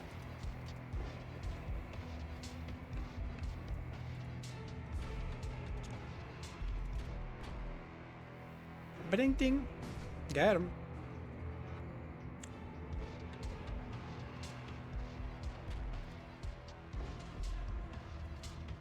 Waiting, waiting. Why does it say Q? Ooh, cool. Number of shots 2, charge time 12, projectile speed 900, hull damage per shot 1, small chance of fire inflicting minor crew damage, requires power 2. Okay. The BL1. Cannon will be able to punch it. Okay, okay, okay. Oh, it's not ready. Is it not ready? I don't get it. Oh, I keep pressing 1 thinking it'll... Okay, okay. I mean, their shields are dead, right? Not even. Now they are. You instead regen 50% of max HP. Oh, okay, okay. Is that... Do you always regen? Do you continue to regen after you buy a med bay? You just kind of have innate clone bay generation, but no cloning. QWER? Okay. That's fine.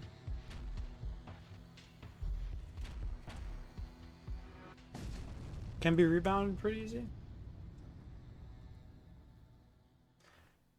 The Corsair vessel breaks apart. You salvage some material from the remains. You can hover over any of your salvaged items for more info. Repair drone. Consumable. Seal all breaches and repair 2 system damaging target room. Okay. Tool. Cooldown 10 sec. Wait. Consumable with a cooldown of 10 seconds?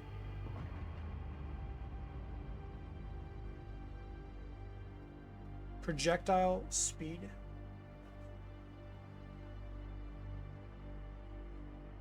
While costly, many veteran crews can attest to these automated repair units being the decisive factor in their survival. Number of shots 1, charge time 10, projectile speed 900. Nice.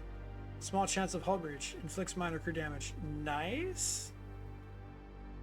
Do I get to take all this shit? Oh my god, they're giving me stuff. Use for upgrading your ships. Continue. Beautiful. Equipment.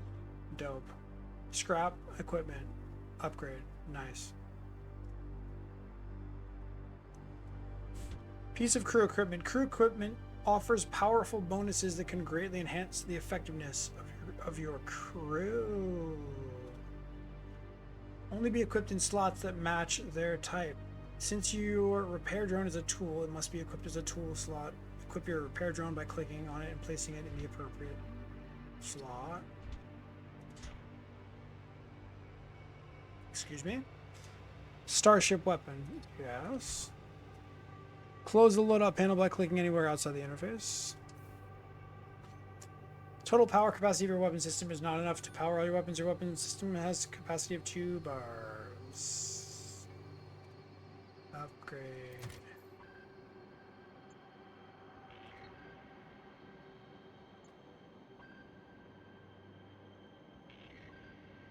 Right-clicking will undo any upgrades. Okay. Good.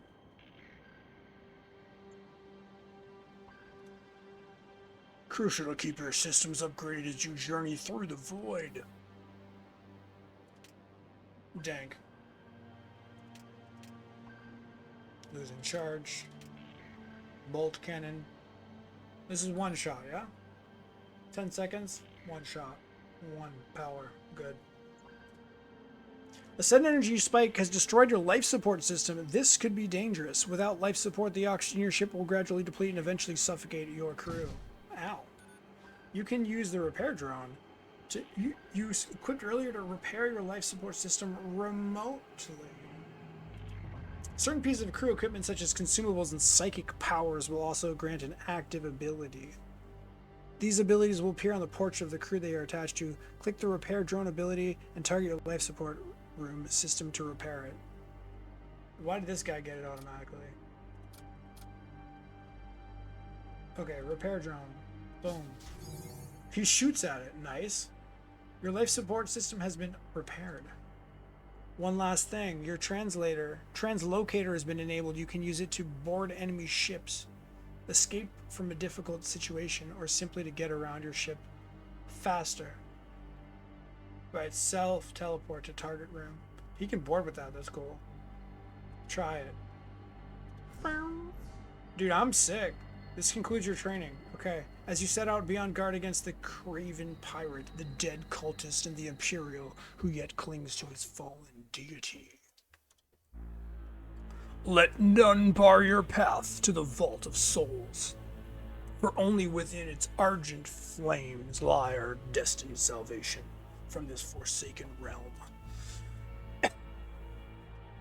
Ensure you're a man of the command throne, then press the warp button and continue on with your journey. Okay. Okay. Okay. Okay. This is me. These are my minions. Me do good thing. Loadout here. Dude, stop. I want to go away. You need like more water for this narration scheme? Yeah, dude, for real.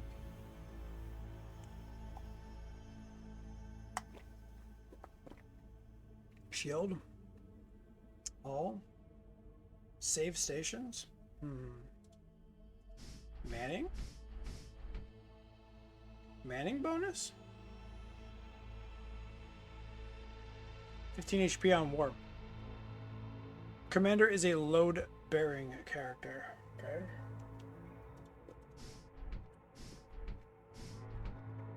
Man, +5. Weapons, man, +10.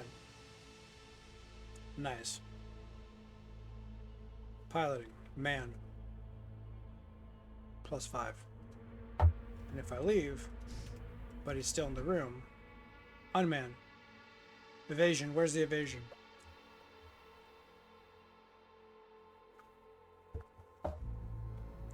If they die, you immediately lose. Oh.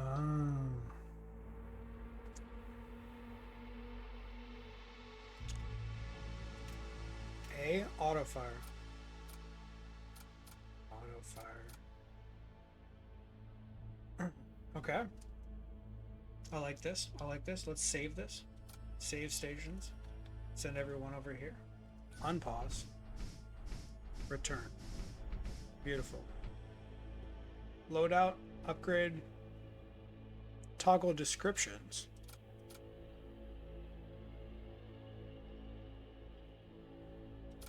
Excuse me? Keep that on for now.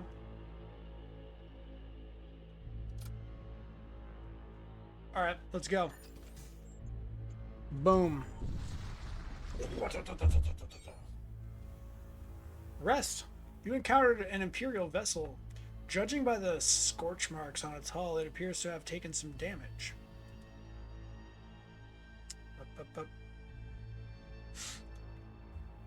Before you can further assess the situation, the vessel arms its weapons and starts firing at you.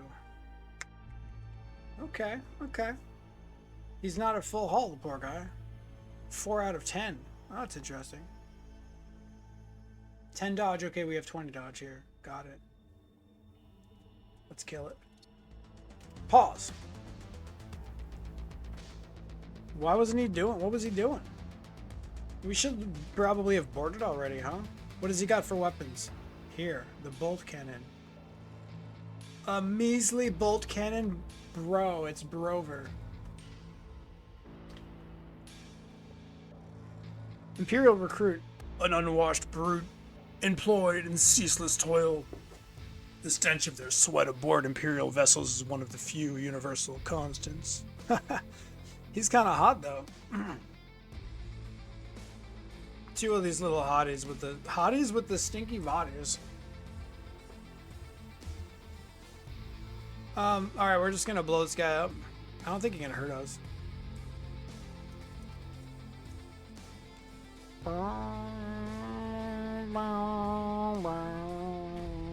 Boom. Boom, boom. Oh, damn. The dodge is real, bro. Sounds like gym, bro. It smells like a gym in there, dude. Stop missing. 15% my ass. Dink.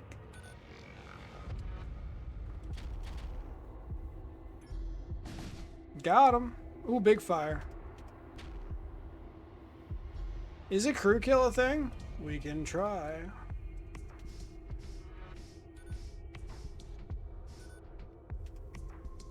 Launch that bitch. No.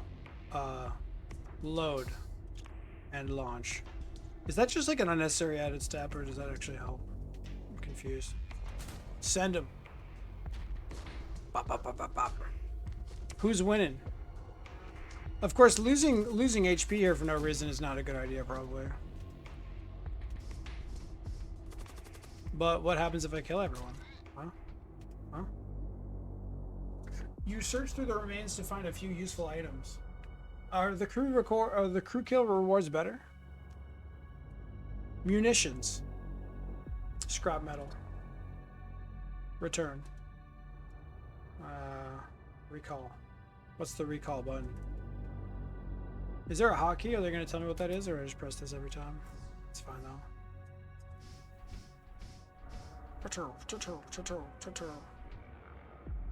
Alright, sure. We're gonna go to the nexus of influence here, guys. Rust. You come across a hidden outpost of the Raiders clan. Crew kill give more gains? Nice. Though it appears to have been deserted long ago, there is still a functioning signal relay in one side of the antechamber.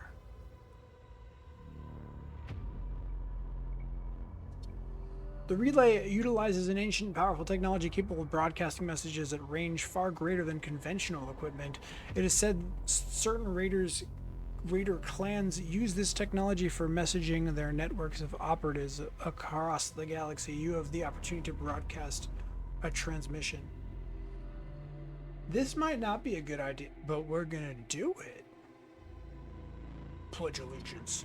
You broadcast a transmission announcing your allegiance to whichever clan this relay belongs to. You set the transmission to loop continuously and move on with your journey. That should be good for us. We just made friends. Several days pass and an encrypted message arrives along with a small package. We hear you. We will put the word out. You better not mess this up. We will be watching. The listening station activated. Raider outlaw units appear more frequently in rewards and merchants. Only one shrine may be active at a time. Okay. Merchant. Systems. How much money we got, bro? $123. Pretty good. Another merchant. Aww. Crew contracts, equipment. Alright, let's see what they got for systems, man. This ain't a store. Okay, it is. Oh. Can I do any of this stuff? Can I talk and then trade? Hopefully. Let's talk and then trade. The creation of husks is both reviled and accepted by denizens of the Empire. Not everyone can tolerate their presence, but no one can deny their usefulness. Okay. Okay. Husks. Trade. Fires a blast that stuns enemy crew ignoring shields. Can target own ship. Okay. This system is a relic from a time when Imperial... I can't do the voice. When Imperial doctrinal enforcement required heretics to be captured alive for judgment. Pain engine. Plus 10 HP to all blood cultist units. So none. Consumables. Heal all allied crewmen in target room for 25 health. So did I lose my consumable thing that I used before? Yeah, presumably. Active missile templates. Whoa, I can install missiles as well as weapons. Sick. Dank. Guardian protocols. An integrated suite of rapid analysis protocols and adaptive algorithms significantly amplifies defensive response. 10% to all machine priests. That's also not me, bro. Launch bays can load enemy crew. Excuse me? Prioritize enemy crew and deals 140 damage to them when loading. Whoa. Triggers 30-second cooldown after use. Okay. That seems like pretty low value, honestly, but... Boarding defense.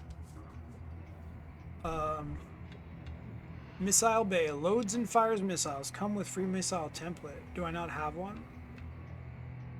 $45 for missile bay. That sounds like the best one, although this seems kind of decent, maybe. Let's do this because we don't have it. Do we have limited system slots? Probably. Right there. Module slots, cargo, whatever. Just buy this shit. Oh shit. Put it where I want. The terror amplifier. Right here. Missile bay. Right here. Fuck, bro. Let's buy all the stuff. 9 slots. Sick. So we don't have blood cultists nor priests, do we? Okay. Instantly restores 5 hull points. That seems kind of good. Seals all breaches. That's the one we used, yeah? Munitions. Repair. Okay, where's my missile? What does it do? Number of shots 1, charge time 16, projectile speed 800, munitions cost 1. Alright, so it's a 16-second Leto. Okay. Where's my munitions? Do I have any? I have 3 already. Like it. I like it. I like it a lot. We got a missile, we got weapons. Are we ready? You better fucking believe it. Am I exhausted and hungry? Also true. But we're gonna keep powering through a little bit here, guys. Just a little bit. I barely ate. I made a little bit of pasta before the stream because I had forgotten to eat all day. And I scarfed down a little bit of pasta, but it was just like pasta with butter. Upgrading the system lets it charge missiles faster and you can man it.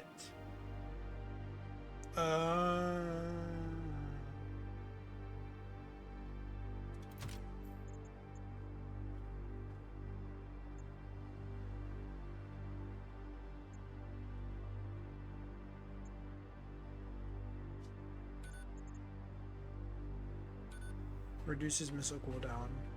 Plus 15, plus 30.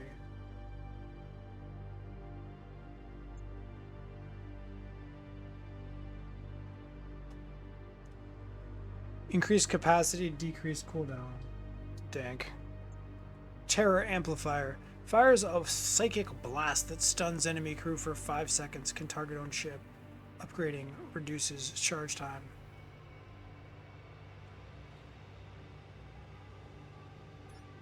I feel like health management might end up being a problem, but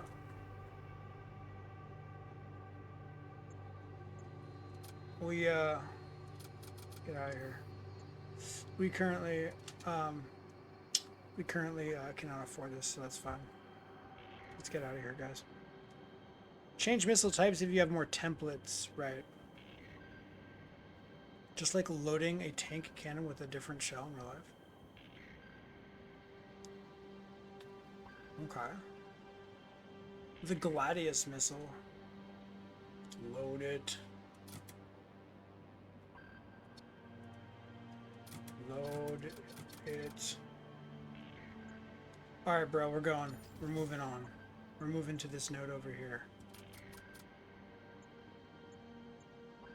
A safe place to rest. Nah. Imperial vessel on a courier mission. They issue a chain of broken and incoherent transmissions shortly before opening fire. Alright, man. What you got there?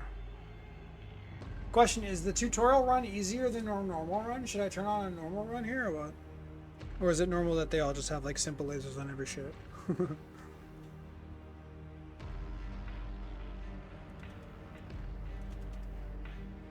Oh, what this shit? What is that? Loot box? Is that it? It's a fucking loot box. Alright, dudes. Where's my stunner, man? How can I stun these bitches? Power. Fire the terror blast. Boys, we're coming in. We're coming in, boys. Alright. Does this terrorize my own guys? One way to find out. No. Sick. And now we wait. Because I'm getting that loot box and I'm not risking the enemy intercepting me. Loot box detected. The tutorial immediately transitions into a run on normal. Okay. Okay.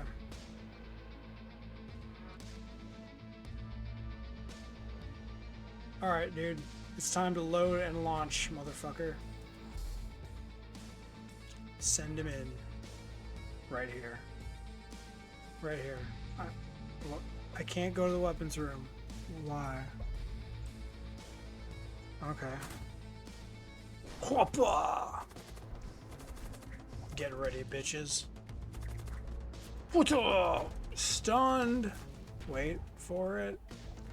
Ha ha ha ha ha. I'm taking your shit. Got him. Your crew achieved the contents of the storage vault. I'm sure that stunning procedure wasn't necessary, but it was fun. Chew on him. Got him. Scrap metal. So normally you don't just get like a bunch of free shit though. It's just that first fight, like a tutorial thing, right? Let's do it. Returning to manning stations. You know what? Stay here.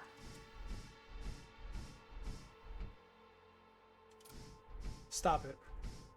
So what is the 11? Do you have to like unlock difficulties by getting a win on the previous difficulty or something like that?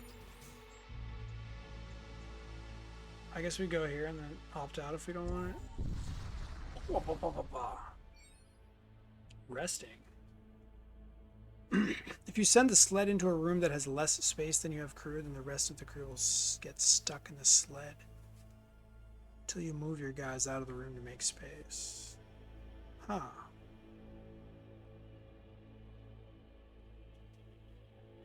It makes sense. A chromie warship. It promptly opens fire at you. Fuck this guy. Oh god, I can't see anything. Oh god, my sensors are underdeveloped. I can still see their systems though. Okay, so maybe that's how it works. Like FTL. Let's load this bitch. I'm not going to use it, but I'm going to load it if I can. Jammed? Sensor strength is insufficient. Sensor strength, enemy sensor strength 2. Up to Torment 12? Okay, so you level up by winning rounds, okay.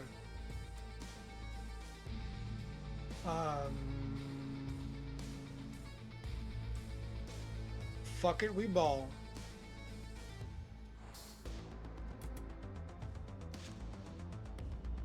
Fuck it, boys, we ballin'. Send them. Uh-oh. Okay, we might gank this guy, though. Might be. Oh, God. Doors? Alright. A little bit of safety dance over here. Alright. Losing a lot of HP. We don't have a medical system. A little bit of a problem, potentially. What if I did this? Would this work? Crew micro. A little bit of micro. A little bit of micro. A little bit of micro. Whoop! Too slow. No problem. When ganks go wrong, shut up. Everything's fine here, guys. Warp the commander in? Oh, shit.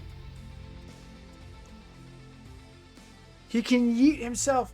Unbelievable. What the? Got him. Antidote. Grant poison immunity to self and nearby allied crew for 120 seconds. That looks useful as fuck. Okay. Recall. So, not having a med bay is kind of cringe. Probably not boarding. The fuck is that shit? That's the cooldown on my warp.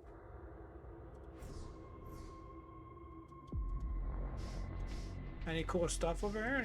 Any loot bays? Any loot bays around here?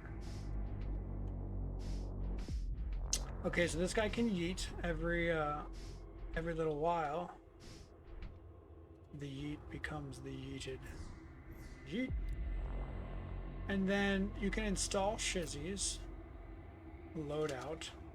Cargo? Discard. How do you install stuff on the dudes?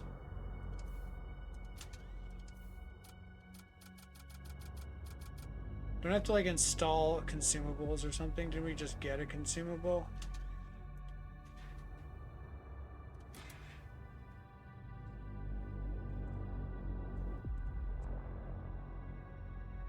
I have to go look for my cat. He's been gone for like 4 days. I believe when you crew kill, any unbroken loot boxes on the enemy ship are automatically claimed. Tank.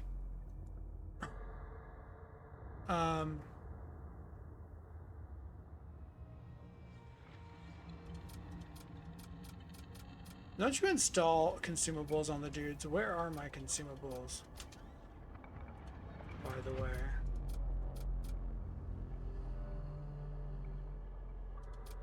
Because we just got some stuff, but I don't know where it is. I'm just asking for future reference. Let's go. Systems and consumables. How much money does I have? $139. Okay. We're going in, man. I don't have any, but what was that thing I just got? Oh, did they give me a choice and I had picked one? I picked the wrong thing? Ah, was that what happened? That last thing, it was a choice screen, wasn't it? I thought I was just collecting everything. What's up? Have you ever heard of the Edge of Eternity? Legend. It's the same fucking dude. Legends whisper. It is a phantom vessel, and those who encounter it are doomed to suffer gruesome death. Probably. Yeah. What do you guys got? Missile template. Terror.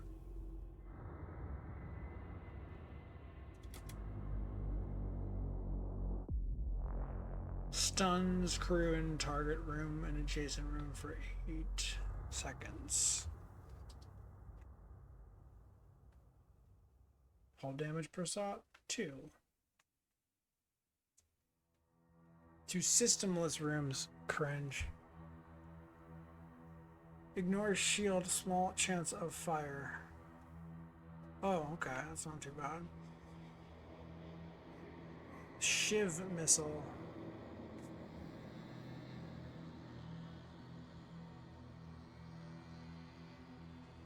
What? 16-1? Is this just better?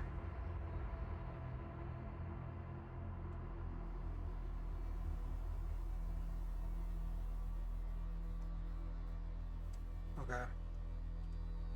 Number of shots 1, 18 projectile speed, stuns crew. pick one or the other. Gotcha. Okay, siege bombard. Are these the systems? Let's go. Bombards enemy ship with artillery. Consumes 3 units of munitions to deploy. Oh, that's sad. Is that munitions? No, this is munitions. That could be good. Husk rack constructs biomechanical worker husks. Yes. Health bay. Next time. Laser drone. It's a drone. Fucking take it, dude. Maximum. Oh my god. Fuck it. Let's go. We ballin', boys. We got all the systems. We can't. Oh no, we can't. We can't even get this. Or is that a subsystem? I'm gonna have to call it pretty soon, guys. I'm losing it. Wait, can we fight this guy now? We can't fight him after buying shit? Oh, that's sad. Surgeon is a subsystem. Ooh, nice. How do I load this motherfucker, by the way? Whatever. We're not fighting. Next. I'm used to having more control because this game is so similar to FTL that it makes me feel like I'm playing FTL, so then the lack of control is like unnerving. There is a destroyed merchant ship here. You are able to salvage some scrap from the wreck. You need to power it. Oh, right. Power.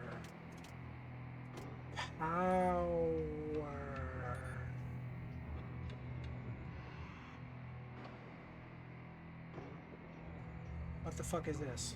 The husk rack. Bro, we need power.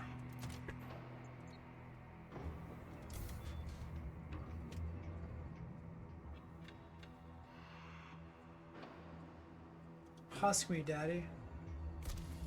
Oh my god. Sub-husk. Optimized for time-sensitive applications of labor. Their rapid maturation results in an inability to survive the stress of subspace translations. Holy shit, they keep spawning. 3. 3 out of 3. But they're gonna die now, you know? Bleep. Not a problem. I'll make more. Are you a slaver now? They're just husks, bro. But yes. Your ship arrives at the next jump point only to be besieged by a pirate warship. 2 weapons. Shit's getting real, boys. Charge time 2. I knew this would happen at some point, but I wasn't about to upgrade my shields preemptively like a little bitch. Charge time 11. Hull damage per room 1. Beam length. Oh my god. 9 versus 11. Somebody might need to man the shields. Let's do that. Unless 12 and 10. Not good enough. Unless they're also manning. Not good enough. Board? Too late. We should power this shit. We might need it.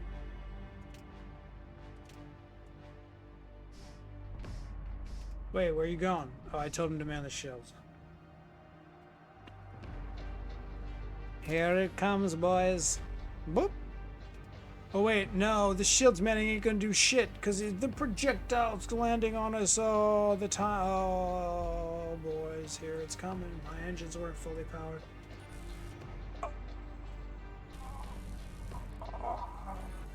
First damage. Alright, you will pay. You will pay for your transgressions. Q and W.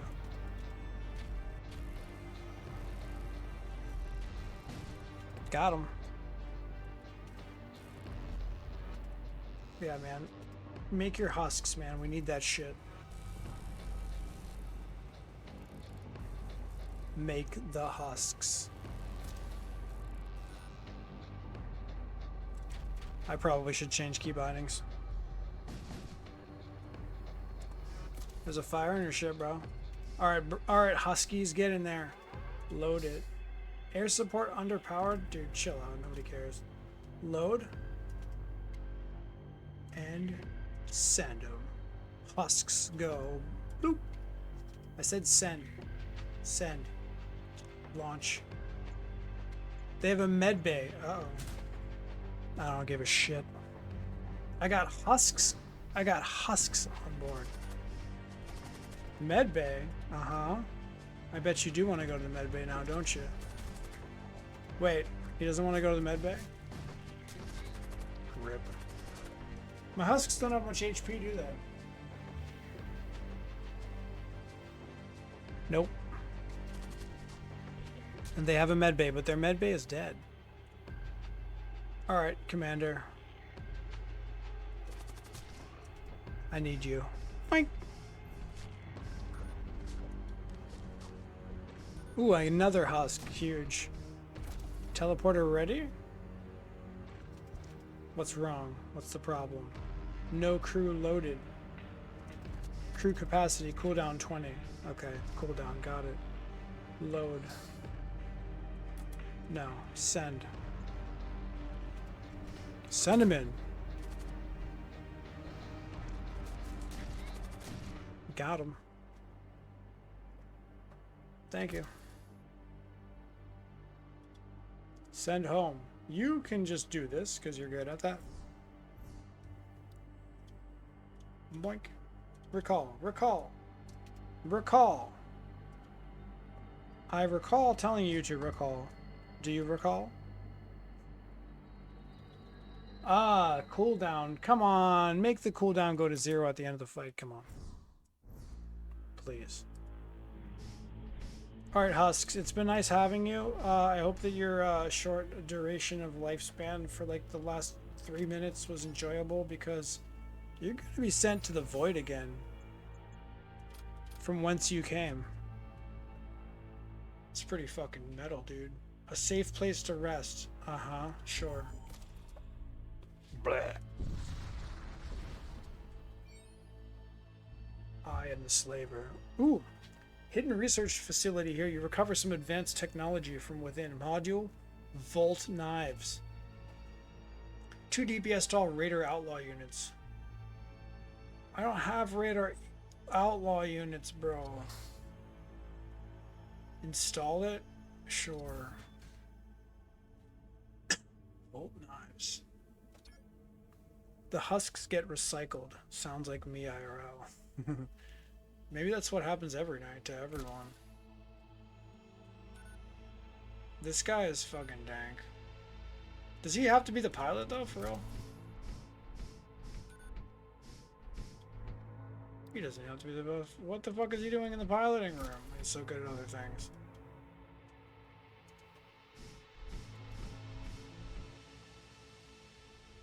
Okay.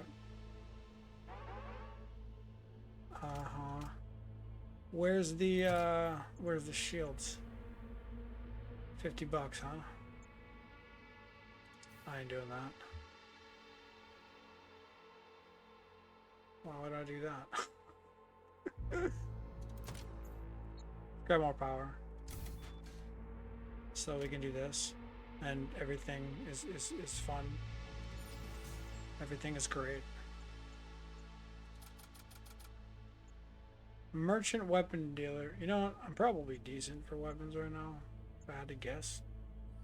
Crew contracts, psychromancy. That's what I'm talking about, baby. Oh shit, my crew all died. Rest. Oxygen restored to 100? Does that happen when you jump? That's nice. Or maybe that was just coincidental. A blood cult starship drifts into view, weapons armed. It appears to be transporting some cargo. Alright.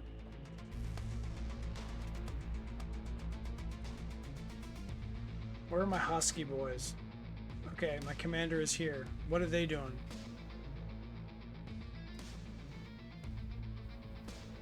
Required power. Cannon? It's not a missile. They can't hurt me. Nice job, enemy. Nice job.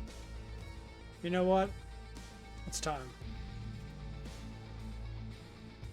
The commander is going. He doesn't need the teleporter. He goes in like this. And these guys, fuck them. Stun their little bitch asses. Get stunned.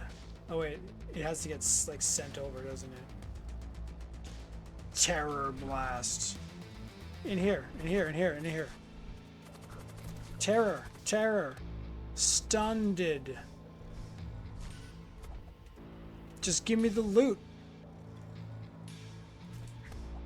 Give me the loot. Where are my huskies? Whatever. Load it. Send it. Here. It's kind of weird you can't send them to certain rooms.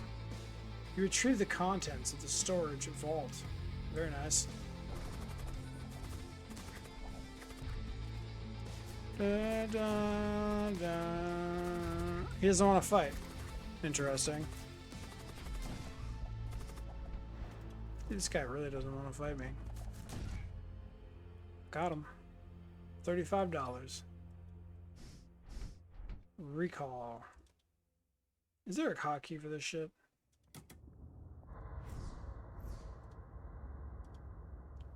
Oink.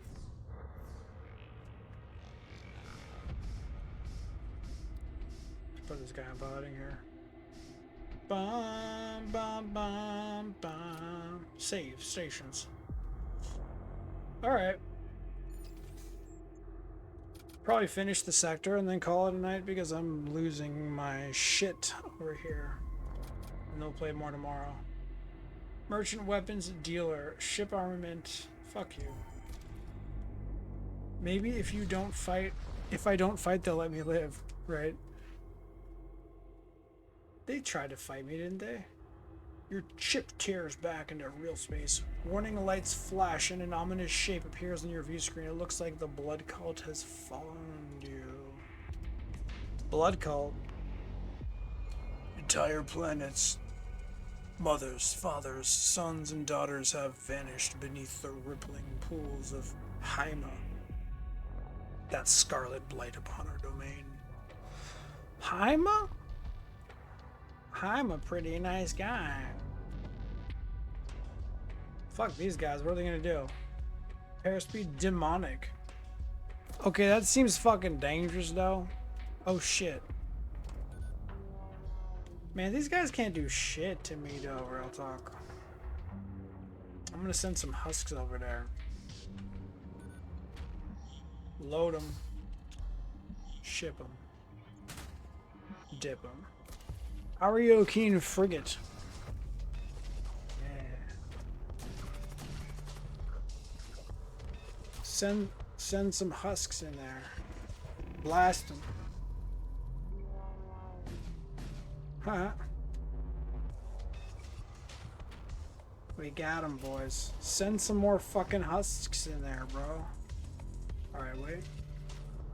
Send the husks, because they deserve to die. Load it and ship it. Send them. Oh yeah. Press the button. Go, go, go, go, go, go, go, go, go, go, go. Husks are cleaning up over here, dude. What is it with the last guy not wanting to die? It's like an HP, a certain HP they run away and try to prioritize fixing stuff, I guess. I guess that's how it works. Alright, bro. It's time to leave. These fucking husks. It's too late for them. Psychromancy, let's go. Bloop. Rest, rest, rest. Within moments, you receive a communications request from a nearby starship. It's a supply barge on one of the local merchant builds. Talk.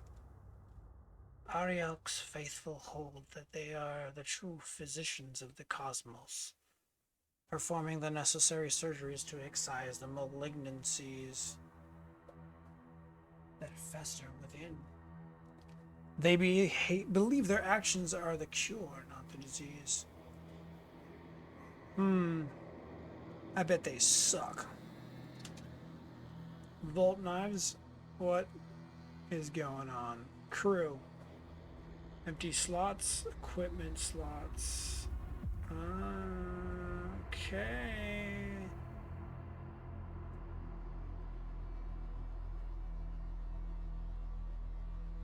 Dead animate. Summon 2 ghouls in target room. Jesus. Summon a thrall in target room. Cool. Instantly grant immunity to debilitating effects to all allied crew on current ship for 10 seconds. Ooh. Cast a poisonous projectile target room. Nice. Cast a projectile that deals 10 HP damage. Alright, guys. I'm calling it a night. I'm just falling asleep. We're gonna play this again tomorrow. Is there a save button? Where is the save button? All good? Yeah, I mean, of course. Besides, it can't be that much fun to watch when I'm like nodding off. Congrats on the history with Stealth B. Congrats on making history. Hell yeah.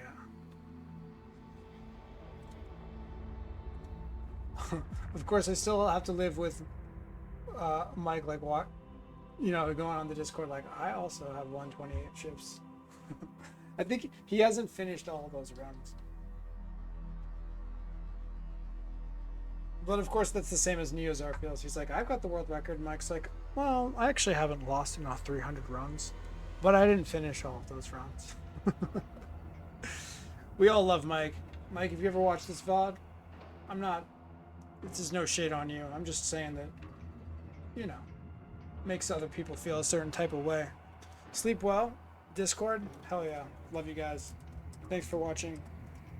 It was awesome having Mike in here tonight. I hope he comes back. At least from time to time. I don't expect him to become a regular, but it would be cool if he showed up from time to time. He's subbed. He's got to show up. All right, guys. Thanks for watching. We'll be live again tomorrow. Bye-bye.